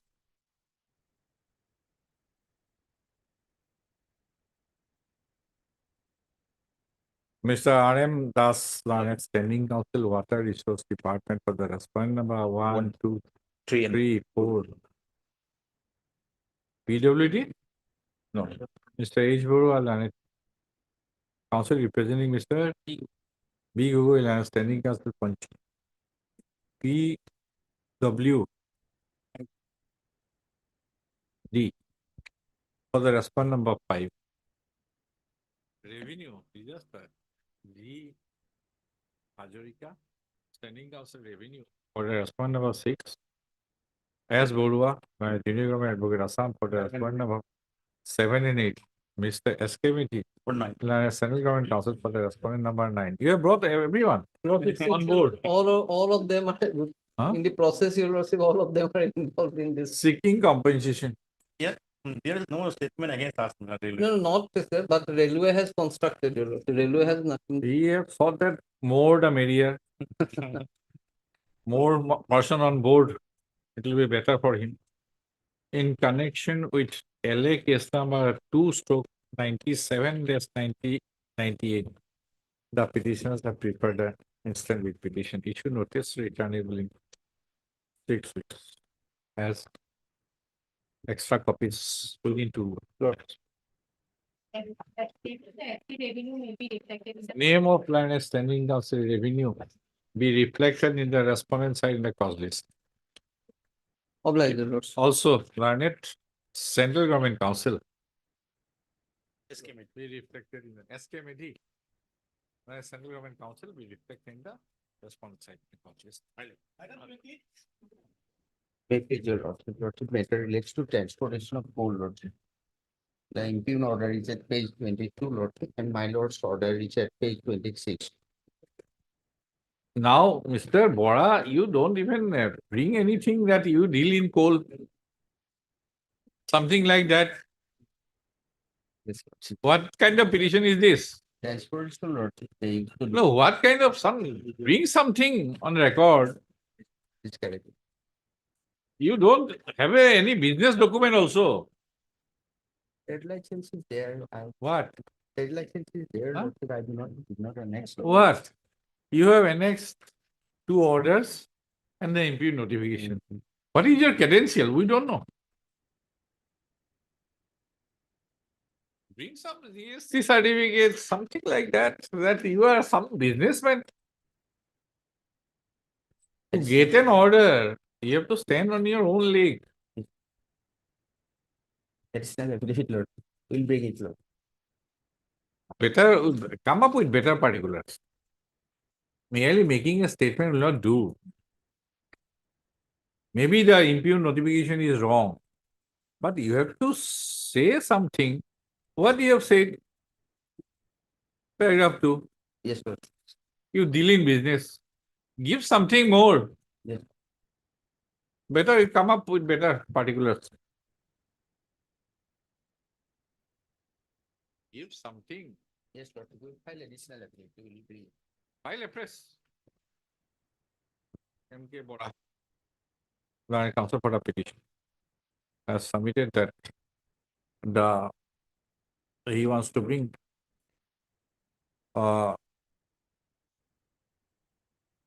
documentary more documents to establish the credential of the petition in such period of matter, the petitioner wants to establish its credential, his credential. the petitioner wants to withdraw the petition, the liberty to file a press. Okay. Miss. You are appearing for Mr. D. Bora. DC one DC Bora Land Spending, Central Government Council for the respondent number 1, and two. 2, and MSS Borua. Land For respondent number 4. Junior Government Advocate Assam for the respondent number 4 are present. In view of the above submission made by Mr. Bora, land petitioner, the petition is dismissed on withdrawal with the liberty to file a press. But bring something. Item number 53. Item 53. There is Lordship, the instant requisition is filed against an. louder, louder. Lordship, the Hey, mic to the video is not nitty-gritty. it is filed against an insurance ombudsman award. We are an insurance company, actually. Which is the in Ombudsman Award, Page 25. Lord.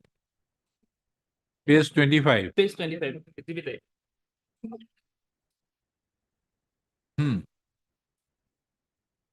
Lordship, What is the case about? Lordship, actually, we have repudiated the claim of respondent number 1. Actually, they had a death claim. We have repudiated the claim on the ground of non-disclosure of material facts before getting the insurance. The time of buying the insurance. Non-disclosure. Yes. What kind of non-disclosure? Lordship, the actually the injured person, he have diabetes, high BP, etc. Lordship, he selected negative option in the declaration form as to whether the person having previous illness such as high BP, diabetes, etc. On the basis of his declaration, we have issued insurance.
What is your case? Basis that the disease had pre-existing disease. None of the documents 2006, 2007, 2009 produced by you disclose anything? Yes, Lordship. The medical record shows that he He has. died of cardiac arrest.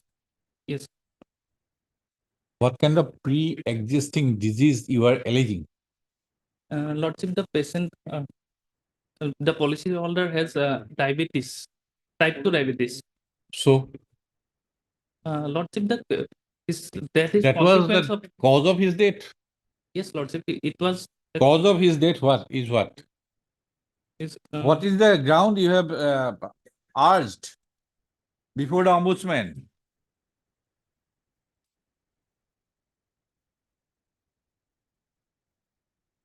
Where, what is the stand you have taken? Lordship, the contract of For insurance. repudiation, Contract of PD insurance. advice leave for treatment at regional dental college. He died of cardiac arrest. You have brought treatment of regional dental college. Dental college treats regarding teeth problem. Laboratory examination report, X-ray diagnostic, blood sugar, ultrasonography, doctor's prescription. Prescription by so and so. Laboratory examination report. The claim was repudiated due to non-disclosure of material while applying. Page 26. This is your case. OPD advice slip. X-ray. Diagnostic center. Ultrasonography. Heart clinic prescription. Heart clinic. The ombudsman has discussed. There is evidence, there is, in none of these reports, show me the documents. Where you have relied upon.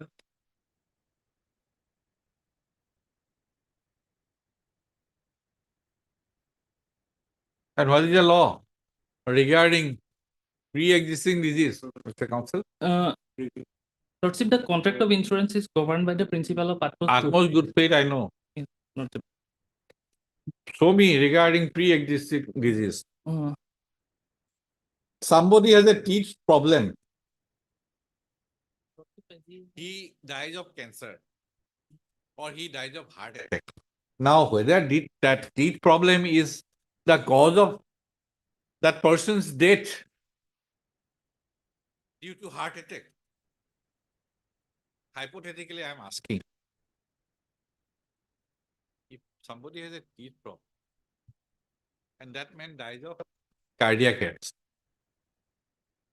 is there any nexus or causal connection between teeth and cardiac arrest? You have to establish that he has hidden teeth problem in his proposal form. And that was the cause of his cardiac arrest. What is the law regarding pre-existing disease? Come back, Mr. Counsel, gentlemen, with law regarding pre-existing disease. Otherwise, we will not admit, because ombudsman, after going through the documents, found nothing. Found nothing. Tell me which document I have to see.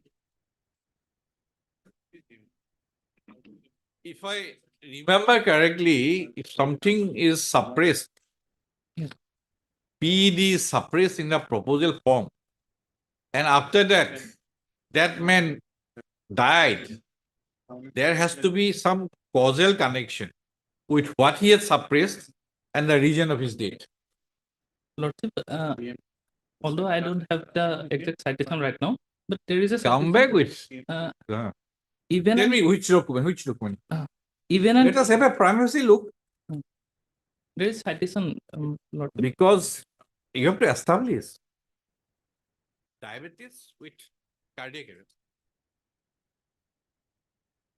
What? Tell me. Show me.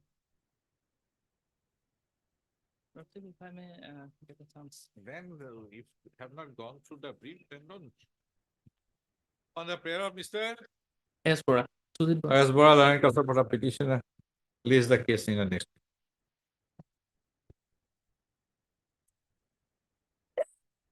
Item 54.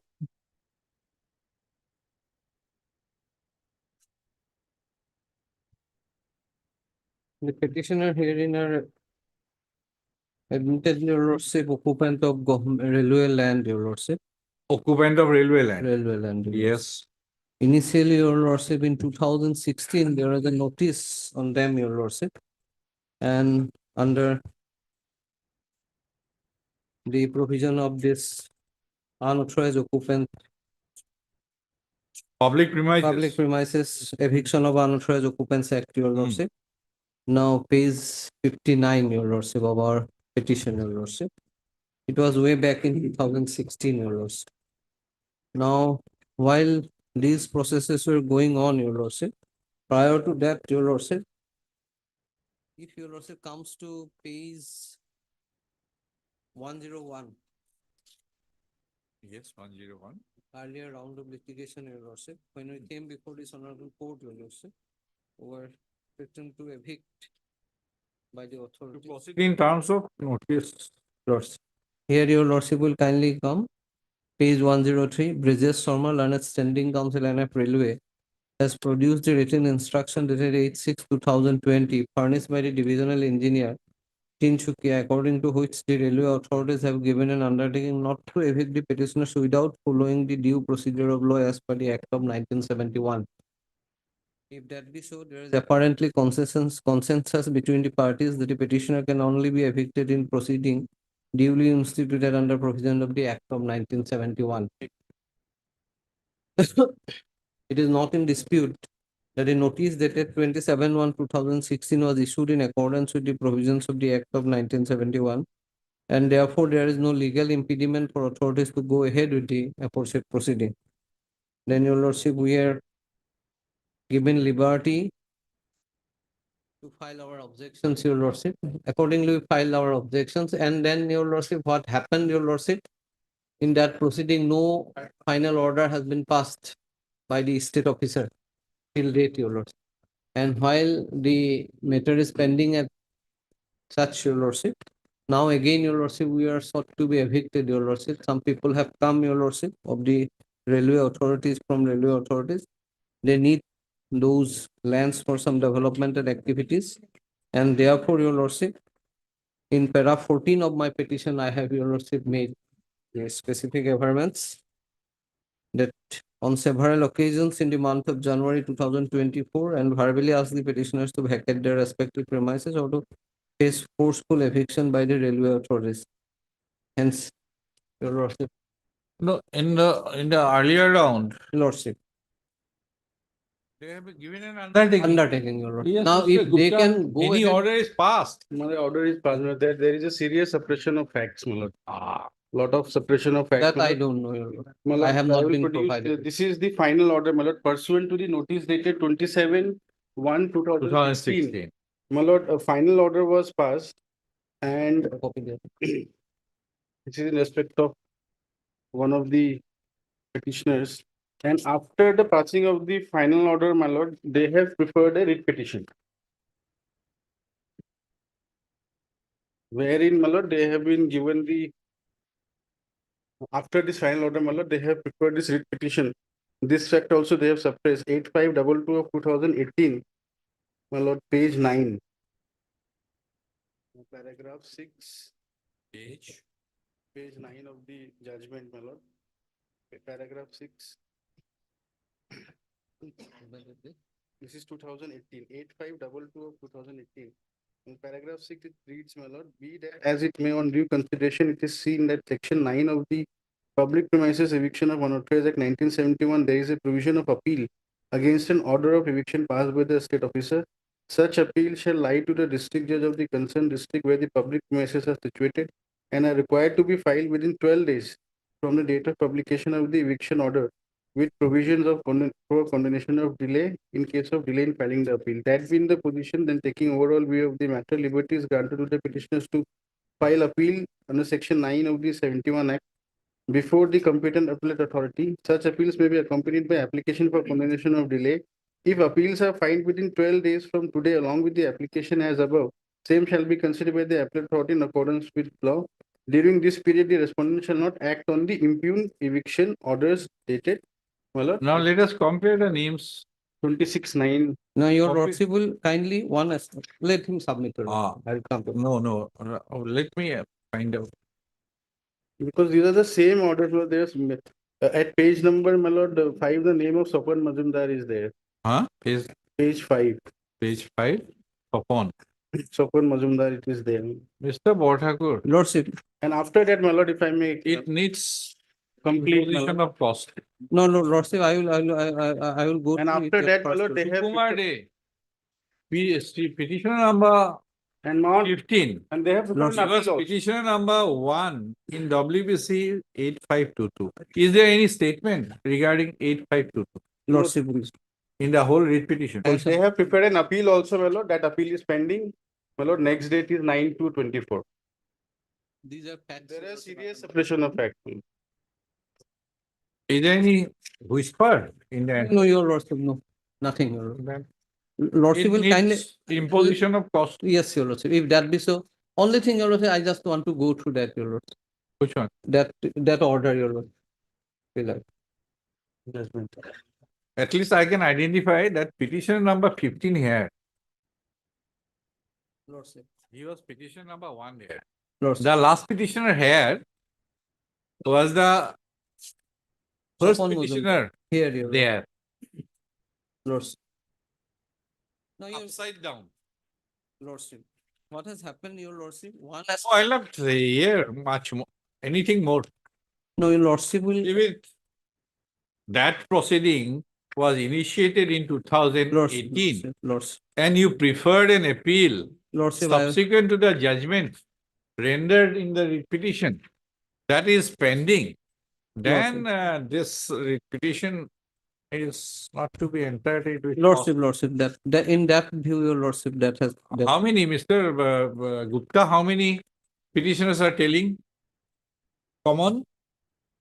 Sukumar is 15. Sopon Mozumdar. Sapon Muzumdar is one, your lordship. Huh? there. Sapon Muzumdar He is is one. What was his number there? 15, your lordship, not Huh? 15, his number is 19, your lordship. 19. Two I have found at least. Lordship, Assis Nath. I think Assis Nath is there somewhere. Shasan sir. Assis Nath is there. If that be so, your lordship. Assis Nath, 13.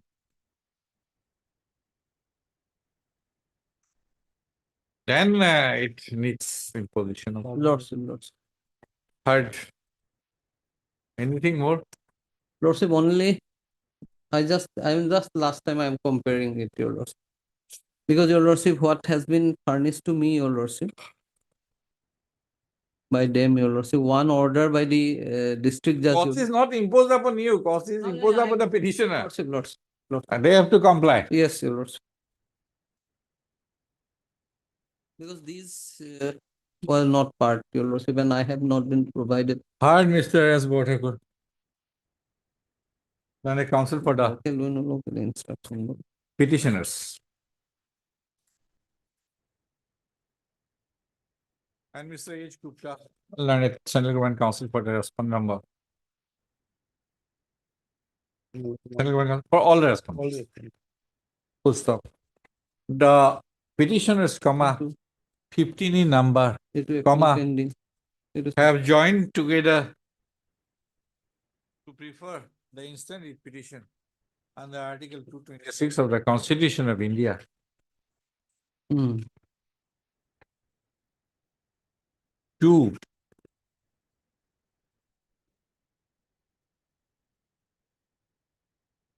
Seek a direction in the nature of mandamus to the respondent authorities not to evict them from their places of occupation until and unless the due process under the public premises within bracket eviction of unauthorized occupants bracket close Act 1971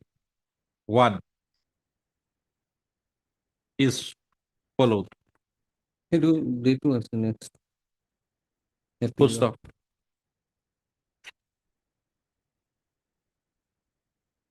From Annexure F appended to the writ petition, comma, it is noticed that 15 number of writ petitioners preferred a writ petition, comma, WPC number 2218/2022.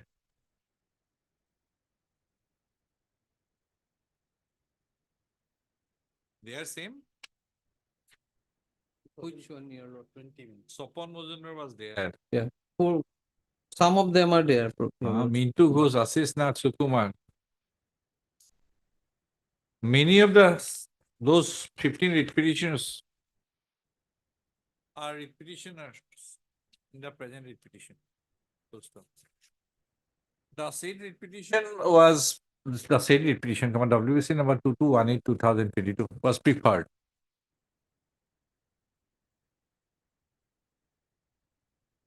An to assail an eviction notice dated 14/12/2023 issued purportedly under the provisions of the Public Premises Eviction of Unauthorized Occupants bracket close Act 1971. Post of during the course of the proceedings, said writ proceedings, it was submitted by the learned Standing Council NF Railway that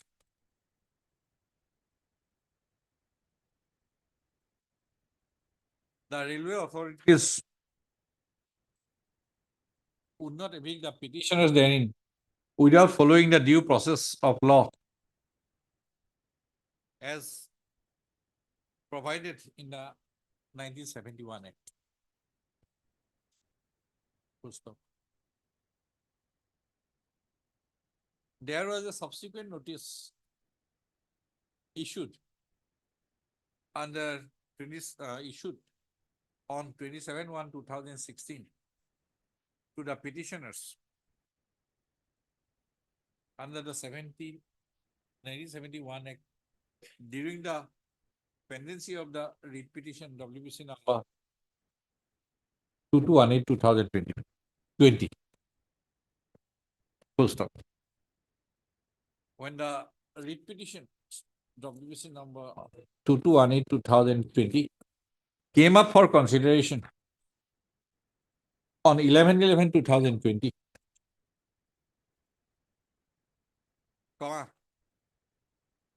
there was a consensus between the land council for the parties that the notice dated 27/1/2016 was issued in accordance with the provisions of the 1971 Act. And thus there was no legal impediment for the authorities to go ahead with the aforesaid proceedings. Full stop.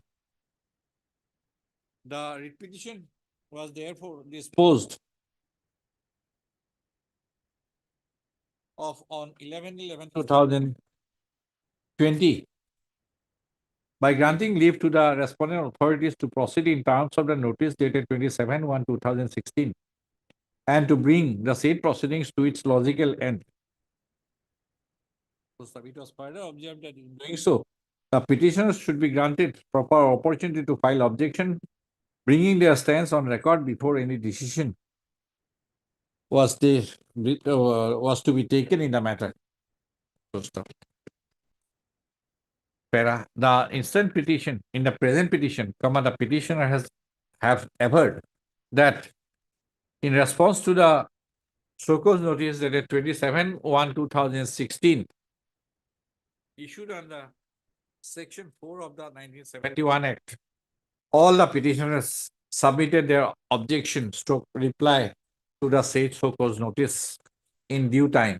But the proceedings initiated by the show-cause notice dated 27/1/2016, it has been contended that the proceedings initiated by the show-cause notice dated 2016 has not been brought to any conclusion till date.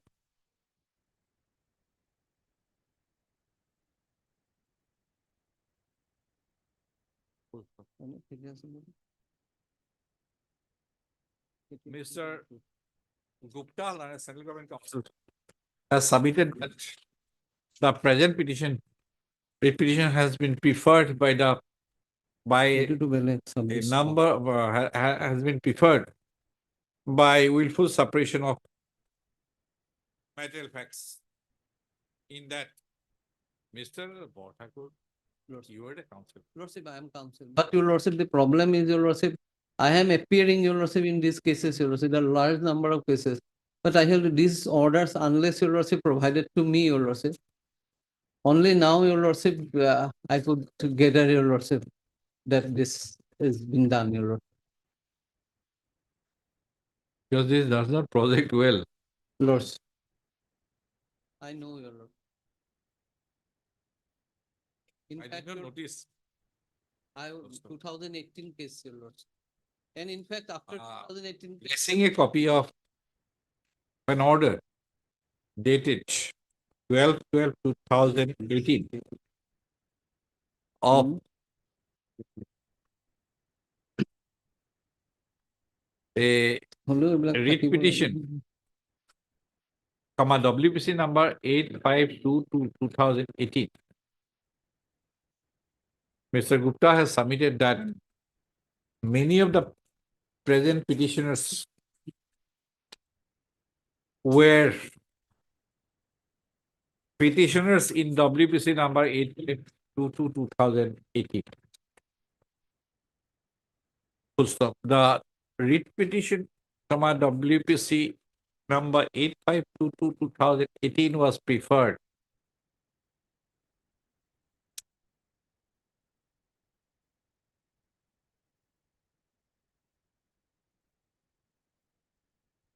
Against challenging legality and correctness of an order dated 26/9/2016 passed by the Estate Officer NF Railway Tinsukia, directing the petitioners to vacate the railway lands occupied by them.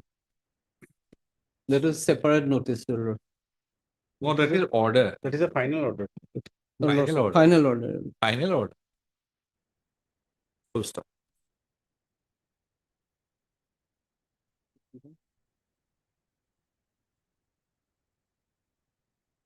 Finding that there was provision for appeal under section 9 of the 1971 Act against an order of eviction passed by the estate officer.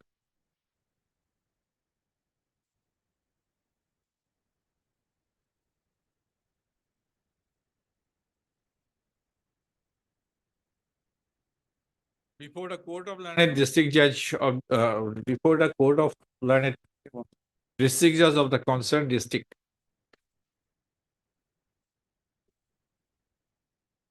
Comma. The writ petition was disposed of by an order, by the order dated 12/12/2018. Granting liberty to the petitioners to file an appeal under section 9 of the 1971 Act before the competent appellate authority. Full stop. Having on perusal of the order dated 12/12/2018 passed in WPC number 8522 and the area of petitioners herein in the present petition. These courts find that many of the present petitioners were petitioners, writ petitioners in WPC 8522/2018. Full stop. On further perusal of the statements and averments made in the present writ petition, it is found that there is no whisper as regards the writ petition. WPC number 8522/2018. Comma, by some of the present petitioners herein. Full stop. Thus, it is evident that the present petition has been filed with material suppression of facts. Full stop. Mr. Gupta has further submitted that an appeal preferred pursuant to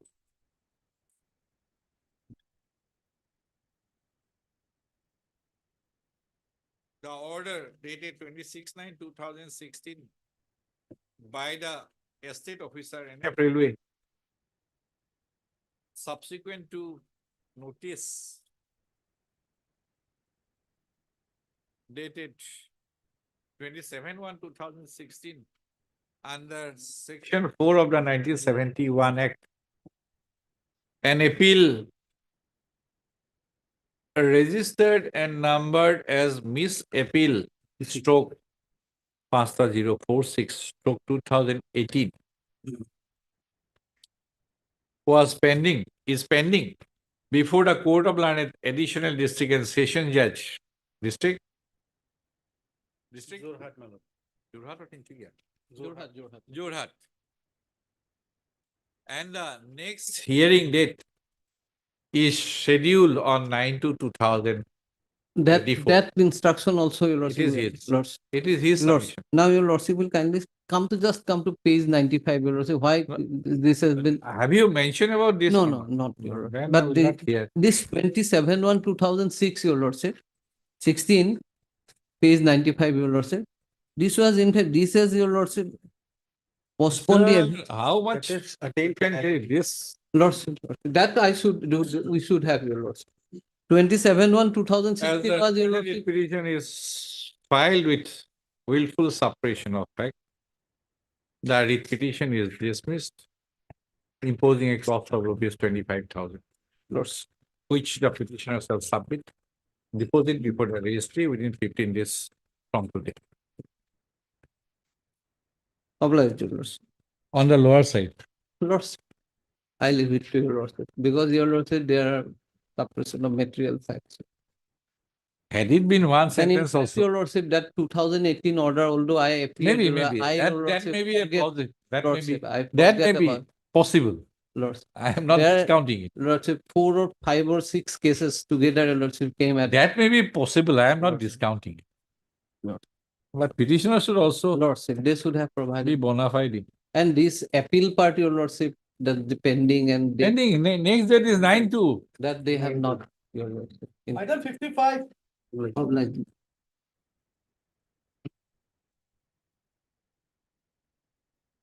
May it please, Lordship. But here we are assailing page 28, eviction notice, my lord.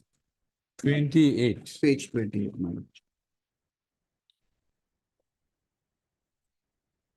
লাট মণ্ডলৰ প্ৰতিবেদনৰ পৰা জানিব পাৰিছো যে নিম্নলিখিত তফচিলৰ চৰকাৰী মাটি বিনা হুকুমে আপুনি দখল কৰিছে। গতিকে আপোনাক ইয়াৰ দ্বাৰা আদেশ দিয়া হয় যে নোটিছ পোৱা মাত্ৰকে উক্ত মাটিত ঘৰ দোকান আদি উঠাই দি উক্ত মাটিৰ দখল সম্পূৰ্ণ এৰি দিব। অন্যথা And my father was in occupation of 3 katas of government land. It was in Bechamari grazing reserve. Grazing. Grazing reserve, my lord. There are 100 families. There are 100 families, my lord, in the grazing reserve. 100 families. And we are there since 1988. Tell Now, me about yourself. my lord, Leave aside 99. You are one out of my lord, 100. my lord, You are in PGR. I'm busier. I'm busier. But the only I'm raising, my lord, is eviction. 18/2 is okay in case of PGR. 18/2, not 18/3. I do appreciate, my lord. But my only contention is that out of 100, this petitioner has been targeted. There's just 7, my lord, person with whom this notice were issued. And demolition drive carried out, my lord, in respect of 3. Article 14.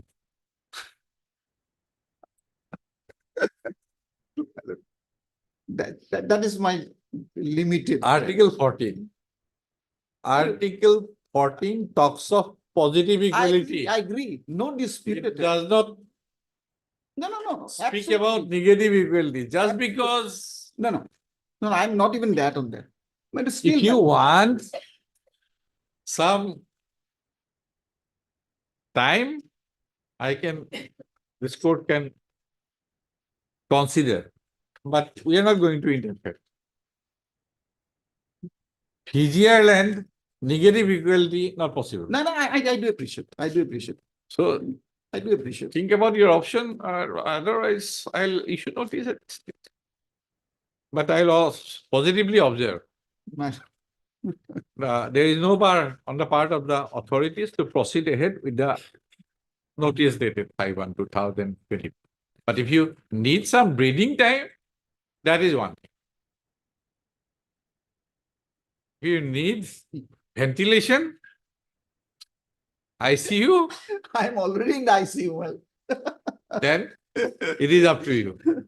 easier land means, of course, I'm in the. If you go by ICU. Jagpal Singh, Yes, no, that's why I'm not going into this legal aspect, my lord.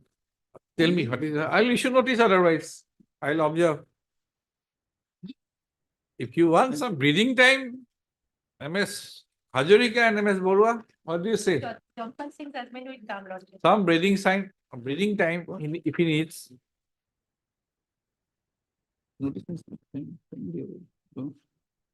Then I'll go for some time, my lord. Kindly allow us some time. Petitioner, okay. Authorities may proceed after 15 days. Kindly little longer time, a little longer time if possible. 15 days. Little longer, this 100% is still occupying the land, my lord. When Eviction is carried. this court pass an order divisionment, Not carried on. Carried out. that matter was carried to Supreme Court. Supreme Court says 15 days. Heard Mr. N. Nath, Land Council Board of Petitioner. And MSC Hazarika. Learned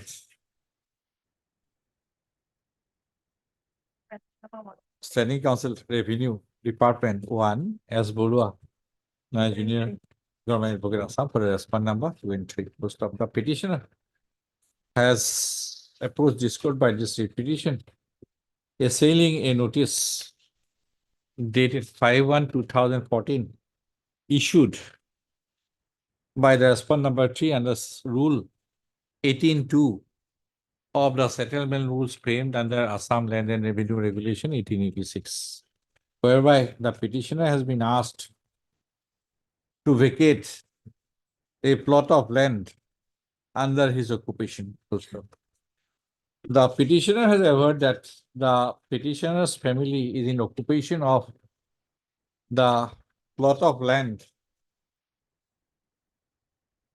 In a plot of land measuring 49 bighas of land, where apart from the petitioner's family, there are about 100 more families. Full stop. But the petitioner has only been singled out, and none of the other occupants therein have been issued such kind of notices. Such kind of notice dated 5/1/2024. MS Hazarika and MS Borua have conjointly submitted that the 49 bighas of land where the petitioner and other families are residing are village grazing reserve.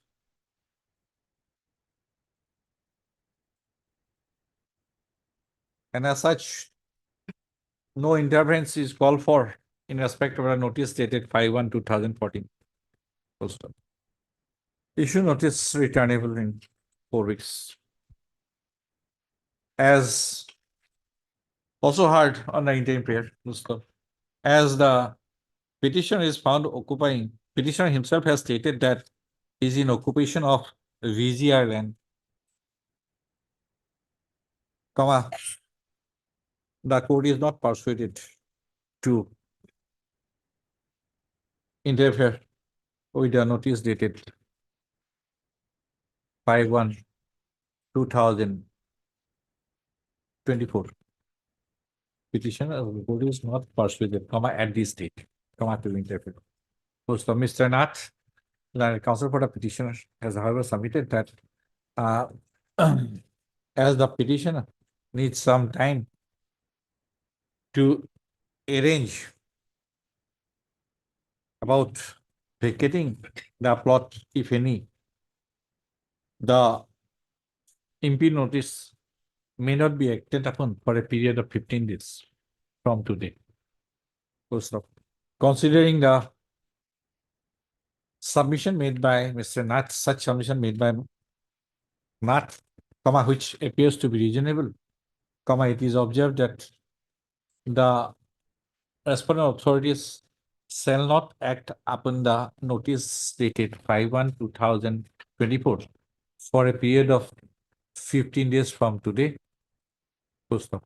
It is, I have made clear that the respondent, it will be open for the respondent of authorities to act upon the notice dated 5/1/2024 upon expiry of 15 days from today.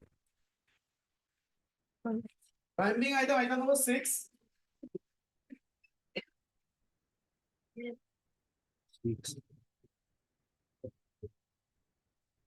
Yes, you are not there, that is why. I'm sorry, I will making for 13. Lordship, You're not there, MS, Talulder. Please keep with. item, the paragraph number 16, compensation of 15 lakhs. Already received. Actually, lottery not 15 lakhs, it is 5 lakhs to the person who have Assam type house and 10 lakhs to the person who have RCC house. Yes, that It is has they have You receive. only 5 lakhs, yes, lordship. Did you receive? Yes, lordship. Are you part of any repetition? Earlier. Many repetitions are filed. No, it's my first time. It is petitioners the I'll first- record your statement. Yes, lordship. Otherwise, you'll be visited with the same Yes, lordship. kind of order as has been passed just now. No, lordship, it is the first time of litigation, lordship. Third MSB Talukdar, Learned Counsel for the petitioner. MS N Boduloy, Learned Standing Counsel Revenue. 1. MSS Borua, Learned Junior Government Advocate Assam for the respondent number 2, 4. And Mr. S. Borua, Learned Standing Counsel GMD for the respondent number 3 and 5. 3 and 5. Issue notice returnable in 4 weeks. As appears accepted. Lordship, by myself. If other council has pursued, then I. Miss Yes, lordship. MS Talukdar, Learned Counsel for the petitioner has submitted that the petitioners herein have not approached this court at any earlier point of Yes, time lordship. by way of any litigation, including writ petition. If other council first. So petitioners will be imposed cost. Yes, lordship. You will not be. If you are not there, you will not be imposed. Yes, lordship. Obliged, lordship. Production list item number 1. Who is the counsel? Oh no, municipal. Yes, Mr. Goswami. My lord, Why? What is this? Mr. Abedin? my lord's order was by annexure 20. Annexure 18, page 72, where my friend has said it is just a notice, it's not even a show cause. So, my lord, now see the impugned order on the day when my lord, page 80, annexure 19. Page 80. Yes, my lord, 80. This is dated 29, but I received on 30th, 11:45, my lord. As I went out of this court after this order was dictated. Your submission has been received by this.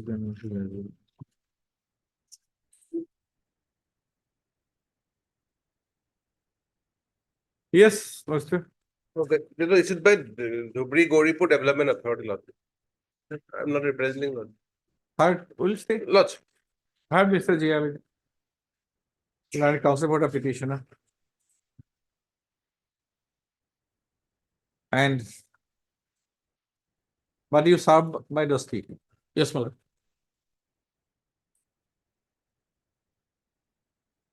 And Mr. N. Goswami. I'm for 3 and 4, Lordship. Mr. Bora was there, Urban. S. Bora. Can you receive notice on behalf of S. Bora? And Bodoloi, MSN Bodoloi, Learned Counsel representing Mr. S. Bora, Learned Standing Counsel, Housing and Urban Affairs, for the respondent number 1 and 2. And Mr. N. Goswami, Learned Junior Government Advocate Assam, for the respondent number 3 and 4. The instant petition.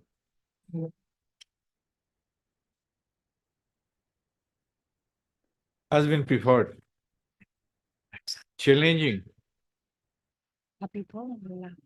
a notice bearing number page 80, dated 29 2014.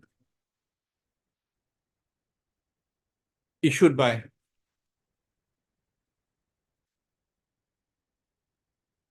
Mr. Abedin. Who are these others? My lord, Will not include them. okay, In the morning, in another repetition, I made it clear. okay, my lord. Land dispute, we are not.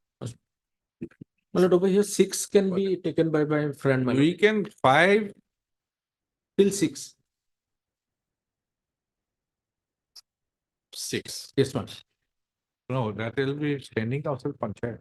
My lord, yes, Panchayat, Mr. You serve later on. Yes, my lord. Doctor. We'll confine only up to 6. Okay, madam.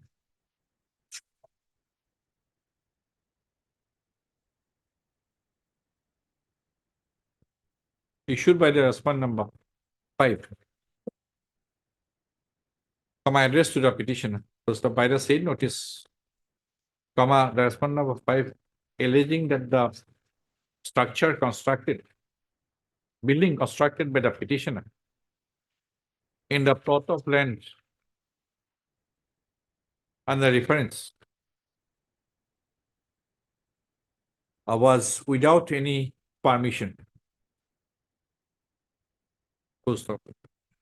On the premise that the building is unauthorized, comma, it has been observed that the said building is subject to demolition without any further correspondence. Full stop. Mr. Abedin Learned Counsel for the petitioner has drawn attention to an order dated 30/1/2024 passed in a writ petition. WBC number 462/2024. Preferred by the petitioner in respect of similar previous notices issued by the respondent number 5. Full stop.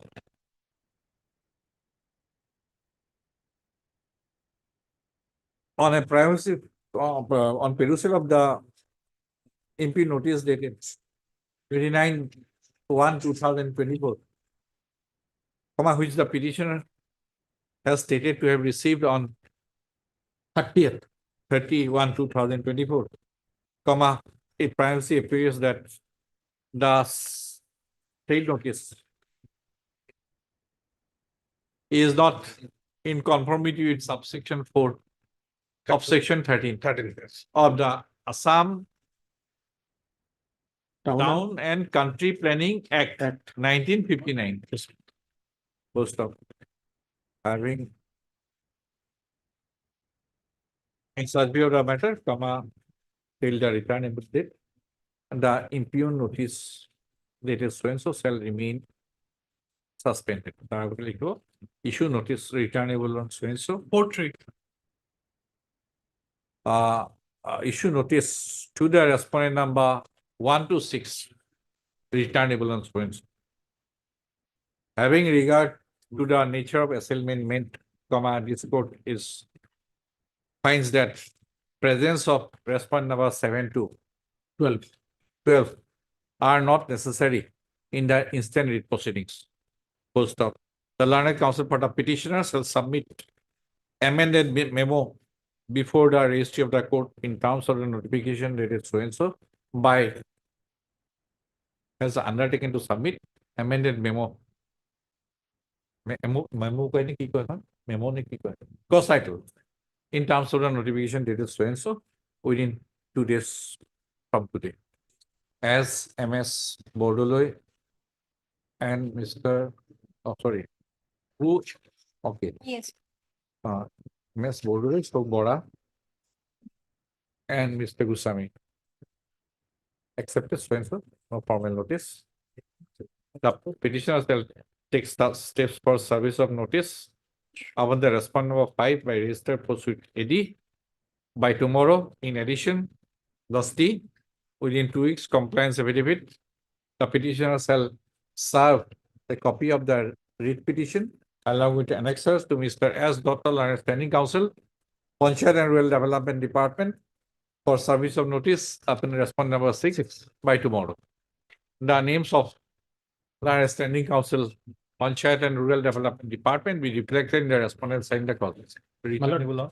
My lord, instead of tomorrow, could it be Monday? Because tomorrow is the holiday. Within one working day.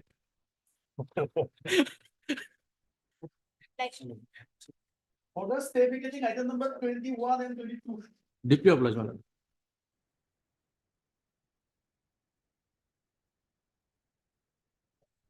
Yes. Oh, that one. Yes. Your lordship, Something I forgot. What was that? last occasion, your lordship, Some art related or something like that. Yes. Forest recovery royalty. of forest royalty, lordship. On the basis of the notification of Finance Department at 17/6/2000. Okay. Last occasion, your lordship, Lordship had directed, asked whether the notification dated 17 June 2000 or some other notifications were there. Yes, lordship, there is some other notifications, lordship. That is the notification issued by the I have forest. forgotten except the word art. Yes, lordship. Everything I have forgotten. What is the issue? Lordship, regarding recovery of forest royalty Okay. from the petitioner's bill, they have claimed that they have taken the art from a private patta land, because of which recovery cannot be made, means the royalty cannot be made, cannot be taken by the department. But as per the notification of 1st September. This is contractor. Contractor. Contractor. Okay. they are relying upon the notification dated 17/6/2000. The lordship has asked. 17/6/2000. Yes. In batch of retribution, it was. This batch of written Yes. is okay. Yes. There is another division bench judgment. Yes, lordship. Who is that? This one. That this Private patta land can also be, royalty can be recovered, lordship. who has delivered? Honorable Justice, Chief Justice Ajit Singh and Justice Asinta A.M. Bhusar. When it was? It was delivered Itu. ECS Bhaspuriani killing it, no? decided on 24/5/17. There was another division bench judgment. And the judgment was delivered by Honorable Justice Ujjwal Bhuiyan. Division. Yes. That Muslim Ali Jasmine. What is that? That I. Means one forest notification is there, lordship, where it Yes. has been clearly stated. Notification dated 1st September. Let us see the facts projected in the writ petition Lordship, first lordship. to understand. That Muslim Ali Jasmine I have.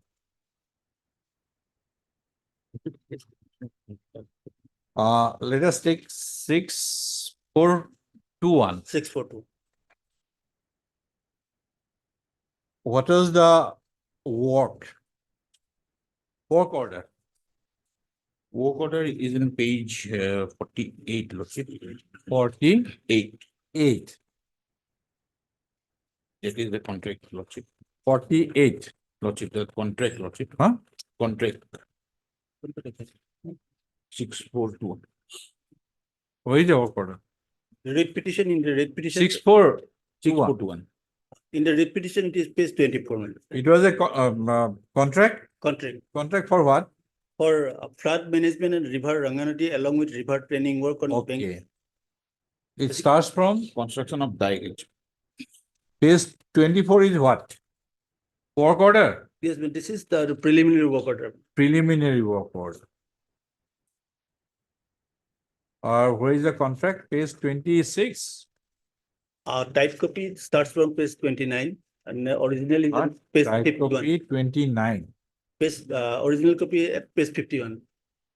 Original copy page 50.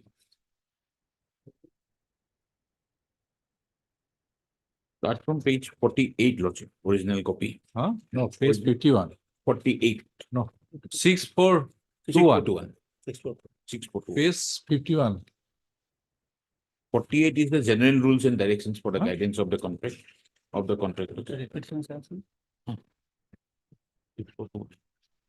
No. Original contract. Yes. Turn to page.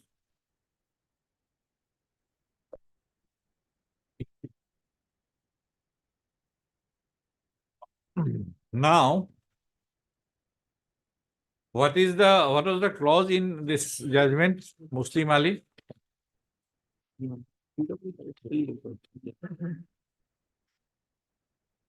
Seven point one.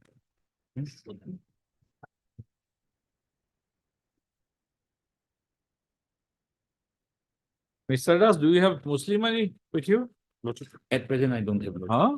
At present, I don't. 2013, 2 GLT 945.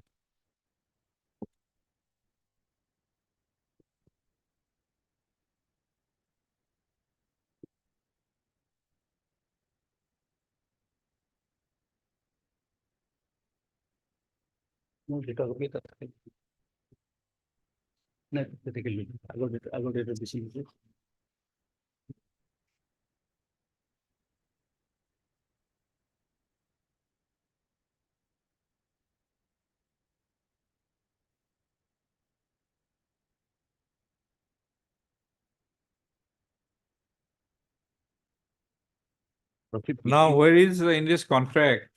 Lordship, in this judgment which I am referring, Lordship, No, that- first let us confine to contract. Show me. My basic grievance Which is the clause? yes, that clause is not incorporated. Huh? That clause is not there. My basic grievance is that in the contract agreement, that clause is not there. That the royalty will be deducted from if the art is collected from private property.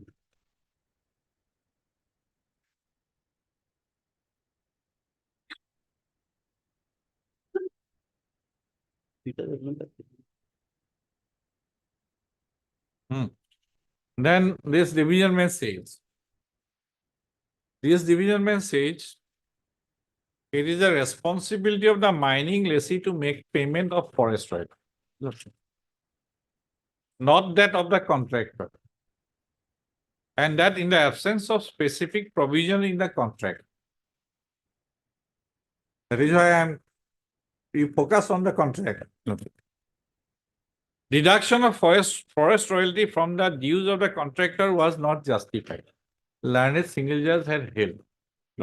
Matter was taken to appeal by the state of Assam. Division bench has said there is no clause in the contract regarding realization of forest royalty. So, single judge judgment has been upheld. Now you will be referring to a judgment in 2020. Whether that judgment has referred to this judgment. Yes, Lordship. I am referring to judgment 2018 3 GLR 586. 2018 3 GLR 586, where Muslim Ali has been referred, Lordship. State of Assam versus ZH Vijapura and company and others, Lordship. Where it has referred? Lordship, Muslim Ali has been referred. Lordship. Which paragraph? Means para 21, Lordship. Para 21. Lordship.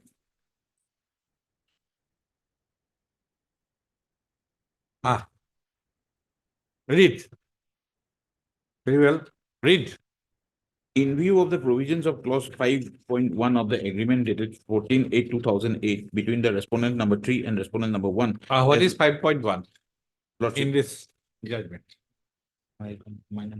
In this judgment. Lordship. In view of the provisions of No, in this judgment, what is 5.1? No, not Muslim Ali. 5.1 is the clause 5.1. Lordship. It is referring to agreement of that case, my lord. That is why. Yes, my lord. Yes, Lordship. Of that case. Where is the discussion about 5.1?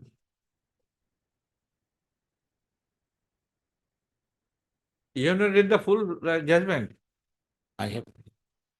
Where is reference of clause 5.1?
Nine.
Where the discussion on Muslim Ali in this case? Lordship, the case is referred, Lordship. Referred, Lordship. How it is distinguished? Which paragraph it has referred? Which paragraph?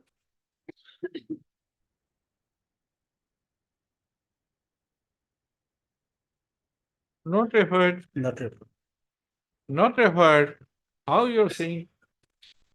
In a list of judgment referred. Page, it is there, serial number 1. Yes, Lordship. Which paragraph now? 13. Muslim only? You just say paragraph.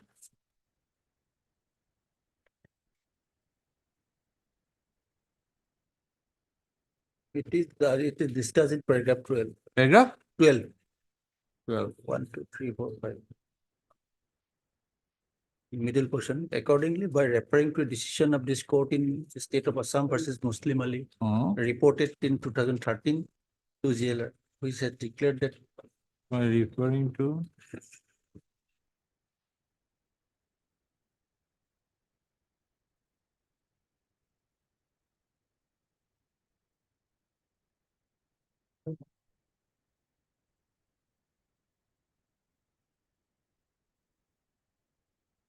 And what does this recent single judge has observed? Yes, my lord.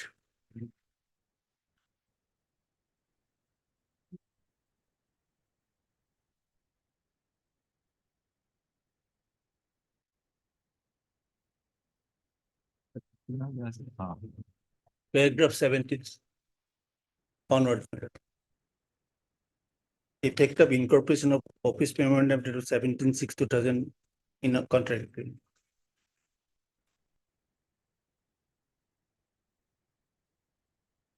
Whether the division bench judgment, both the judgments are discussed? Yes, my lord. Huh? Muslim Ali it is discussed, my lord. Huh? Specific, my lord. In the Muslim previous- Ali? Yes, my lord. And The yes. second one, Vijapura? Second one, my lord, I need to check.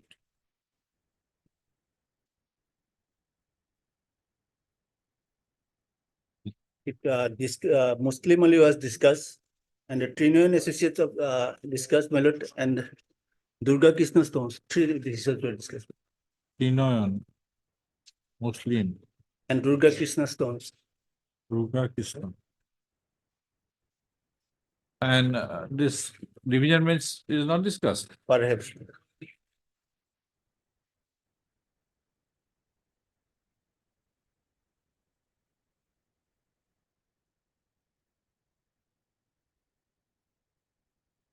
Then we have to look into the matter of propriety and consistency Well, and precedence. Which one is to be looked into?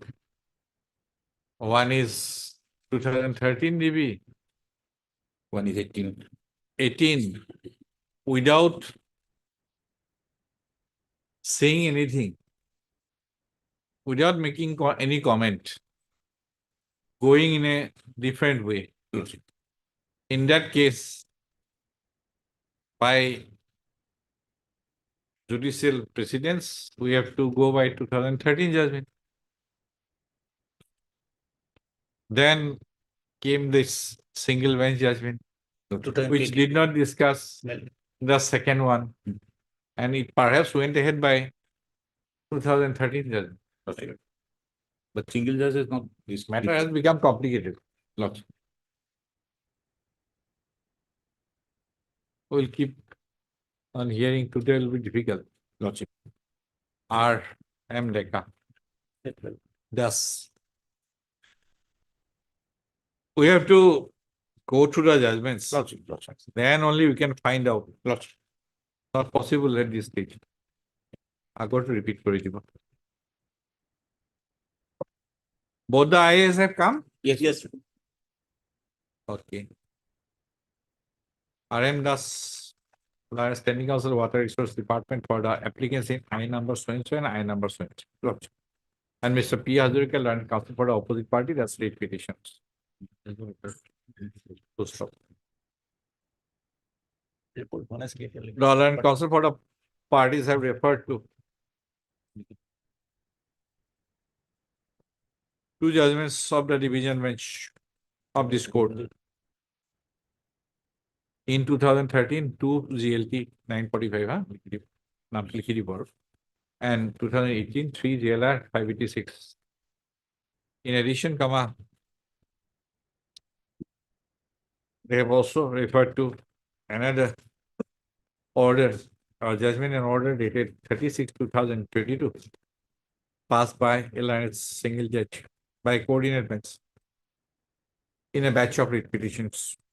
So all these judgments are with regard to recovery of forest royalty.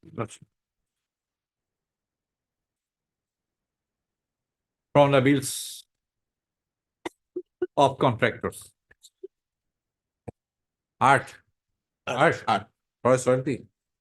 On art from the bills of contractors. List the cases.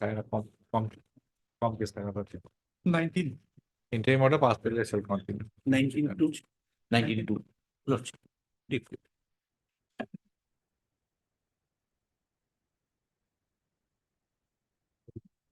Item 23.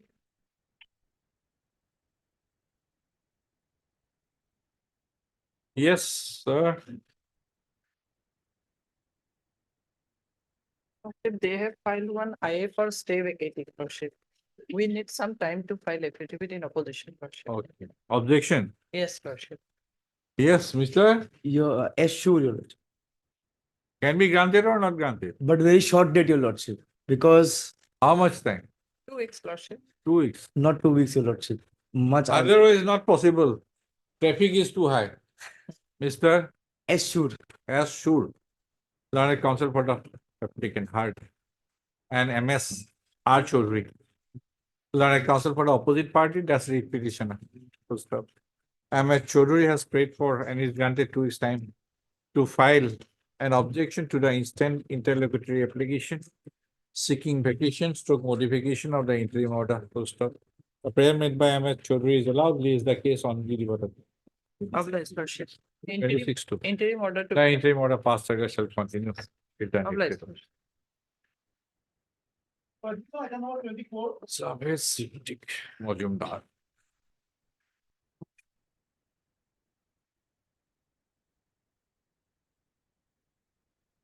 War Thakur, change in policy. Lordship, the reason behind cancellation of the tender Oh, is. NIT? Yes. NIT was so handy. Tender so handy. This is contract work.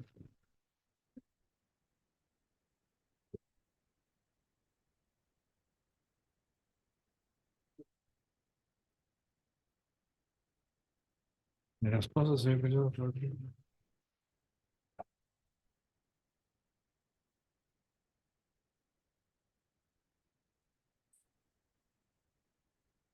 আজকে এটা তো ছবি আর miscellaneous।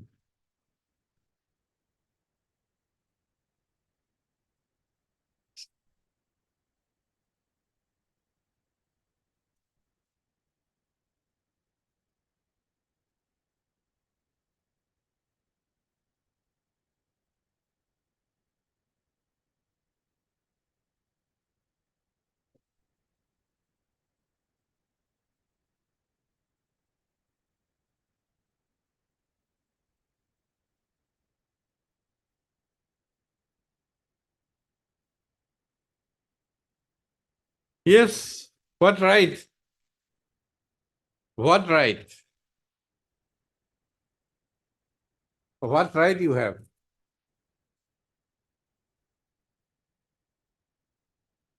Petitioner? Once NIT was issued, you participated, you became L1. Then you were asked to justify your rates. You justified. They did not accept. They decided to retender, right? Again, in the retendering, you emerged as L1. Still, they were not interested with you. Recall the tender process and this time decided not to go for retender. Decided to do it departmentally. Now tell me. Yes, what is your case, madam? Are you ready? Not ready. I'll ask one query. Come back with the answer. Whether a citizen has a fundamental right to carry business with the government. MS Miss SD. as they had MS as they learned counsel for the petitioner Mr. I Board learned counsel appearing for a respondent forest department authorities. On the prayer of MS as they learned counsel for the petitioner leave the case after we communicate to it.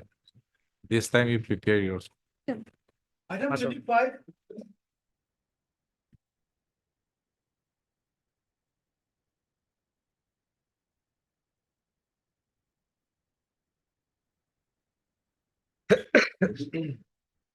Late in the day to decide on the issue because one matter consume much time today. Yes. I think this was something like Yes, but actually, madam. inside Mr. Sharma's list. Yes, Lordship. Mr. Broy is inside. Mr. No, Sharma's. inside or outside, they also don't know. They about it. don't have the possession over that land. Last time your lordship was of the view, without possession, you cannot claim demarcation. No, I'm not demarcation. My prayer is not for demarcation, but for the survey of the land, madam. What cannot be, No, Lordship. what cannot be directly, cannot be indirectly. Just want to survey because that is my all prayer, my lord. Demarcation has been put by circle officer and the Latmander when they went to that they want to demarcate. I'm not on demarcation. I want to the exact position. They are saying whether it's inside the boundary or outside the boundary, we don't know because 170 is a big dark number. Anyway, my lord. Yes, Mr. Talukdar. See, we cannot possess or dispossess anybody. My lord. Like Mr. IOC or Oil oil. India Limited. They have purchased a land. They don't know where those lands are. Their sale deed is after our possession. Our section 4 and section 6 I'm notice just came prior to the asking sale. Mr. Talukdar whether it is possible on the basis of these dark numbers and all, on the basis of coordinates or something like that, Yes. without Disturbing the position of. not going to the field. If you have all this Without going into the- technology, Without going into the field possibly, that will not be possible. huh? Without going into the field, there has to be a field survey, otherwise no. Field survey. Yes. Because demarcation is not possible. I'm not asking for demarcation. And this is a issue of 1992. Sale is of 1992. He has been dispossessed, if at all, till date. Now coming too late in this particularly now before the honorable court. As of the High Court also, Supreme Court also. This delay not been explained. From Lordship- 92 to now we are in 2024. That was in 1992. 1992. I purchased the land, my lord, 1992. And- Namzari was done in 93. Our acquisition And of the there- land was 91. 92, then what happened? Nothing. No, No civil suit, nothing. No, 92, then after? then after, my lord, I Nothing. tried to, my lord, reply. Sayyid Maqbul Ali judgment is there, which says I got it, my lord, that doesn't Para also. 22 or 24? Para 12. Para 12 also. Said Maqbul Ali. Sayyid Maqbul Ali, If- Sayyid if- Maqbul versus state We of, will not lie if it is not by any high-handed action yes, on yes, the part of the state. states. Even if state slowly and slowly encroaches your land, then also it is not liable. Is it not? That is the case? I got. Here, allegation could be at best that Oil India slowly and slowly took over your land. Suppose, in that case, REIT is not maintainable. That is what the But Sayyid Maqbul Ali. this is a Maqbul. Maqbul, Sayyid Maqbul. There is no high-handed action that they have circle officer, deputy commissioner, ADC with police force have gone there, throw you out. No, nothing as of It that. sort. somewhere it got possession, somewhat got even assuming that oil is having possession. That we are denying. That No, even But that is, there is it is a, preceded by the prefix event. Yes. Then also it is not maintainable. If you go by Sayyid Maqbul Ali, what does it observe that high-handed action, that part? they have taken acquisition on 10/3/95. And we purchased the land, my lord, 92, and we have, raised, Namzari was done in 92/93, my lord. Mr. Before, If we go by Maqbul Ali, yes, There is another judgment, Ah. Rotindra Raskwa of your lordship's judgment, huh, where also there has been certain observations of your lordship, which says see,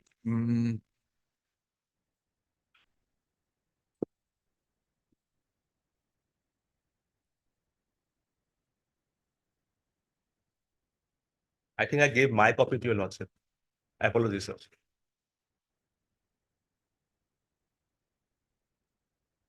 Paris.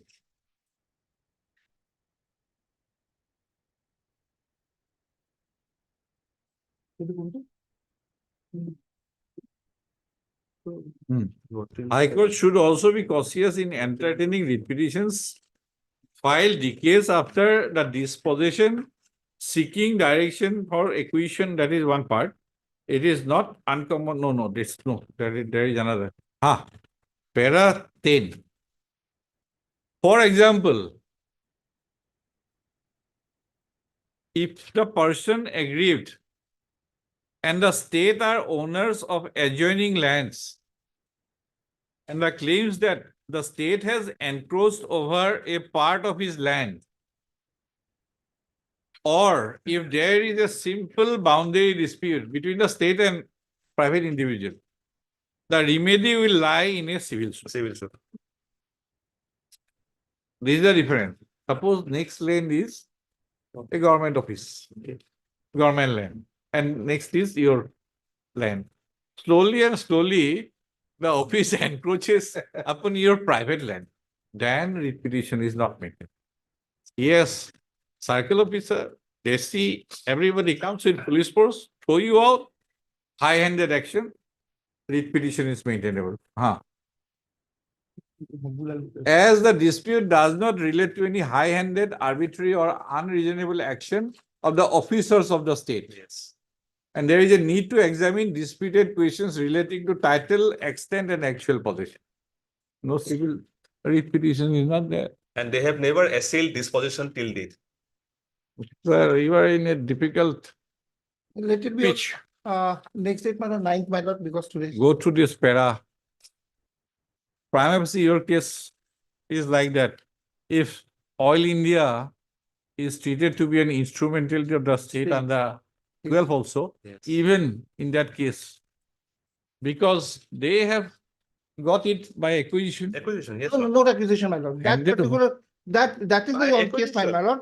That particular 3 bigger. Whatever, the possession is doubtful. No, they didn't get to acquisition, my lord. They got the land 7 bigger on acquisition. The finding is that, my lord, there is 3 bigger as extra land, my lord. That is not acquired, my lord. That is the case, my lord. But that is silent encroachment. What Award was passed, payments were made, all these documents No. I'm holding with me. Okay, Payment we'll is made, but not to me, my lord. have time with more time on the deliberation. My lord, let Jail me, rights. 9th, my lord. 9 is, even also both of them. 9, okay, 9. On night. Or maybe 16. 16, my lord, I'll be reaching, my lord. Hmm? I'm going out, my lord. 12, 11 to 16, I'll be out, my lord. 19? 19, my lord. No, 19. I can repeat for you. As sought for by 19. Mr. Roy, senior conservator teacher. 19 to.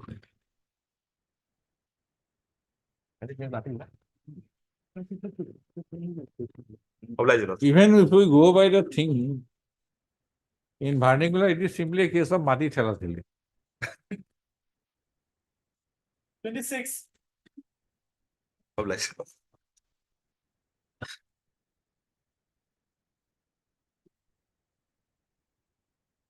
Yes, enjoying interim order. Yes, my lord. Lordship. What is the case? Lord, case is, my lord, one notice was issued implicating the name of the petitioner. Shall not proceed to take any that land. Yes, my lord. State is not interested perhaps My lord. to file any response. Suppose Mr. that- K. Rahman, Learned Counsel for the petitioner is present. The respondents are. If people don't come forward, will not record. There is no representation on behalf of the state respondent. On the last occasion, government advocate was asked to bring the instruction. We don't know. Tell me, what would be your submission? Shall I ask you?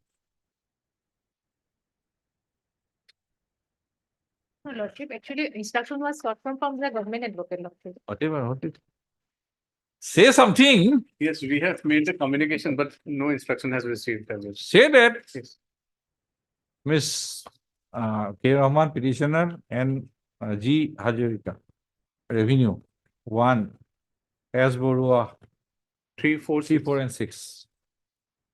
Mr. Borua has submitted that he has not yet received the necessary instructions. And has sought for further 4 weeks time. The prayer made by Mr. Borua is allowed. The interim order passed shall continue.